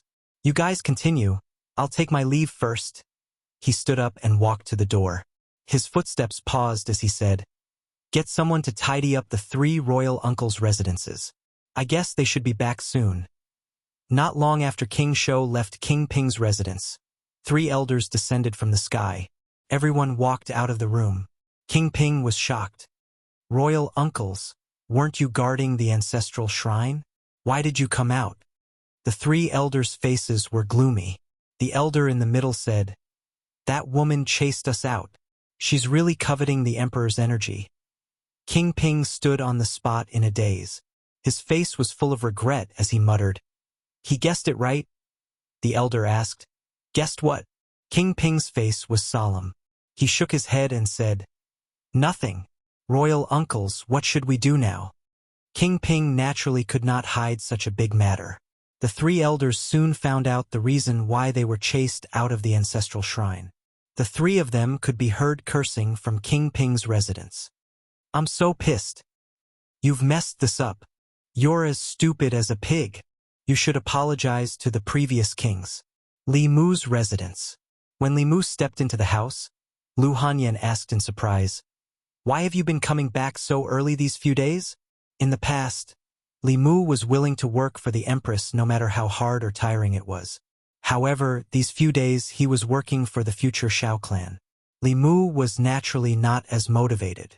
He took out the 2 bouquets of flowers he bought on the street from his back. He passed one to Lu Hanyan and the other to Li Qing. He smiled and said, "Nothing is more important than accompanying you two." Lu Hanyan and Li Qing should have returned to the sect a long time ago. Although the reason why the peak masters could advance to the 6th realm so early was related to their talent and the sect's resources, the most important thing was still their hard work in cultivation. Li Mu used all kinds of excuses to force them to stay. He could not let them stay at home while he stayed in the palace all day. He held the 2 girls' hands and said, "I'll take a long leave from Her Majesty later. I won't go out every day." Although the 2 girls were happy to hear this, Lu Hanyan, who liked to let her imagination run wild, thought of a fact. She couldn't help but become melancholic again. She said melancholically, "Although we can be together now, in 100 years, whether it's me, Sister Qing, Xiao Bai, or Wan Wan, we won't be able to accompany you anymore. Why don't you find someone who is more powerful and talented than us? Someone who can accompany you for the rest of your life." Women were really strange creatures. She was clearly only in her 20s, in the most beautiful years of her life, but in her heart, she was thinking about things 100 years later. Li Mu pretended to be thinking. After thinking for a long time, he said, "Why do I have to find someone who is more powerful and talented than you two? When the time comes, I can still choose a young and beautiful girl who is 17 or 18 years old." Lu Hanyan was stunned. Then, her slender hand rested on Li Mu's waist. Gritting her teeth, she said, "I'll let you be young and beautiful. I'll let you be young and beautiful." Li Mu held her restless hand and said, "If I don't find someone young and beautiful in such a short time, where do you want me to find someone who is more powerful and talented than you two, and who is also willing to be with me?" In the courtyard of the Li residence, there was a fluctuation in the space. Zhou appeared with Zhongling in her arms. She put Zhongling down and prepared to return to the palace. She looked around and saw that everyone was looking at her. She asked faintly, "Why are you all looking at me?"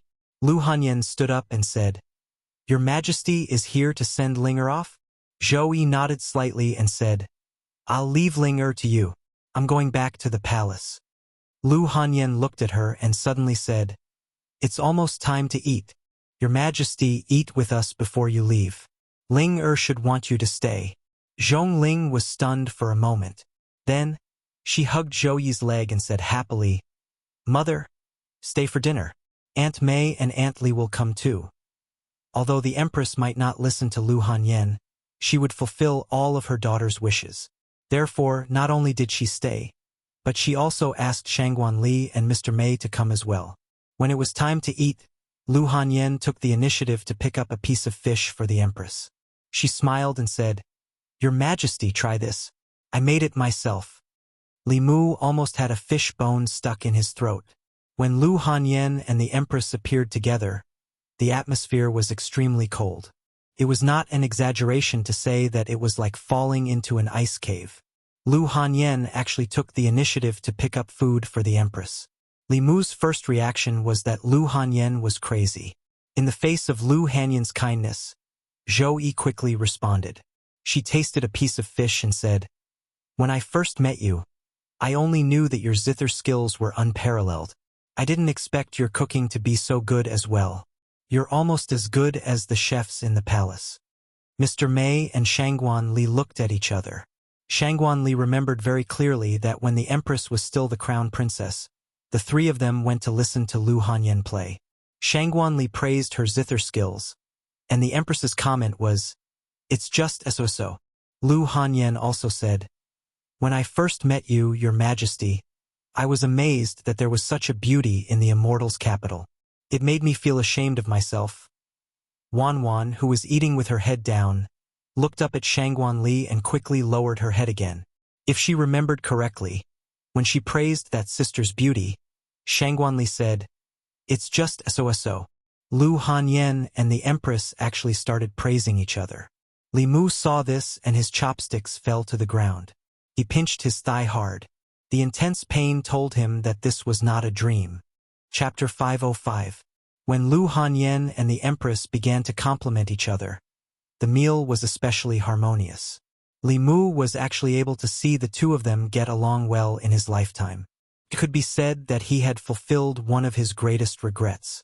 Lu Hanyan took the initiative to befriend the Empress, and because of Zhongling, the Empress came to the house more frequently. From once every 3 days, once every 2 days, to twice a day now. Li Mu didn't go to the secretariat these 2 days. He only went to the Department of Consecration to inspect. Feeling an aura outside the door, Li Mu walked to the door and opened it. Ao Run stood at the door with his head lowered. He respectfully said, "Master." Li Mu asked indifferently, "Is it done?" Ao Run immediately said, "Master, the one causing trouble in the river is a green fish demon.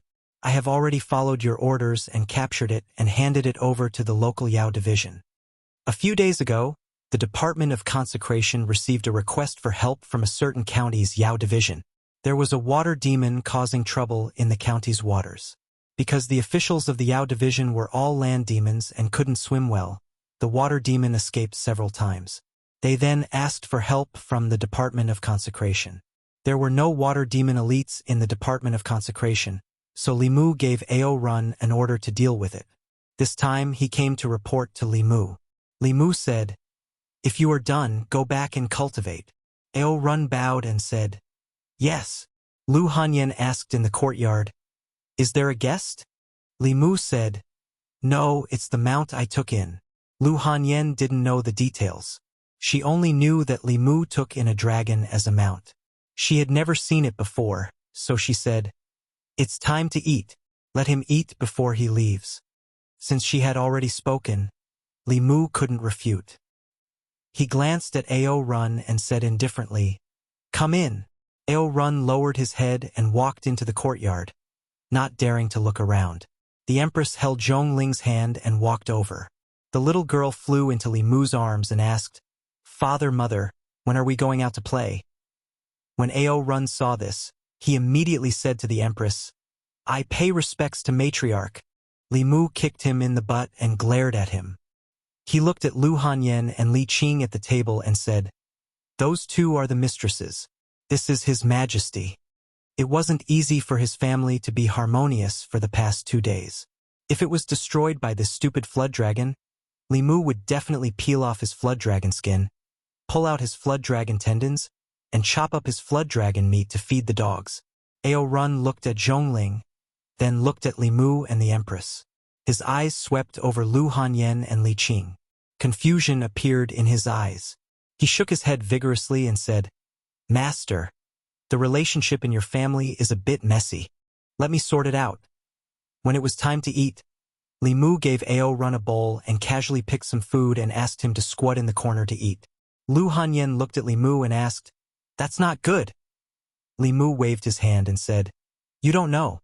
He looks like a dog, but he's actually not a good person. In the demon realm, he goes around seducing married women. After that, he shows off in front of their husbands. He has more than a dozen wives and concubines at home, but he's still dishonest all day long." Taking a bite of rice, Ao Run tried to defend himself. Master, I've said it before, in our demon realm, strength is everything. Even if someone steals their wife, they can only blame themselves for being too weak. Besides, they're willing to follow me. I didn't force them. In fact, I look down on some humans the most. They're obviously very strong, but they don't even dare to steal the person they like. What's the point of cultivating then? As for their husbands, they're not strong enough to take care of their wives, so they can only blame themselves for being too weak. Li Mu suddenly stood up and grabbed the back of Ao Run's neck.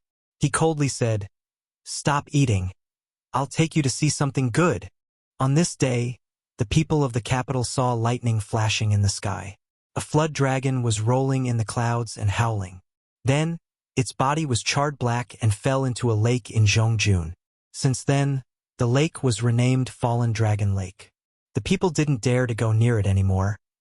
When Li Mu returned home, Lu Hanyan and the Empress were chatting happily as if nothing had happened. This is actually very strange. After all, although they've met before, they've only spoken less than 5 sentences in total. The Empress has her pride. She won't easily lower herself. Lu Hanyan also has Lu Hanyan's pride. If she doesn't like someone, no matter how noble their status is, she will absolutely ignore them. However, she was the one who took the initiative. Although Lu Hanyan didn't say it explicitly, how could Li Mu not know what it means? With her arrogant personality, she's willing to take the initiative to flatter the Empress. As a wife, she's already thinking about Li Mu in 100 years. Combined with what she said to Li Mu just now, it's obvious that in her eyes, the Empress is more talented than them and has a longer lifespan. She's the best candidate to be with Li Mu until his lifespan ends. After the Empress returned to the palace, Lu Hanyan glanced at Li Mu. After spending so much time together, Li Mu already understood the meaning of her gaze and action. He followed her into the room. Lu Hanyan sat on the edge of the bed and patted the side of her body. Li Mu walked over and sat beside her. Lu Hanyan asked, "Can you tell what Her Majesty thinks of you?"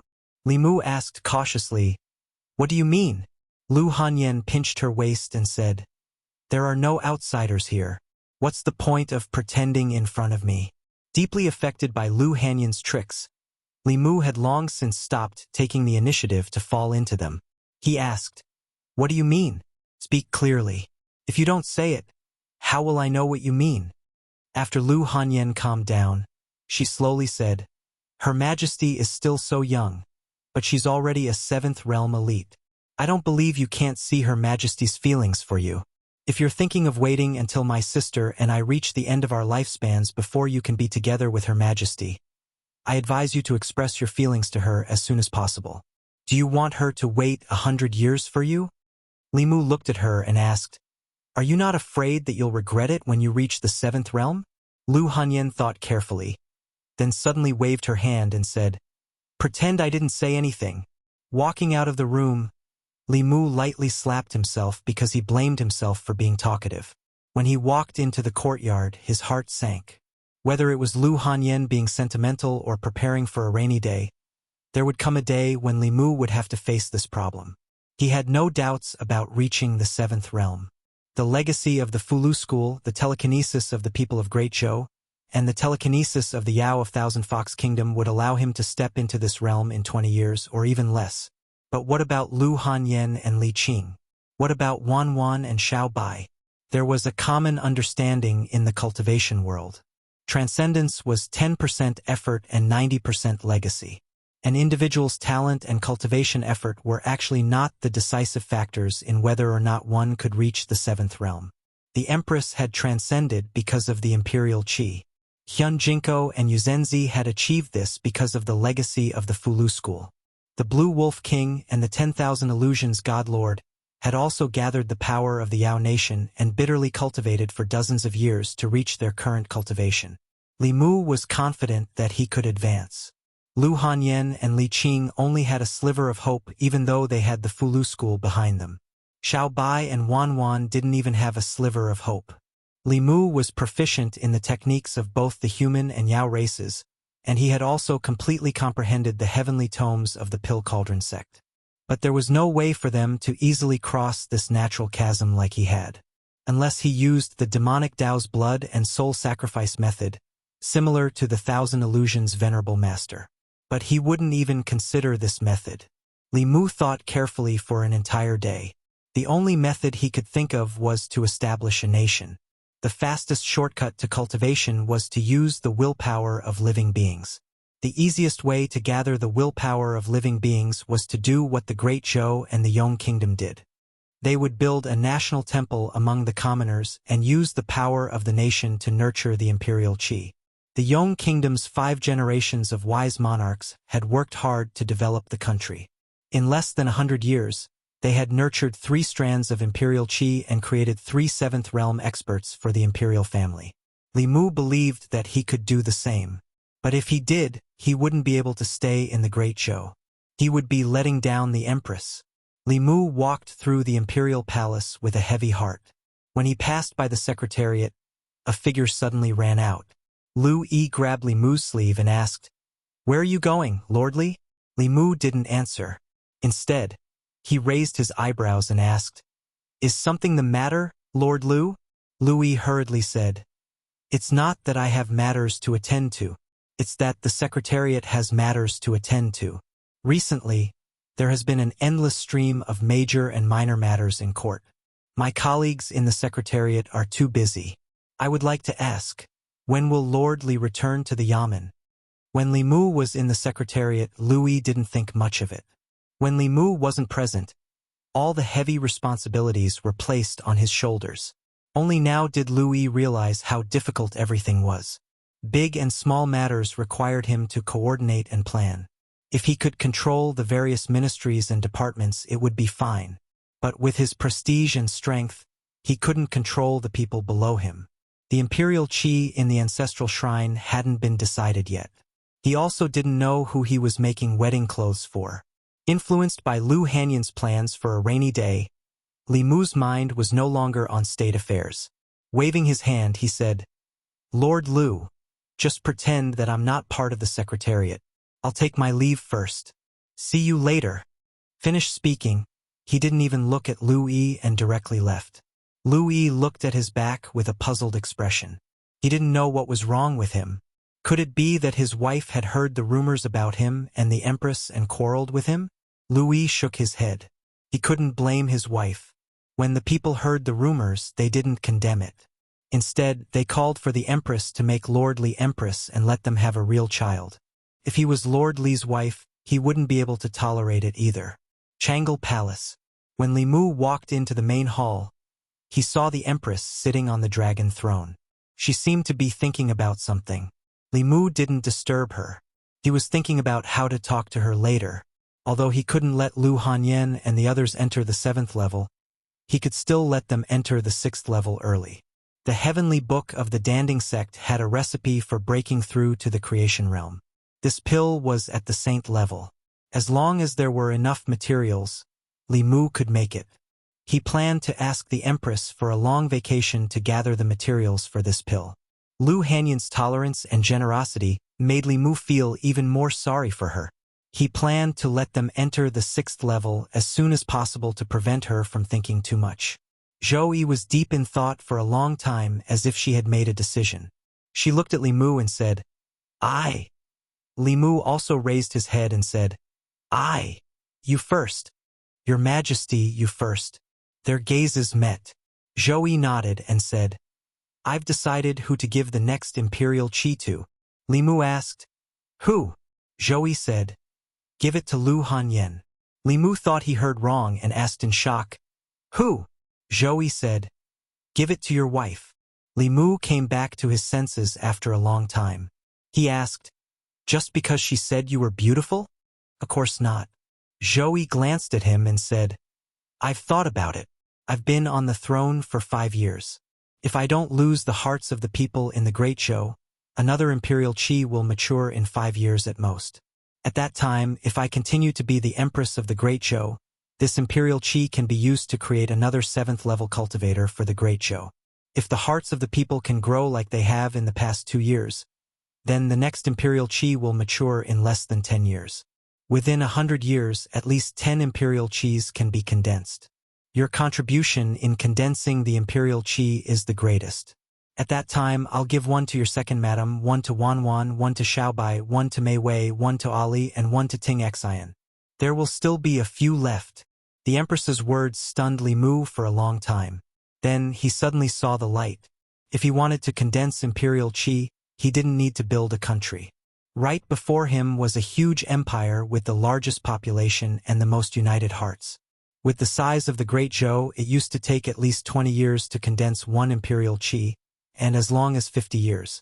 If a wise ruler, the time would be shortened, and if a fatuous one, the time would be extended. Li Mu was confident that he could shorten the time needed to condense imperial qi to less than 10 years. As long as the Great Zhou was in the hands of the Empress, she had the absolute right to decide what to do with the imperial qi. The Empress was still the same Empress. If others treated her well, she would return the favor tenfold. Lu Hanyan had only given her a piece of fish and praised her for her beauty, and the Empress had directly gifted her with an imperial aura. This was probably the most expensive fish in history. With this, Li Mu's greatest wish was fulfilled. The advancement of imperial qi was the power of the entire country. With the millions of people in the Great Zhou, wouldn't it be easy to create a 7th-level cultivator in 10 years? The 7th-level cultivator created this way would be as powerful as the Empress. In front of them, the Blue Wolf King and Heaven Lord of Illusions would be like clay chickens and pottery dogs. This was a good thing for everyone except the Empress. She could have left this cage very soon and gone to a place where no one could find her to grow flowers and plants. Now she would be trapped here for the rest of her life. She would be the one suffering, and Li Mu would be the one benefiting. Zhou Yi looked at Li Mu and asked, "What do you think?" Li Mu was silent for a moment and asked, "Your Majesty, are you really willing to stay in the Immortals' capital for the rest of your life?" Zhou Yi said calmly, "That depends on you. If you don't help me, I don't want to be the Empress for even a day. If you help me, so what if I'm the Empress for the rest of my life?" Li Mu puffed out his chest and said seriously, "I'm willing to go through fire and water for your Majesty. I won't hesitate to die for you." Zhou Yi glanced at him and said, "I don't need you to go through fire and water. Just help me look at the memorials every day and deal with the affairs of the state." Li Mu took a deep breath and looked up into her eyes. He said, "Thank you, Your Majesty." Zhou Yi asked, "What did you want to say just now?" Li Mu didn't say anything. He just stretched out his arms and hugged the Empress tightly. Zhou Yi's face turned red. Her hands hung in the air behind Li Mu's back. She didn't know what to do. Li Mu quickly let go of her. He turned around and strode out of Changle Palace. Imperial Secretariat.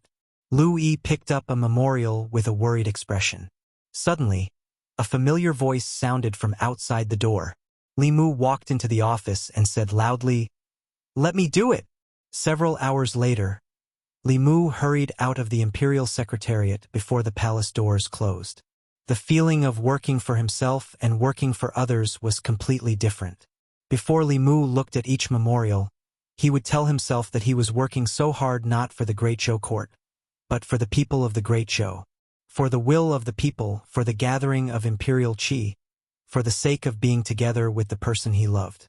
This way, not only would he not feel annoyed, he would even want to look at a few more memorials. When he returned home, the light in Li Qing's room had already been extinguished. However, the light in Lu Hanyan's room was still lit. Li Mu pushed open the door and walked in. He found that Li Qing was also in Lu Hanyan's room. Li Mu looked at them and said, "It's good that you're all not asleep. I have something important to tell you. Among the cultivators in the world, the most relaxed were the imperial families of the various countries. They did not need to cultivate at all.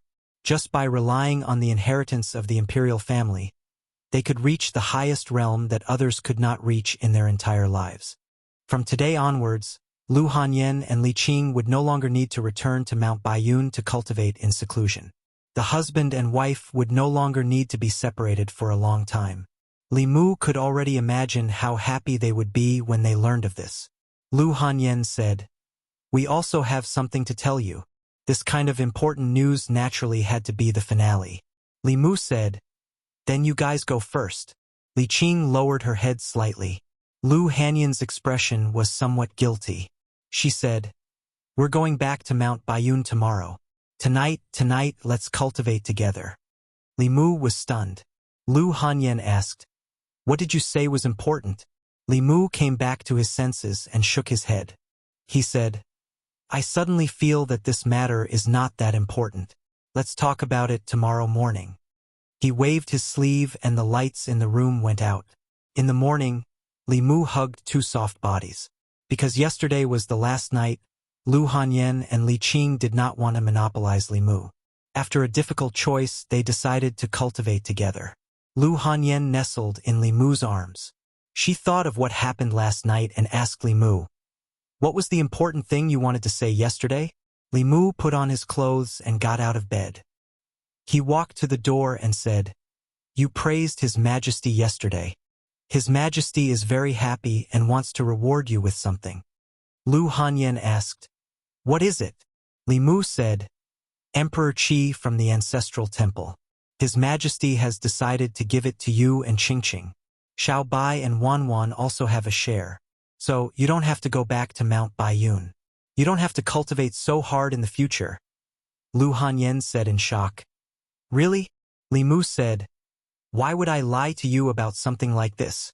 Lu Hanyan and Li Qing looked at each other. In the next moment, two pillows flew from the bed toward Li Mu. Li Mu walked out of the room first. The pillows flew back to the bed. Lu Hanyan's face turned red. Li Qing buried her entire body in the blanket. Chapter 506. After discovering that the three members of the previous generation of the Shao family had been expelled from the ancestral temple, Li Mu knew that the Empress was serious. Therefore, in the long days to come, Li Mu needed to do one thing.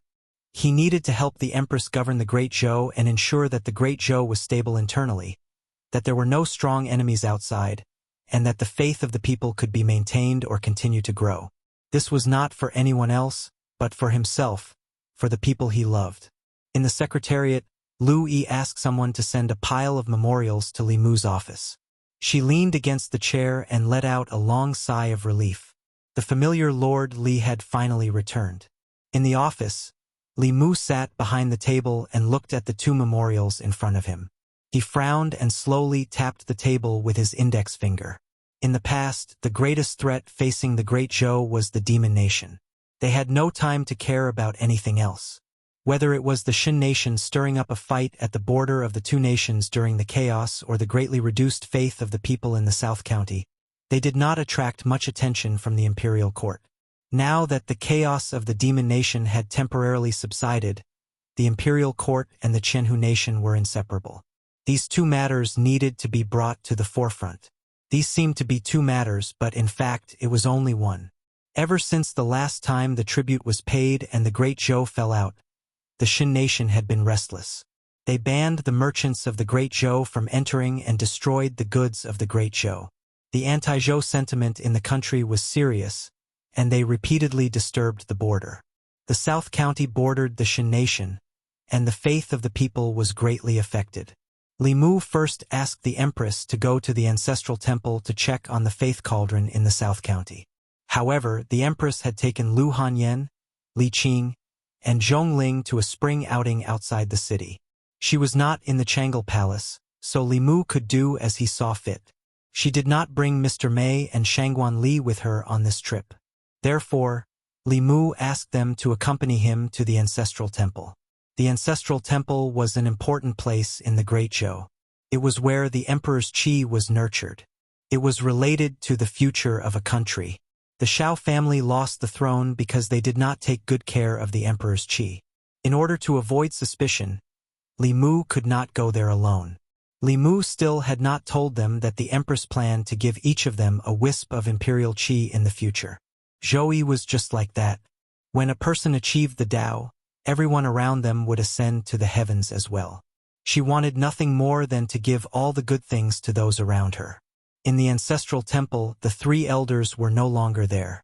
Even the cattail hassock on the ground had been thrown away. The golden dragon swam in the cauldron at the center of the ancestral temple. Li Mu looked at the 36 small cauldrons. There were differences in the brightness of the small cauldrons, but other than the one in Chengdu, the differences in the other cauldrons were not too great. Li Mu walked forward and saw the word Nan on the cauldron. After coming to the ancestral temple, Li Mu confirmed that something had indeed happened in Nan County. He then went to the Department of Worship and sent a few Fifth Realm worshippers to Nan County to investigate the matter. When he left the palace and returned home, Lu Hanyan and the Empress had already returned from their trip.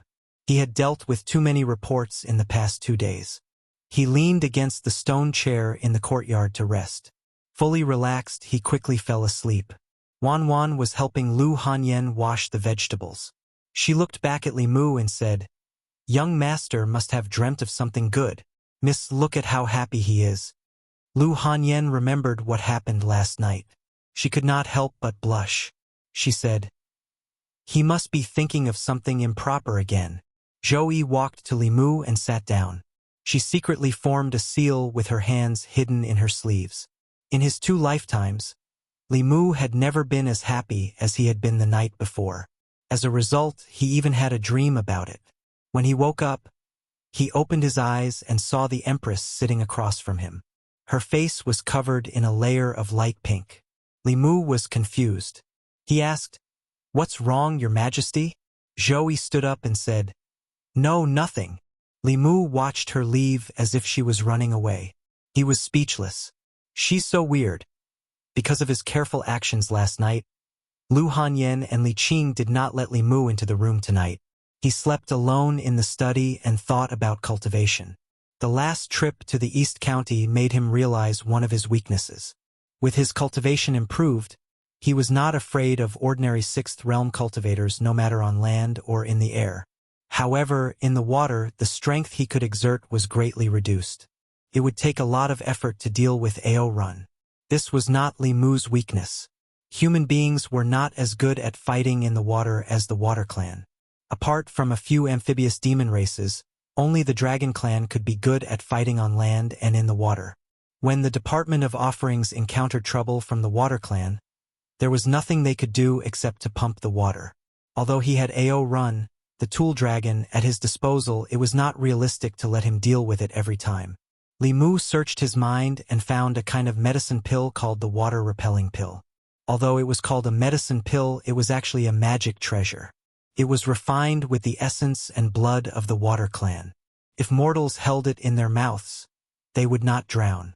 If cultivators carried it with them, it would have a certain water-repelling effect and reduce the weakening of their strength when fighting in the water. With the water-repelling pill, human cultivators could exert 70 to 80% of their strength in the water. It was said that if one could swallow a Dragon Clan's inner core, they would have the abilities of the Water Clan in the water. Not only would their mana not be weakened, but it would also increase greatly. They could even suppress low-level Water Clan. It was the most ideal water-repelling magic treasure. However, it was rare to see a Dragon Clan on the mainland, let alone obtain a Dragon Clan's inner core. He got some essence and blood from AO Run to refine some water-repelling pills and distributed them to the officials of each county. The next time the Water Clan caused trouble, they would be able to deal with it themselves and would not have to ask for help from Fairy's capital. This was what the Empress should do. In the future, Li Mu would have to worry about her. This time, he did not plan to ask AO Run to come over. This evil dragon was too talkative. It was better to ask him personally. If he was talkative and revealed Tingxin's joke, Li Mu would have to spend a lot of effort to explain it to them. At a lake in Zhong County, Li Mu floated above the lake. AO Run's begging voice came from the bottom of the lake. "Master, I'm wrong. I won't talk anymore. Don't worry. I won't tell Mistress that you have 2 snakes outside." Li Mu said lightly, "I'm not here to settle the score with you. Give me some of your essence and blood. I have a use for it." AO Run hesitated for a moment and said, "The second one is fine. The first one. Can you wait until tomorrow? I don't have it today." Li Mu extracted a bucket of flood dragon blood from AO Run's body and casually tossed 2 pills to the pale-faced AO Run. Then he flew back to Luoyang. There were still some materials needed to refine the water-repelling pill. Li Mu spent a few days to collect them. It was already 10 days later when he refined the water-repelling pill. He came to the Department of Offerings and gave dozens of blood-red pills to the offerings in charge. He said, "Distribute these water-repelling pills to the 36 counties. In the future, if there are any problems related to the Water Clan, you don't have to ask for help from Fairy's capital." After leaving behind the water-repelling pills, Li Mu asked him, "How's the matter in South County?"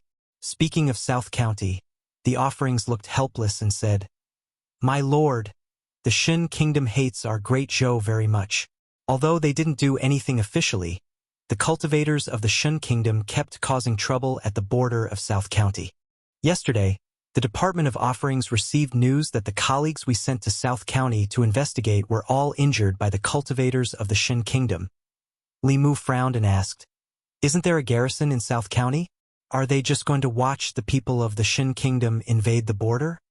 The offering said, "My lord, you might not know this, but the Imperial Court has placed most of its troops outside the Demon Kingdom and the Ghost Realm.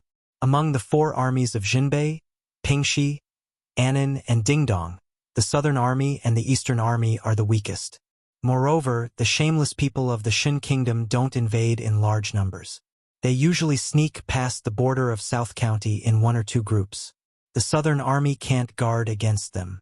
After leaving the Department of Offerings, Li Mu went to the Ancestral Temple and found that the psychic power sent by the Psychic Power Cauldron in South County didn't increase. Instead, it was dimmer. The people of the Shin Kingdom could use anything, but he couldn't use his psychic power. Whether or not he could have a few 7th Realm wives in the future and live off them in peace depended on the psychic power of the people of the 36 counties. If a few 5th Realm offerings were injured in South County, the result would be the same if they sent others. The countries of the Zhu continent had a tacit understanding. In order to prevent the war from escalating and both sides being injured, the border conflicts were limited to those below the 6th Realm. Once the 2 high offerings interfered, it meant that the Great Zhou and the Shin Kingdom had officially started a war. War would only bring slaughter and death. This went against the national policy of peaceful coexistence that the Great Zhou had always pursued. Even if they won, it might cause the 2 years of hard work of Li Mu and the Empress to go down the drain. Unless it was absolutely necessary, they couldn't take this step. Sometimes, having a low cultivation wasn't a bad thing. The 2 high offerings couldn't make a move, so Li Mu planned to take a look himself. After reporting his itinerary to the Empress, Lu Hanyan, and the others, Li Mu summoned Ao Run and immediately set off. Among the 4 counties, the South County was the closest to the divine capital. With Ao Run's maximum speed, they arrived in less than 3 days. South County. The South County of the Great Zhou bordered the Shin Kingdom. Since the establishment of the Shin Kingdom, there had been an army stationed here. It was called the Anan Army. When the Anan Army was at its peak, in the face of the provocation of the Shin Kingdom, they once invaded the hinterland of the Shin Kingdom and almost broke into the Shin Kingdom's capital. Since then, the Shin Kingdom was unable to recover from the setback and didn't dare to invade the Great Zhou anymore. After the south was settled, the Imperial Court began to transfer the powerful cultivators of the Anan Army to the northwest. Now, the once strongest Anan Army had become the weakest of the 4 armies. The border of the South County was extremely long. Unlike the Northern Army, the Anan Army stationed in the South County had 10 people as sentries. They were scattered all over the border, guarding the border of the Great Zhou.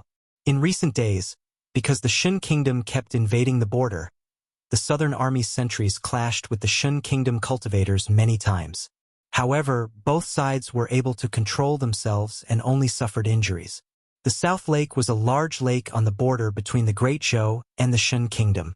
In the past 100 years, the 2 countries had never let go of the dispute over the ownership of the lake. There were many conflicts. Later, in order to settle the dispute, the 2 countries reached an agreement. With the small island in the center of the South Lake as the boundary, to the north of the small island was the Great Zhou. To the south of the small island was the territory of the Shin Kingdom. There was a formation that forbade flying above the South Lake. Cultivators could not fly. The soldiers and civilians of the 2 countries were not allowed to cross the boundary of the small island. However, at this moment, the light of spells flashed frequently on the northern shore of the South Lake. 10 Southern Army soldiers were fighting a bitter battle with more than 20 Shin Kingdom cultivators. This was the northern shore of the South Lake, the territory of the Great Zhou. Clearly, the Shin Kingdom cultivators had crossed the border to provoke them. They had the advantage in numbers, and the Southern Army soldiers were retreating. A young soldier grew timid and could not help but say, "They have more people. We are no match for them. Why don't we retreat first and call for reinforcements?" Another older man said with a resolute expression, "This is the territory of the Great Zhou. Behind us are the people of the Great Zhou. We cannot retreat a single step." The young soldier took a deep breath.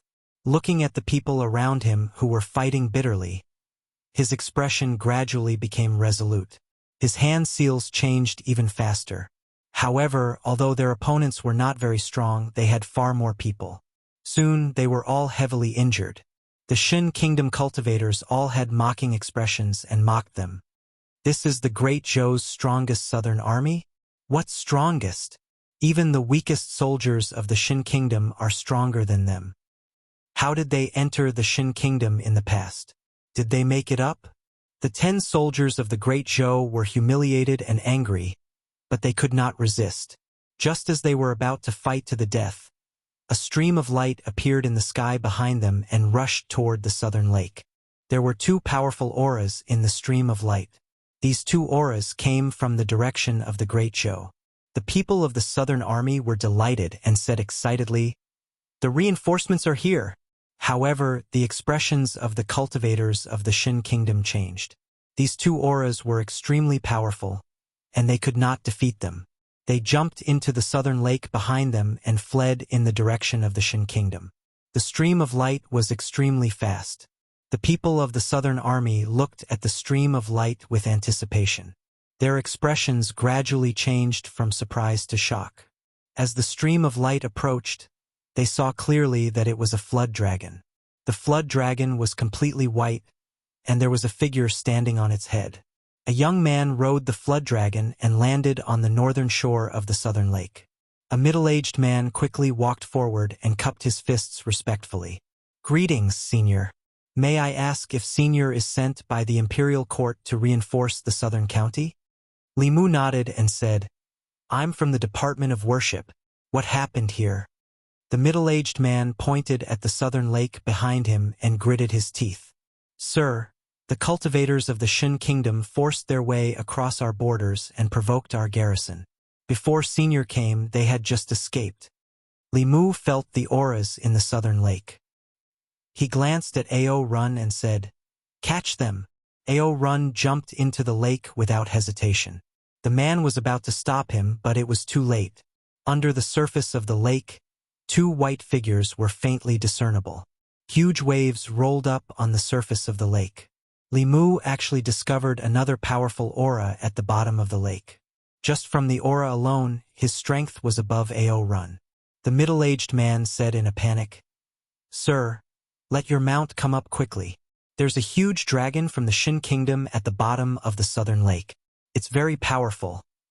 There was no need for him to remind him. In the next moment, Ao Run let out a painful roar and broke out of the water. He stood beside Li Mu in a sorry state. He pointed at the bottom of the lake and said to Li Mu through gritted teeth, "Master, there's a dragon in the lake. I can't beat it. Let's draw the water. We can't spoil it." Chapter 507. They could drain the water when dealing with Ao Run, but this was the border between the Great Zhou and the Shin Kingdom. Draining the lake would cause a territorial dispute between the Great Zhou and the Shin Kingdom. At that time, the Shin Kingdom would bite back, and the Great Zhou would be the one who took the initiative to provoke them. At that time, the grievances of the people and soldiers in the South County would be in vain. Li Mu glanced at Ao Run and said, "Find a way to force her out." Ao Run's face turned bitter and said, "Master, that's a real dragon. I'm no match for her." Li Mu said lightly, "If you can force her out, I'll give you a month's leave when we go back this time. You can go back to the East County." "Oh, Yingying, Ping Ping, Hong Hong, Suehua, wait for me at home." A deafening roar came from the north shore of the South Lake. Ao Run turned into a flood dragon and rushed into the lake. Huge waves began to surge in the lake again, and from time to time, there were bursts of dragon roars. Li Mu stood on the shore and asked the middle-aged man, "What's going on with this dragon?" The middle-aged man cupped his fists and said, "My lord, the South Lake was originally a separate island between the Great Zhou and the Shun Kingdom. However, a few months ago, a giant dragon suddenly came here. When our soldiers approached the shore of the lake, they would be attacked by it. The people of the Shun Kingdom took the opportunity to occupy the island in the middle of the lake and control the entire South Lake. They repeatedly went ashore to provoke us and injured many of our sentries." As soon as Li Mu learned the situation from the sentinel, there was a cry from the lake. Ao Run flew out of the lake again, holding his stomach. A wound on his lower abdomen was healing at a speed visible to the naked eye. He wiped the cold sweat on his forehead and said with fear, "That was close. Damn, you were so ruthless. My baby was almost gone." He was worried that Li Mu would blame him for failing to complete the task, so he immediately said, "Master, don't be angry. I still have a way to force her out." Li Mu glanced at him and said, "Speak." Ao Run said, "We can pee in this lake. If one person can't do it, we can call 100 people, 1,000 people. I don't believe she can still stay in the water." Before he could finish his words, a thick water column shot out from the lake and hit Ao Run, sending him flying 1,000 feet away. Ao Run flew back quickly. He pointed at the lake and said angrily, "Come up here if you have the ability." What answered him was another water column. State affairs were no small matter. This dragon had disgraced the dignity of the Great Zhou. Li Mu said to Ao Run in a deep voice, "Give me your Flood Dragon Core." The Flood Dragon Core was very important to him. Without it, his strength would be reduced by at least half. But since his master had spoken, Ao Run didn't dare to refuse. He carefully spat out a pigeon egg-sized ball and worriedly said to Li Mu, "Master, it's very important to me. You have to take care of it." Li Mu grabbed the pill. Looking at his rough appearance, Ao Run's heart was bleeding. Li Mu put the pill into his sleeve and jumped into the southern lake. This time, he didn't feel any rejection from the lake. Instead, he felt a sense of affinity. Although Ao Run's monster core couldn't increase his strength in the water, it wouldn't suppress him either. As soon as Li Mu entered the water, he saw a dragon tail sweeping towards him. It was too late to dodge. He stretched out his arms, but he was still pushed back dozens of feet. His arms were numb. A white dragon was dozens of feet away, staring at Li Mu with lantern-sized eyes. Li Mu wasn't stupid enough to compete with a dragon in terms of physical strength. With a thought, a golden beam of light flew out from his body. The Dao Bell rapidly expanded in the water and enveloped Li Mu. However, it didn't protect him like before. The bell flowed like water and attached itself to Li Mu's body. Moments later, the Dao Bell disappeared. Li Mu's body didn't seem to have changed, but his skin had darkened slightly. After the bell spirit absorbed the heaven and earth origin energy and transformed into a human, it could separate itself from the bell. The Dao Bell also had some uses that Li Mu hadn't expected. The dragon tail attacked again. Li Mu stood in place and allowed the dragon tail to land on his body. Kacha! Li Mu's body didn't move at all, but a sound came from the dragon tail. Li Mu heard a cry of pain in the water. He didn't give the dragon a chance. He stretched out his arms and hugged the dragon tail. He used his Herculean art and rapidly rose up. Above the southern lake, there was a huge splash. A white dragon that was more than 100 feet long flew out of the water. Li Mu hugged its tail. After it flew out of the water, it turned its body and slammed its huge dragon head into Li Mu. Facing the dragon head that was as large as his body, Li Mu also slammed his head into it.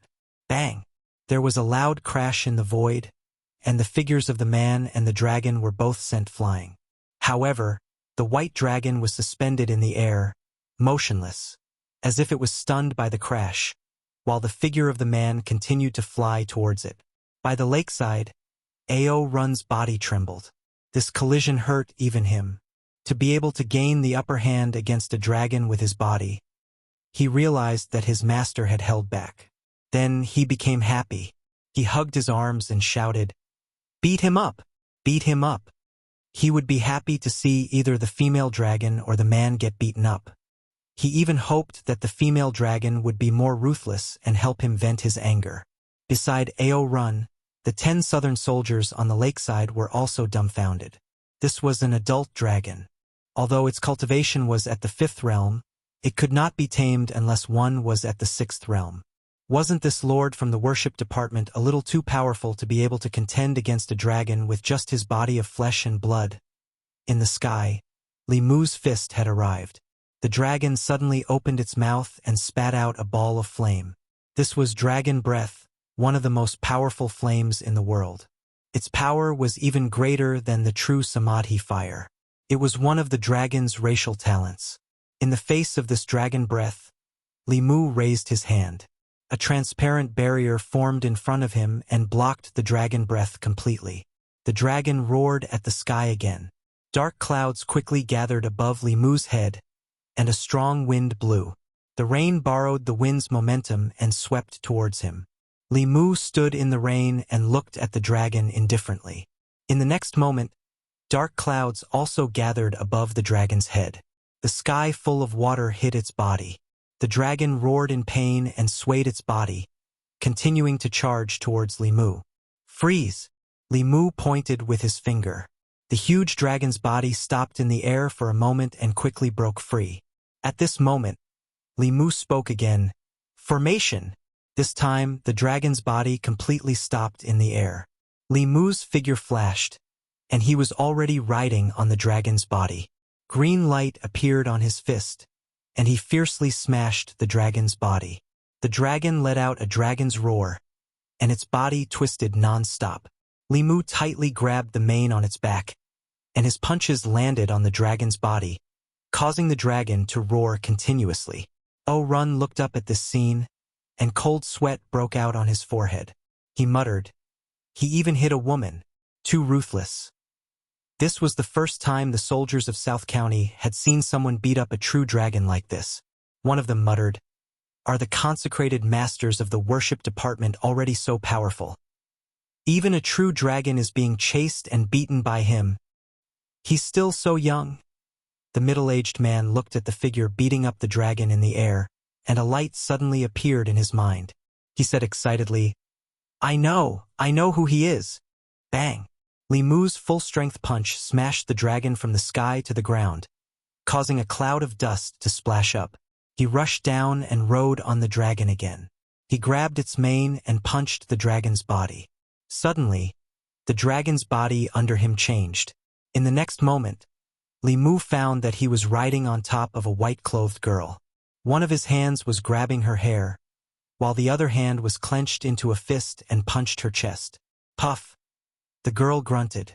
Even though Li Mu had restrained most of his strength, she still grunted, and blood flowed out from the corner of her mouth. Li Mu let go of her hair and got down from her body. He asked in a deep voice, "Evil creature, do you know what the punishment is for colluding with the Shun Kingdom to invade Great Zhou?" The girl closed her eyes and turned her head away. She gritted her teeth and said, "If you want to kill me, do as you please."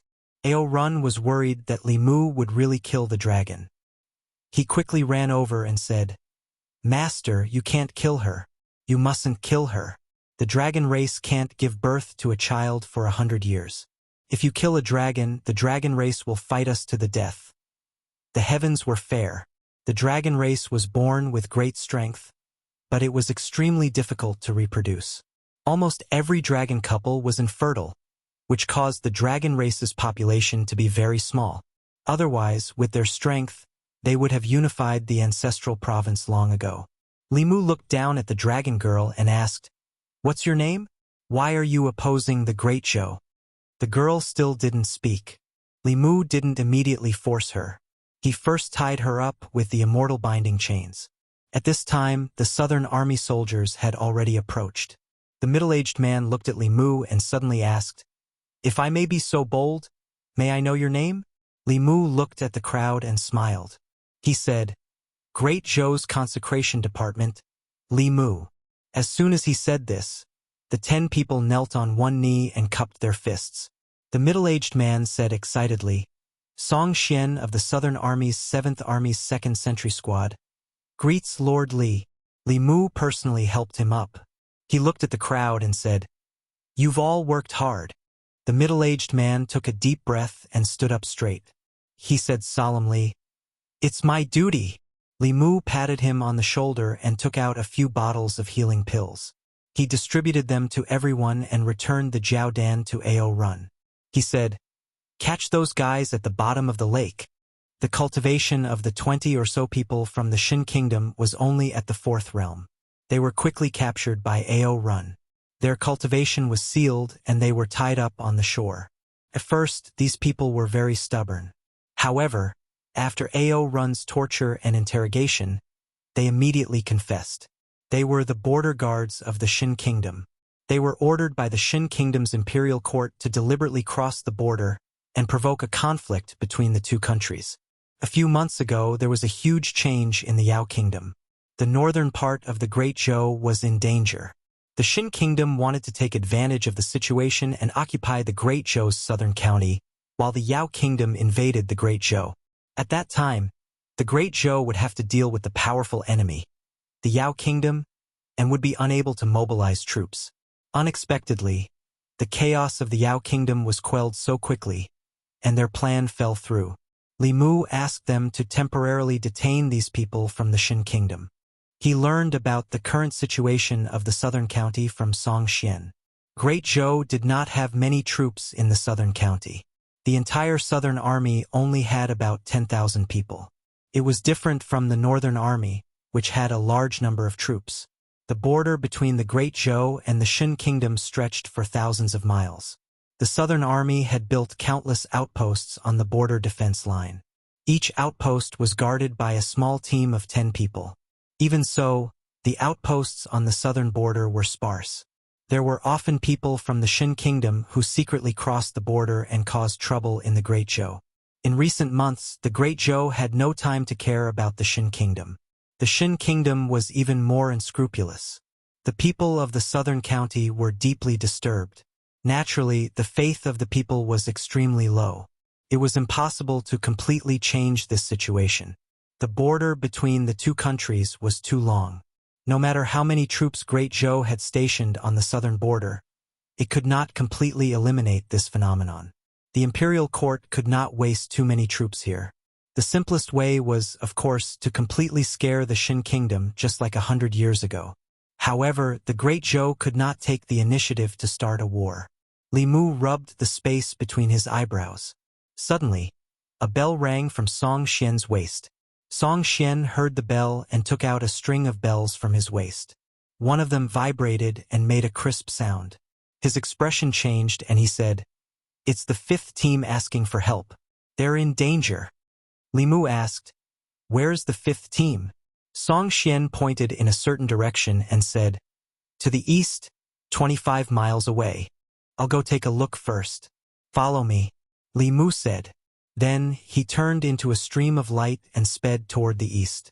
25 miles away, 10 sentries of the southern army were surrounding a bald man. The man was dressed differently from the people of the Great Zhou.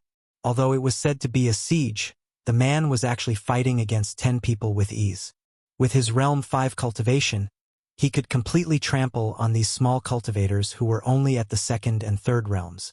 And what he enjoyed was the process of trampling on them. Ever since the Shin Kingdom and the Great Zhou fell out, the people of the country wanted to go to war with the Great Zhou. Even if there was a conflict with the Great Zhou border army, the imperial court would not blame them.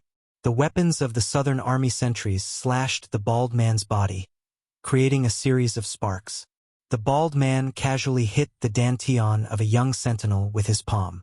His cultivation was completely destroyed, and his aura immediately withered. In a few breaths, this person had destroyed the cultivation of 6 sentinels. Just as he raised his hand again, he suddenly raised his head and looked to the west. There was a powerful aura coming over at a high speed. He casually destroyed the sentinel in front of him and said indifferently, "The experts of the southern army are here. I won't play with you anymore." As soon as he finished speaking, he quickly retreated in the direction of the border. As long as he crossed that boundary marker, he would be in the territory of the Shin Kingdom. That stone marker was a place that the great Zhou border army could not cross. Thinking of this, he sped up again. But in the next moment, he suddenly felt his hair stand on end.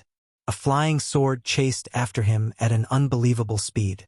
It pierced through his back and nailed his body to the boundary marker. His primordial spirit left his body and fled to the other side with a terrified expression. However, even though he had already stepped into the territory of the Shin Kingdom, a small illusory sword chased after him and pierced through his primordial spirit. His terrified primordial spirit was still in the air when it started to slowly dissipate. All of this happened very quickly. Several Southern Army sentinels looked at this scene in shock. After a long time, their expressions changed from shock to joy. Behind them, Ao Run rushed over with his group. He looked at the bald man who was nailed to the ground and his nascent soul that had yet to dissipate. He gulped with difficulty. At this moment, he deeply understood that the reason he was still standing here in one piece was all because he had a loose tongue back then. Li Mu's gaze swept over everyone. When it swept over the dragon girl, she trembled and immediately said, "My name is Ao Qingxin. My home is in the Southern Sea. I sneaked out. I didn't want to go against you. But someone stole my inner core and forced me to work for them.